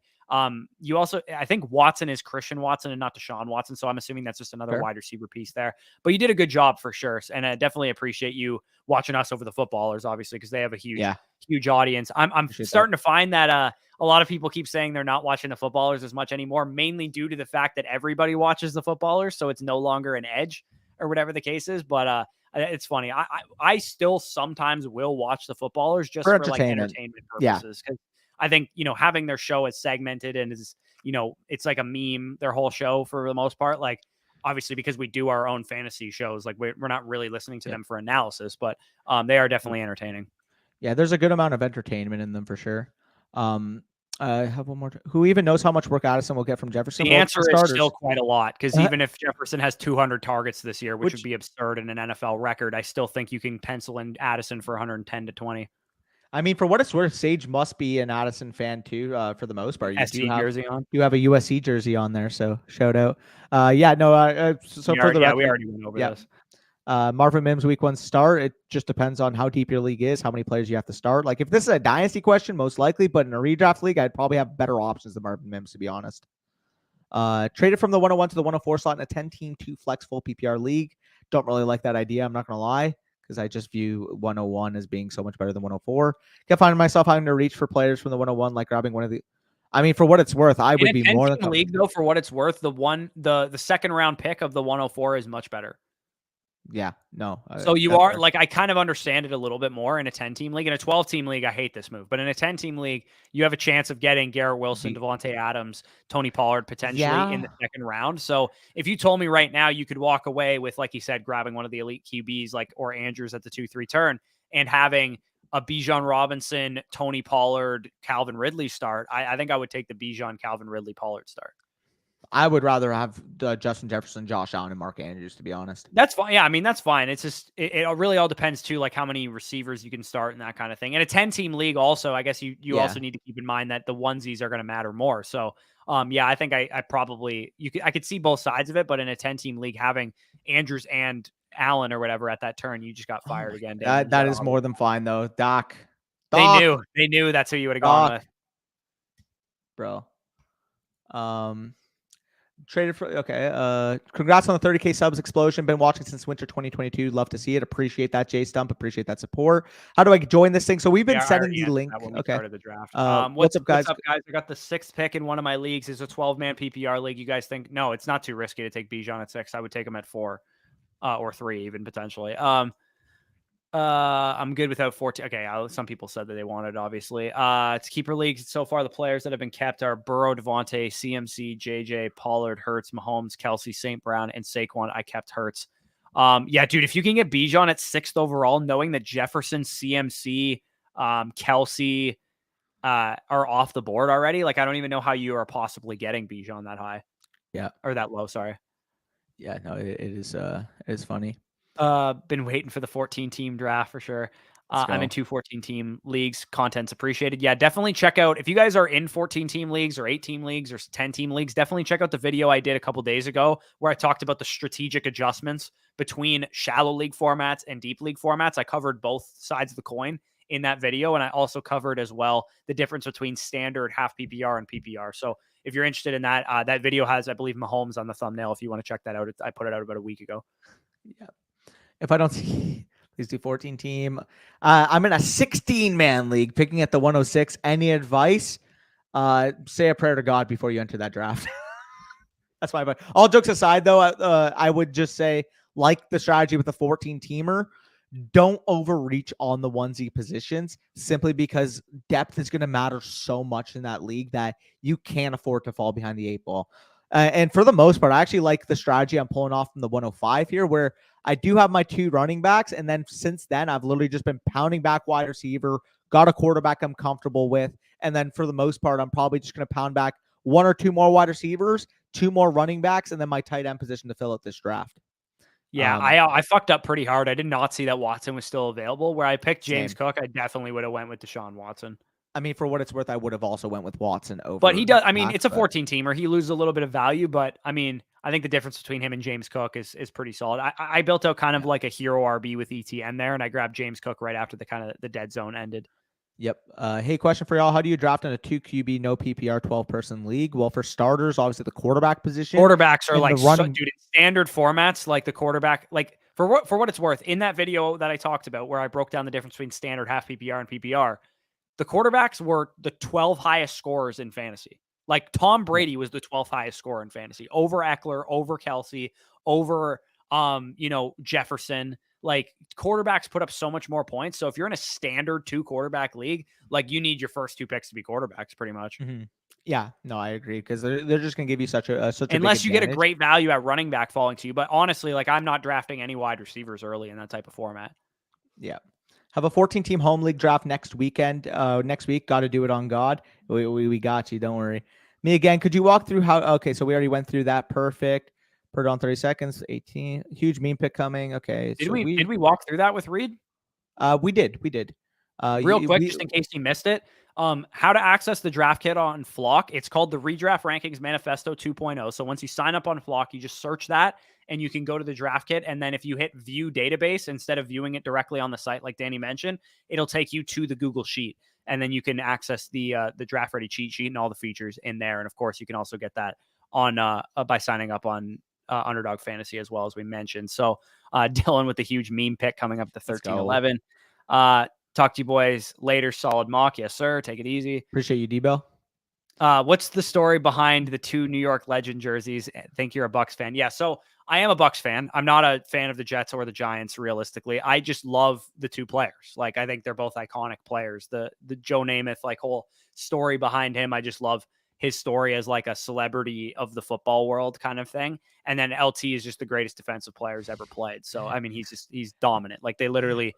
He's like, when Bill Belichick is telling people that like there's never been a player even remotely comparable to this guy, you know that this guy's a special player because Belichick has been around a lot of very good players. I mean, aside from, of course, Micah Parsons. I'm kidding. Get the fuck out of here, I'm joking. Relax. Don't even ever say that even as a joke. Hey, can I at least say that Micah Parsons is Lawrence Taylor from Wish? Sure. Can I at least say that? Okay. I'll jokes aside. A little Anthony Richardson here as my quarterback. I dig it. If I had not autoed, I would have definitely punted the quarterback position, but I still like how it's turned out. 18 team, excited. 2 words, our Jets. Sucks my team. Oh yeah, our Jets, baby, our Jets. Our Jets, indeed. That is a classic, man. If you guys don't know, that is like an inside joke from the channel for like the last 2+ years, dude. Like ever since like we were all in on Zach Wilson, all in Elijah Moore, like we just kind of coined the frame. Our Michael Jets, Carter, Breece Hall, everybody that I like. Everybody, Garrett Wilson. They drafted all the players that I seem to like. Yeah, our Jets is starting to become more of like a common sentiment, considering they were on Hard Knocks and they have fucking Aaron Rodgers now. Yeah. Sucks my 14-teamer is on ESPN because of their stupid default keeper rules, but at least I'll have JJ as my keeper. I mean, you can't complain about having him as your keeper for sure. Yeah. We already answered that a million times. Please ask your questions only once. 18 team. Wow, imagine getting something like Nico Collins in the 2nd round. Oh, man. Thoughts on Amari Cooper's upside? We already talked about it. It's upside might be the highest of his career, man. Like it realistically, like Deshaun Watson, if he plays at the level that he played at before he left the Houston Texans, Amari Cooper could legitimately be a wide receiver 1, which he's never been, by the way. Everybody views him as this like wide receiver 1 upside guy. He's never actually finished as a wide receiver 1 in points per game. He's kind of like somebody like, I'm not sure if you've ever like, have you had to draft him in a home league yet? No. Okay, so I had to draft him in one of my home leagues, bro. And It is probably the most, I guess I'll take him pick like you'll ever make in fantasy this year. Like, because in that range, you're eyeing Brees Hall, you're eyeing Ramondre Stevenson, you're eyeing the quarterbacks, you're eyeing maybe Calvin Ridley if he falls in some of your drafts, you're eyeing Jahmyr Gibbs, you're eyeing all these fucking names. And then if they're off the board, it's kind of like, I guess like Amari's like the top of the next tier. Like, I don't love it, but I don't hate it. He'll be okay. He's like the ultimate like 404 pick. Yeah, literally. He's the definition of like, I'll just take him in the early fourth. He's probably a good value here. Yeah, no, 100%. Jets Super Bowl, I mean, I could definitely see it given the roster that they have. If, of course, Aaron Rodgers can get back to that 2020, 2021 level play. $500 underdog slow draft on the clock in the 6th. Kittle, JT, or Evans, well-balanced team. For me personally, especially in a best ball format, give me the upside of Kittle playing on that offense. We saw the touchdown opportunity that he was able to do last year with Brock Purdy in the lineup. I mean, outside of Travis Kelce and Mark Andrews, I think he's the tight end with the highest touchdown upside. I would take Taylor in a best ball format, Really? knowing that all the money is at the top. I mean, it's a $500 slow draft, so it's not a best ball mania where like, whatever the case is. But I do think Jonathan Taylor might be worth that pick in the 6th round. At that point in time, in a managed league, I'm just letting somebody else draft him. But in a best ball format where you can get by before Jonathan Taylor comes back, then maybe he's the type of guy I'd go after. But I mean, if you want to lean for the safe pick, I'd probably go George Kittle as well. Right, my first 4 picks, 12-team PPR, had the 11th pick. Diggs, Pollard, Cooper, Kenneth Walker. Slightly early on Kenneth Walker, but I'd say like a 8 out of 10, probably. Like I would say right now, if this was like Cooper plus a onesie, like a Cooper plus Andrews or Cooper plus Lamar Jackson, I would like it a lot more. I also would have liked to know what running back was there in the 3rd, because as much as I like Kenneth Walker, like if you passed on Gibbs, ETN, Ramondre, or Brees, I would have preferred getting one of those guys in a Deebo Samuel type than I would Cooper and Kenneth Walker. Yeah, for sure. Yep. All right, where are we at here? I got the comments. Born in Baltimore, was a fan of the Stallions when they won the Grey Cup. Yeah, big shout out to when the CFL wasn't just exclusive to Canada, which never made sense to me. Like, why were there American teams in the CFL? It's literally called the fucking Canadian Football League. Yeah, that's weird. That's weird as hell. Yeah, it's funny. My buddies are running. Yep, we talked through that too. That's actually hype. 2013 Mason would have gone Manning. Hey, Manning cooked that year, so it's fine. Yeah, I mean, I remember. I think in one of my first drafts, actually, you're on the clock. It was okay. In 2016 was like the like a few years into this league. I ended up getting what's his face. I got Aaron Rodgers in like the 2nd or the 3rd round that year, and he was like by far the quarterback 1. So like that was nice. Fantasy draft of 2011 drafted Aaron Rodgers 1st overall. I mean, we all have our fucking stories, man. James Butler. Oh, I know James Butler. Yeah, that's fucking jokes. What the hell? I got the 12th pick today for my draft. Probably looking at CD and Pollard. Want to take a running back receiver. Too much risk taking both of the Cowboys. For me personally, I have no problem doubling up on the same offense, assuming it's a good offense. Like CD Lamb already. The bet you're making is that Lamb smashes, and if Lamb smashes, there's a good chance that the Cowboys were really good, and then Pollard probably smashed as well. So even though they kind 100%. Of are somewhat negatively correlated, because they can't all score the touchdowns on any given week, I think you're getting positive correlation over the course of the season. Yep. No, I agree with that. I agree with that take. Man, I don't get draft number until right before. It's all good. Load up on all the strategy videos. Get prepared to pick any other spot. We have the 1 to 4. We have the 5 to 8. We have the 9 to 12. Watch all those. See kind of how we conduct ourselves. See what the type of tier breaks are, so that when you do get your pick, you're not overwhelmed. You're not, oh, fuck, I'm 10th overall, and now I got to do all my research on the spot, because you would have already done any research that you could have possibly gotten prior to the draft. So that's my advice there. This is legit. Go for it. Okay. Yeah. Asking for another friend. 10-team full PPR quarterback, Hurts, running back, Barkley, Jacobs, wide receiver, Higgins, Metcalf, tight end, Higbee, flex, Mike Evans. I'm not going to lie. Still not, it's better than the first team that you were asking for a friend on, but it's still not great. I mean, Higbee in a 10-team league, that's pretty rough at the tight end position. Higgins and Metcalf is my 1-2. Oh my God, I keep answering fucking questions. Sorry. Sure. Dalton Schultz. I needed a tight end. Great. All right. They just know that you're just giving you Cowboys and former Cowboys every time. Literally, though, they just know ball. I guess they know the team that's going to win the Super Bowl. I want to turn auto off, by the way. There you go. I'm drafting 12 in this mock. Okay. No, this mock here oh, that we're doing. Are you ass eater, Sean? wait, Sean, you're ass eater? Eckler, Henry, Cooper, London, Judy. I mean, in a 14-team league, this is just simply too much risk for me. Henry's a risky option. Cooper is Cooper. He's risky. Drake London's a young receiver, so he's a little risky. Judy's already hurt. Williams is hurt. Like, I think this is just too risky of a team portfolio here. If I was going to take some risk here and there, I would do it like once or twice in those first 6 or 7 rounds. I just think I would have gone, instead of going Cooper at 312, I probably go DJ Moore. Instead of going Jerry Judy at 512, I probably go somebody a little bit safer. Yeah. I don't know, Jordan Addison or something. I guess, I don't know. There's not a whole lot of safe options there, but you could have gone somebody in different areas there. Hero. Oh, you already asked that, I believe. So we went through it. As a Dallas fan, he's definitely a Amari Cooper. Yeah, I agree with you, Lego, as a Cowboys fan myself. Mason agrees in a 14-teamer, you push down the tight ends. Yep. Ball. I don't like Eckler either, but man, people are fading him way too much. Pretty crazy. Him going at the 112 was a little insane. Yeah, that's pretty nuts. I'm not gonna lie. Like, comment, be like Kyrie. Make sure if you guys are watching, 146 of you concurrently watching right now, hit the like button. What are we at right now, Corey? What is the number of likes? Are we looking at like 60 or 70 with 147 people in here? Let me know how much we have. It still says 63, so I have to go view on YouTube. 1 second. Okay, if it's 63, you guys got to pick those numbers up, baby. It is 96. So let's 96. Get it to at least into the triple digits here, fellas. Yeah, we got to get triple digits. 4 of you watching that haven't already liked, hit that like button. Get us to 100, man. Come on. It's not hard.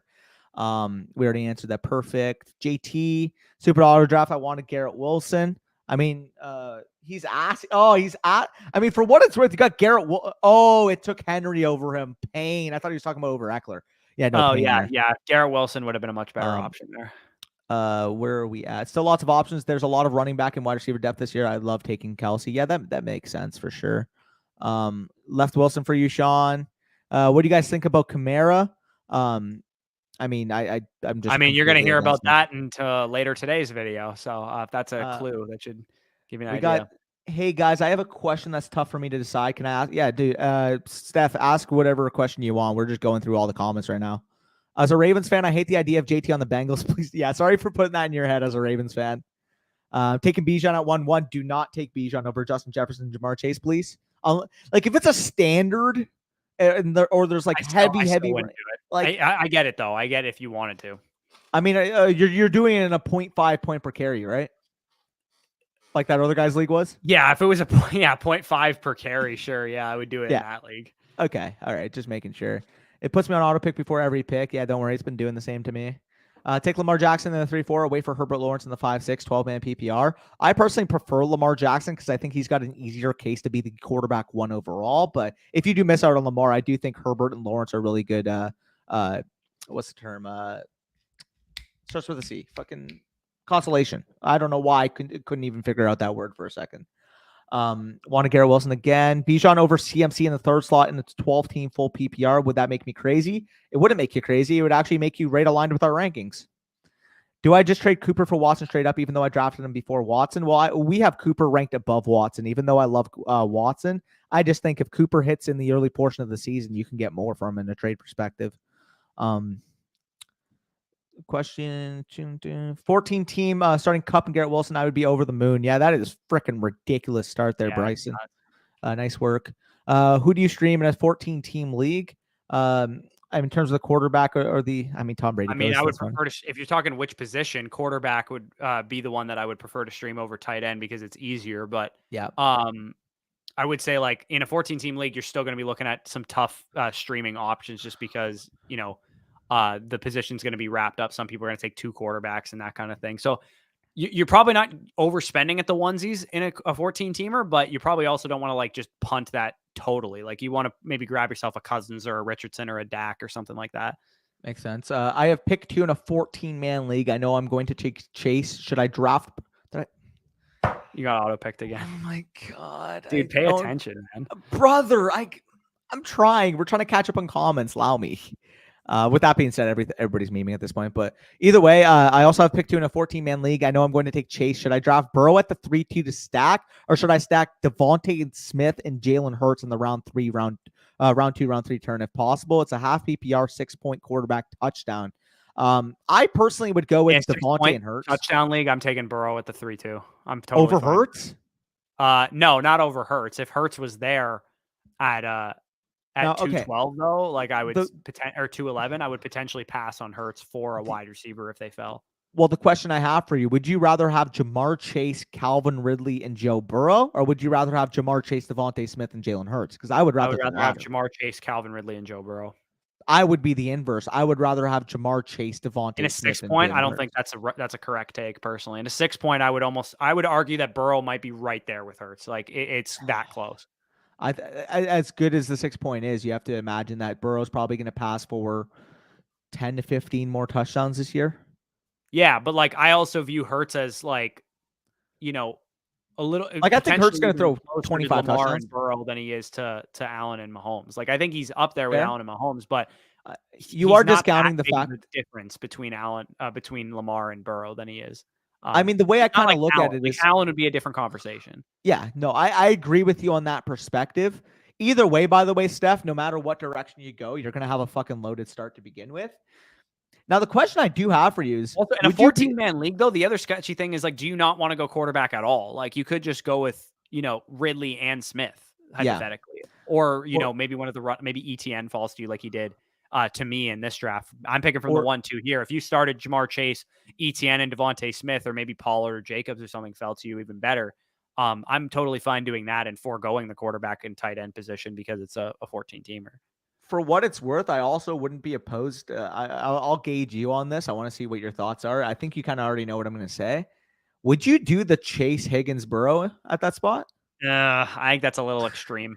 In a 14-team league, though, could you imagine when they have a ballistic week, they could literally just carry you? They could, yeah, they could. I think I would probably not do that. If it was an 8-team league or something and you're just looking for the upside, I don't mind it. But like when it's a 14-teamer and you kind of need to like hit clean projections on most of your picks, I think I would rather avoid overstacking one on offense. Yeah, that's fair. Either way, though, I don't know. We were kind of on different sides of it. I would prefer the Jamar Chase, Devontae Smith, and Jalen Hurts. Corey would prefer the Jamar Chase, Calvin Ridley, and Joe Burrow. So you can't go wrong there, Steph. At the end of the day, you mentioned what? It was your first draft, I think you said? Well, she hasn't picked yet, I don't think. No, but I think she mentioned she said she's the only girl in the draft. If you could help me out. Okay. That's what she said. I thought she said it's my first draft. So I knew I saw that earlier on. Yeah. 12-team half PPR at the 3-2 is Andrews still as valuable as Waddle. I prefer Andrews at that price tag. Let's try and motor through these, and then we'll sign off of this stream prior to the 4-hour mark. Brian Kelly probably will find a way to get out coached by Embassy, which is hilarious. Lean Dobbins or Walker? I prefer Walker, Luke. The running back dead zone does not exist. Maybe in your league, Bryson, if it's possible, if everybody's really sharp. And, for example, in our listener league draft, the running back dead zone didn't really exist in that league because everybody was taking wide receivers very, very highly. But I will say, generally speaking, across most people's league markets that are listening to this, the running back dead zone absolutely still exists. Yeah, well, you'll see running backs push up the board in like 90+% of your home leagues. Pickens or Dotson? Give me Jahan Dotson pretty easily there. CR. Walker, Luke. Okay, he's answering him. Yeah. Footballers aren't as detailed as you guys are. They are vague and don't back each opinion up like you guys do. At the end of the day, making content, it just depends on like what type of a way you want to attack it. So with the footballers, the way that they're structured, the production value, the organization, the scheduling, like that's why I enjoy watching them. It's not like I'm watching them to learn something about fantasy that I don't already know. Because for the most part, like you kind of said, like we'll get into more surface level stuff that they're tackling. Yeah. But like if I'm like, doing work on one of my monitors and I just want to chill and relax and have some good vibes, like I'll put them on. When I want to like do like research and like see, like what analytical take can I take away going forward? Like I'll watch guys like JJ Zacharias and I'll watch guys like Sean Siegel. I'll watch that for like the strategy portion, but it really just depends. That's the beauty of, I think, fantasy football content as a whole now is that back then it was like everybody was doing the exact same thing. It was a show style, a couple buddies, their podcast feeling, good vibes. And now it's like, you want an analytical approach, you go to one area. You want an entertainment value, you go to another area. If you want to, see strategy, you might come to us or Ron. If you want to see, pure dynasty, you might go somewhere else. You know what I mean? Like there are so many different ways to consume content now that there's no like back then you could say this channel's better than that channel because there was a lot of overlap. Now it's like, it depends really what you personally enjoy. Like if I pulled 137 of you right now in the chat, if I pulled each one of you on who your favorite channel is, depending on your personality and depending on why you watch fantasy content, your answers are going to vary. Yeah, for sure. We're really going to speed through these. No more tangents. Sorry about that. Again, my eyes are like burning right now. So Sean says, I don't watch them. I'm a complete pussy compared to Mason, who did a 24-hour stream. I could do it. I can't. There's no way, dude. There's no way. I don't watch them because they don't. Yeah, again, eye tests and stuff. And he said statistics about the dead zone single-handedly won me over. I'm glad you were able to take away some stuff from there. And Cloud says, give me them spreadsheets and percentages, baby. Yes, sir. How can Amon-Ra have a higher projection than Garrett Wilson? I mean, I think their projections are quite similar, to be honest. I think with Amon-Ra, you're getting a little bit higher of a target ceiling just because we've seen him command targets at like an elite level, whereas Garrett Wilson's more like 27% as opposed to Amon-Ra being up near like 30%. But for the most part, they're pretty similar projections. 12 team at the 1-5, 1 flex, Hurts, Pollard, Montgomery, Chase, Amari Cooper. Chase at the 5. Chase at 5. Yeah, is that Chase at 5? That's nutty, dude. That's a great looking team. Eric, yeah, that's good. Reading the chat sounds like a lot of first-time fantasy players here. Hey, we're open to anyone, man. Mercy. I didn't realize how much of a crapshoot fantasy is until seeing the numbers. I thought I was getting unlucky. Well, that may be true. There's ways to improve our odds from one. Exactly. Yeah, fantasy is generally speaking a pretty decent crapshoot though. Like I do the most research of any player in my league last year, and I had Breece Hall. Like, and sometimes you just have the guy who blows his knee out. Dude, I mean, for reference, so in my leagues, I think I was in 7 redraft leagues last year. I had 5 of them where I was either first overall place, first seed with the bye, or I like smoked everybody else in terms of points scored, like dominant teams. I had 1 team advance to the finals, and it was the team that finished in 6th place. Like, you can't predict that shit, man. And obviously, it's like frustrating to a certain degree. Like, I advance all these teams. I'm 11-3. I'm 12-2. I'm looking like by far the favorite. 13-1 in our Cone Setters League, and I got bounced in the first. Get bounced in the second round. Yeah, it's nuts.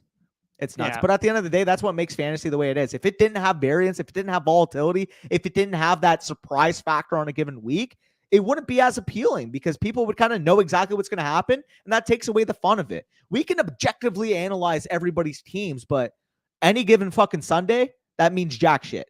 Has anybody ever gone undefeated in a fantasy league? If you guys are in the chat and you've ever gone undefeated and won the championship, I got one loss. I've never had that happen. The best I've ever done was the first year that I won my home league or the most recent first year that I won my home league in 2020. I think I was 11-3. And then I won the league. I don't think I've ever even anytime I've been 12-2, 13-1, 14-0, or whatever the case is, had very few losses. I've actually always gotten bounced in round 1. Yeah. No, exactly. Anyways, I have not seen the UF and Johnny Football docs, but I definitely want to watch the UF one for sure. And Joe, real quick, it was just a last round meme for the most part. Like the last round, people kind of just, have some fun I mean, with someone took, I thought this was Justin Blackman for a second, but somebody took James Blackman. I don't know what that is. Who? So he took Antonio Brown, 10-team PPR, pick 6, T-Law, Dak, Chubb, Gibbs. I wouldn't have taken Dak if you already had T-Law for the record. Yeah, definitely would not have taken Dak as well. But I like the team. Everything else is awesome. Hill, Ridley, McLaurin, Judy, Andrews. Yeah, it's a good team. I mean, for what it's worth, given the team that you have, you probably got Dak. He probably just slipped super late. And at that point, you're like, okay, it's round fucking 12 and Dak is here. So I don't mind it because, looking at the rest of your team, you're literally having all of those guys are guys I would value inside the top 10 rounds. Top 8, for sure. 9 rounds, to be honest. Yeah. Great content. Make sure you guys like the stream. Appreciate it. We don't want Bush to go mute until we get to 100 again. Yeah, I did that on the listener league draft. Rate team 14 in the mock draft. So Blue Viper goes AJ Brown, Patrick Mahomes. So for me, there's no way I go Mahomes in a 14-team league at the 2-1. It's just too early. In a 10-team league or whatever, if you want to take Mahomes at the 2-1, it makes more sense because you're getting more of a positional advantage. But to me, I absolutely would have gone Garrett Wilson there. And then you would have started AJ Brown, Garrett Wilson, Kenneth Walker, DJ Moore, George Pickens. You're just better off punting the quarterback position more in these type of league formats. Yep. I get it. It's Mahomes and he's an easy projection. And sometimes you do want to just a risk-free guy that is going to be great, but it's just a little too early on the quarterback position there. Other than that, I like the team. That is facts. Why are the Toronto Blue Jays in the American League for baseball? That is true. That is true. We're not in the National League. That is weird. I I think got it's just Jed- it's more like it's called the American League, but it's essentially the Eastern Conference, right? Like it's on the eastern seaboard of the United States for the most part, all the teams. Yeah, that's facts. I mean, for what it's worth, I'm a Sox fan. So, by the way, I don't want to hear it in the comments. No, I'm a Sox fan, Toronto. I'm Like, literally gonna mute you if you keep talking about this. Okay, relax. I know you're tired. I got Jetta's off insane. waivers in his rookie season. Yeah, that is huge. Who y'all taking with the number 2 pick in a Madden franchise fantasy draft? Josh Vic? Allen probably. I guess Vic will go 1, right? Well, no, I just like in the NFL right now. Oh, so okay. I'm assuming Mahomes Madden is one franchise. I heard like Madden Legends also, but that's not really true. Well, like, I'll just tell you right now, I'm actually probably gonna like play a little bit of Madden after we're done. I'm not gonna lie, and then go to the gym and shit. But I think at the second overall pick, you got to go with Josh Allen or Lamar Jackson. It really just depends on your play style because Mahomes is gonna go 1. Obviously, if Mahomes falls to 2, you take Mahomes. But Josh Allen or Lamar Jackson would be the guy, and I just spent way too much time on Madden. Yeah, that makes sense. By the way, you got to get Madden so we can play each other again. Yeah, true. I need to get Madden for sure. Get on the PC. Thoughts on Cortland Sutton? I think he's a decent value. 8th, 9th, 10th rounder, and in deeper formats where you got to start a bunch of wide receivers, he might get out to a hotter start. Thanks to the great content this year, guys. Got my first draft for the season tonight. Feeling good about it after watching so many of the vids, dude. I cannot wait for my home league draft. I'm honestly getting quite sick. Like, this is the point in the off season, August 31st, September 1st, September 2nd, where I'm like, just give me the games. Like, I'm done talking about these players. I just want to see what, happens or doesn't happen that I thought would happen, kind of thing. Makes sense. Would love your overview of the last 2 drafts, Cairo. I don't have the other draft pulled up anymore, but I'll give you your overview of this one. He's Stephon Diggs, Josh Jacobs, Debo, Justin Herbert, Mike Evans, Zay Flowers, AJ Dillon. I like the team. I think I might have gone Damian. Actually, I guess he was off the board. I think it's a pretty good team. I don't disagree really with any. For a 14-teamer, it's strong. What's up? For a 14-teamer, I think it's strong.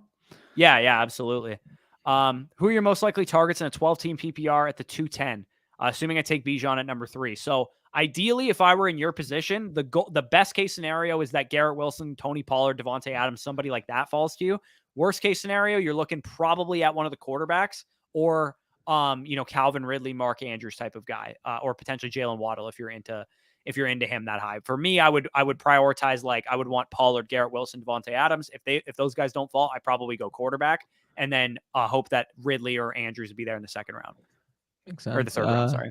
Appreciate the feedback, W Stream. Glad you enjoyed, Mac. Glad you enjoyed.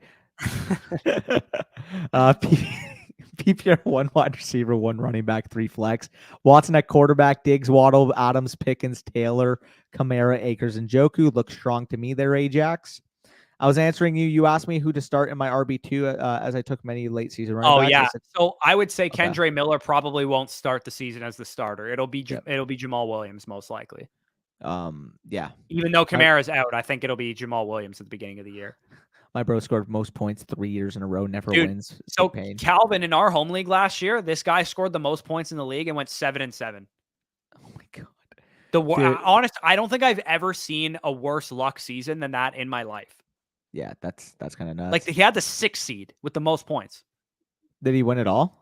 No, he got bounced in the first round also. Wow. But his team was dominant. He had a really good team, and he got 7-7 because everybody decided to have their best weeks against him. 10-man PPR money work league. Jalen Hurts, Bijan Robinson, J.S. Jacobs, CeeDee Lamb, AJ. Oh my god, dominant, dude! Holy shit! What dominant. the fuck? I cook. Let him cook. Yeah, he cooked. Jonesy, yeah, agreed. Price for Chubb and Dynasty, probably like a mid to late 1. I'd be cool giving up a mid 1 and like a 3 for him at the most. Yeah, I mean at that point, sir. Exactly. Dak did fall so far down. I kind of had to take him. Dude, I'm a degenerate because I literally didn't even see that he spelt it as dad. I just read Dak because my football brain is just in tune. True. Yes, Chase went at 1-5. LOL. Eckler, Bijan, CMC got taken before. Dude, Eckler going before Chase is hilarious. Disgusting. Gone 11-2 to first. In first, 14 team won't do it at all. Yeah, literally. NL East, though, too. Yeah, that's a good point. Yeah, Blue Jays could be in the NL East. Draft strategy for the 20-man standard league was thinking about my 3 God. running backs. Please tell me you're joking right Bro, now. like a 20-man standard league. You guys need to just split into 2 leagues, please. Dude, literally though, just make it 2 leagues and then the winners of each league play in the championship, because 20-man league would make me want to fucking bleach my eyes out. Yeah, 12 team, 5.5 at the 2. CMC, Mahomes, Ridley, Mike Williams, Waller. What y'all think? I think that's a pretty good thing. I wouldn't have gone McCaffrey at 2. I would have gone with Chase. But other than that, I think that's a pretty solid construction that you got there. I agree. Also asked before, 12? 7. What's your favorite draft? Oh, we answered it. What's up? No, we did answer this. So we said if you could pick 1 and 2, obviously we love that. But outside of the top 2 picks, we like the pick 7 range that we actually are at in our home leagues. Yeah, 5 to 8's a good spot because you catch all the tier breaks, as we've talked about throughout this stream. Thank you, boys. Love you. Got to keep this shit going for years to come. Absolutely. This is the last draft. I think it's gonna be mine. I don't know if you're staying on after this, but I'm definitely hopping off. Yeah, I'm not gonna lie. I'm probably right dude, too. It's a clean 4 hours. We did a mock draft marathon. I think, unfortunately, if you guys are in a 12-team Superflex, we didn't get to that draft format, but we do have you covered with the Superflex draft strategy video, which was a 12-team, and we talk about the Superflex strategy in that. Sutton or Addison week 1, I will take Jordan Addison, even though I think Sutton's a decent week 1 play. Quarterback, Lamar. Running back, Chubb, Henry, Damian Harris, Roshan Johnson. Wide receiver, Debo, Mike Williams, Chris Godwin, Pittman, Tyler Boyd, Goddard. I will say you're lacking a little bit of a good, potent offenses, but for the most part, I think it's a balanced team. Yeah, the only issue I also do have here is that he probably took Derrick Henry for Chubb in the first round, Henry in the second. I just don't really like that, to be honest. I would much rather build around stronger first and second round players, in my opinion. If this said CeeDee Lamb and Tony Pollard, if this said Garrett Wilson and Saquon, I would be more willing. Yeah, I mean, even Chubb. I don't mind Chubb. The only problem I have is you probably took him in the mid-first. Problem. You could have probably gotten Garrett Wilson or CeeDee Lamb or something, or Amon-Ra there, and I would have much preferred that. For sure. 12-team, 1 flex, 112, dropped it before injuries. T-Law, Henry, Swift, McKinnon, Diggs, Devontae, Judy, JSN, Mark Andrews. Thoughts? So I'm assuming on the 1-2 turn, you probably got Diggs and Henry. Again, too early for me on Henry. I'm not going to lie to you. I'm not going to pretend to your face that I like the pick, because I definitely do not like the pick at the 2-1. Spoiler alert for later today's video. There's a guy by the name of Derrick Henry who's going to make an appearance in that. And it's particularly for this reason. It's not that I don't like Derrick Henry this year. It's that I think most people will take him at the 1-2 turn area. And I just think that's way too early. Yeah, that makes sense. 13-1 last year, plus 25 point per game per win. Geno, Eckler, Saquon. Wow. I lost to TJ Hawkinson in the semifinal. Aaron, I have a similar case to that. So I was 12-2 in a league, right? My team was, I think, Dak, Ramondre, Raheem Mostert. And then at wide receiver, I had Justin Jefferson, CeeDee Lamb, freaking Devontae Adams, and Garrett Wilson.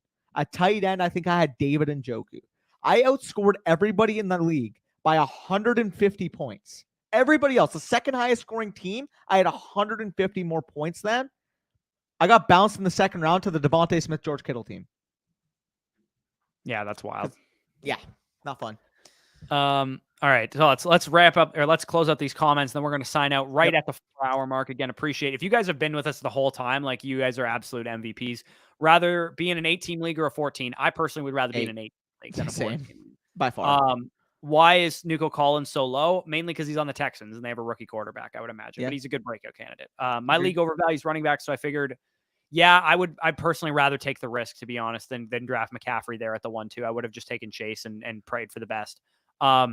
Any strategies for for 9th round pick or 9th overall, I'm guessing is what he means. 9th overall, you're going to be at the mercy of the draft board, but I like getting maybe 2 wide receivers. If the value's there, you may be able to get Diggs and Lamb in the 2nd round, or Diggs and Amon-Ra or Garrett Wilson. But I also don't mind mixing in a running back there at the turn. 10-second picks for the true of heart, or for the strong of heart. Yes, sir. All right, 4-hour mark. Again, appreciate you guys for sticking around here. We are going to head off. We're fucking exhausted, but we will have my top 5 busts coming out probably around 6 p.m. tonight. So if you guys want to stay tuned for that, definitely check that out. But with that being said, peace out. We'll talk to you soon.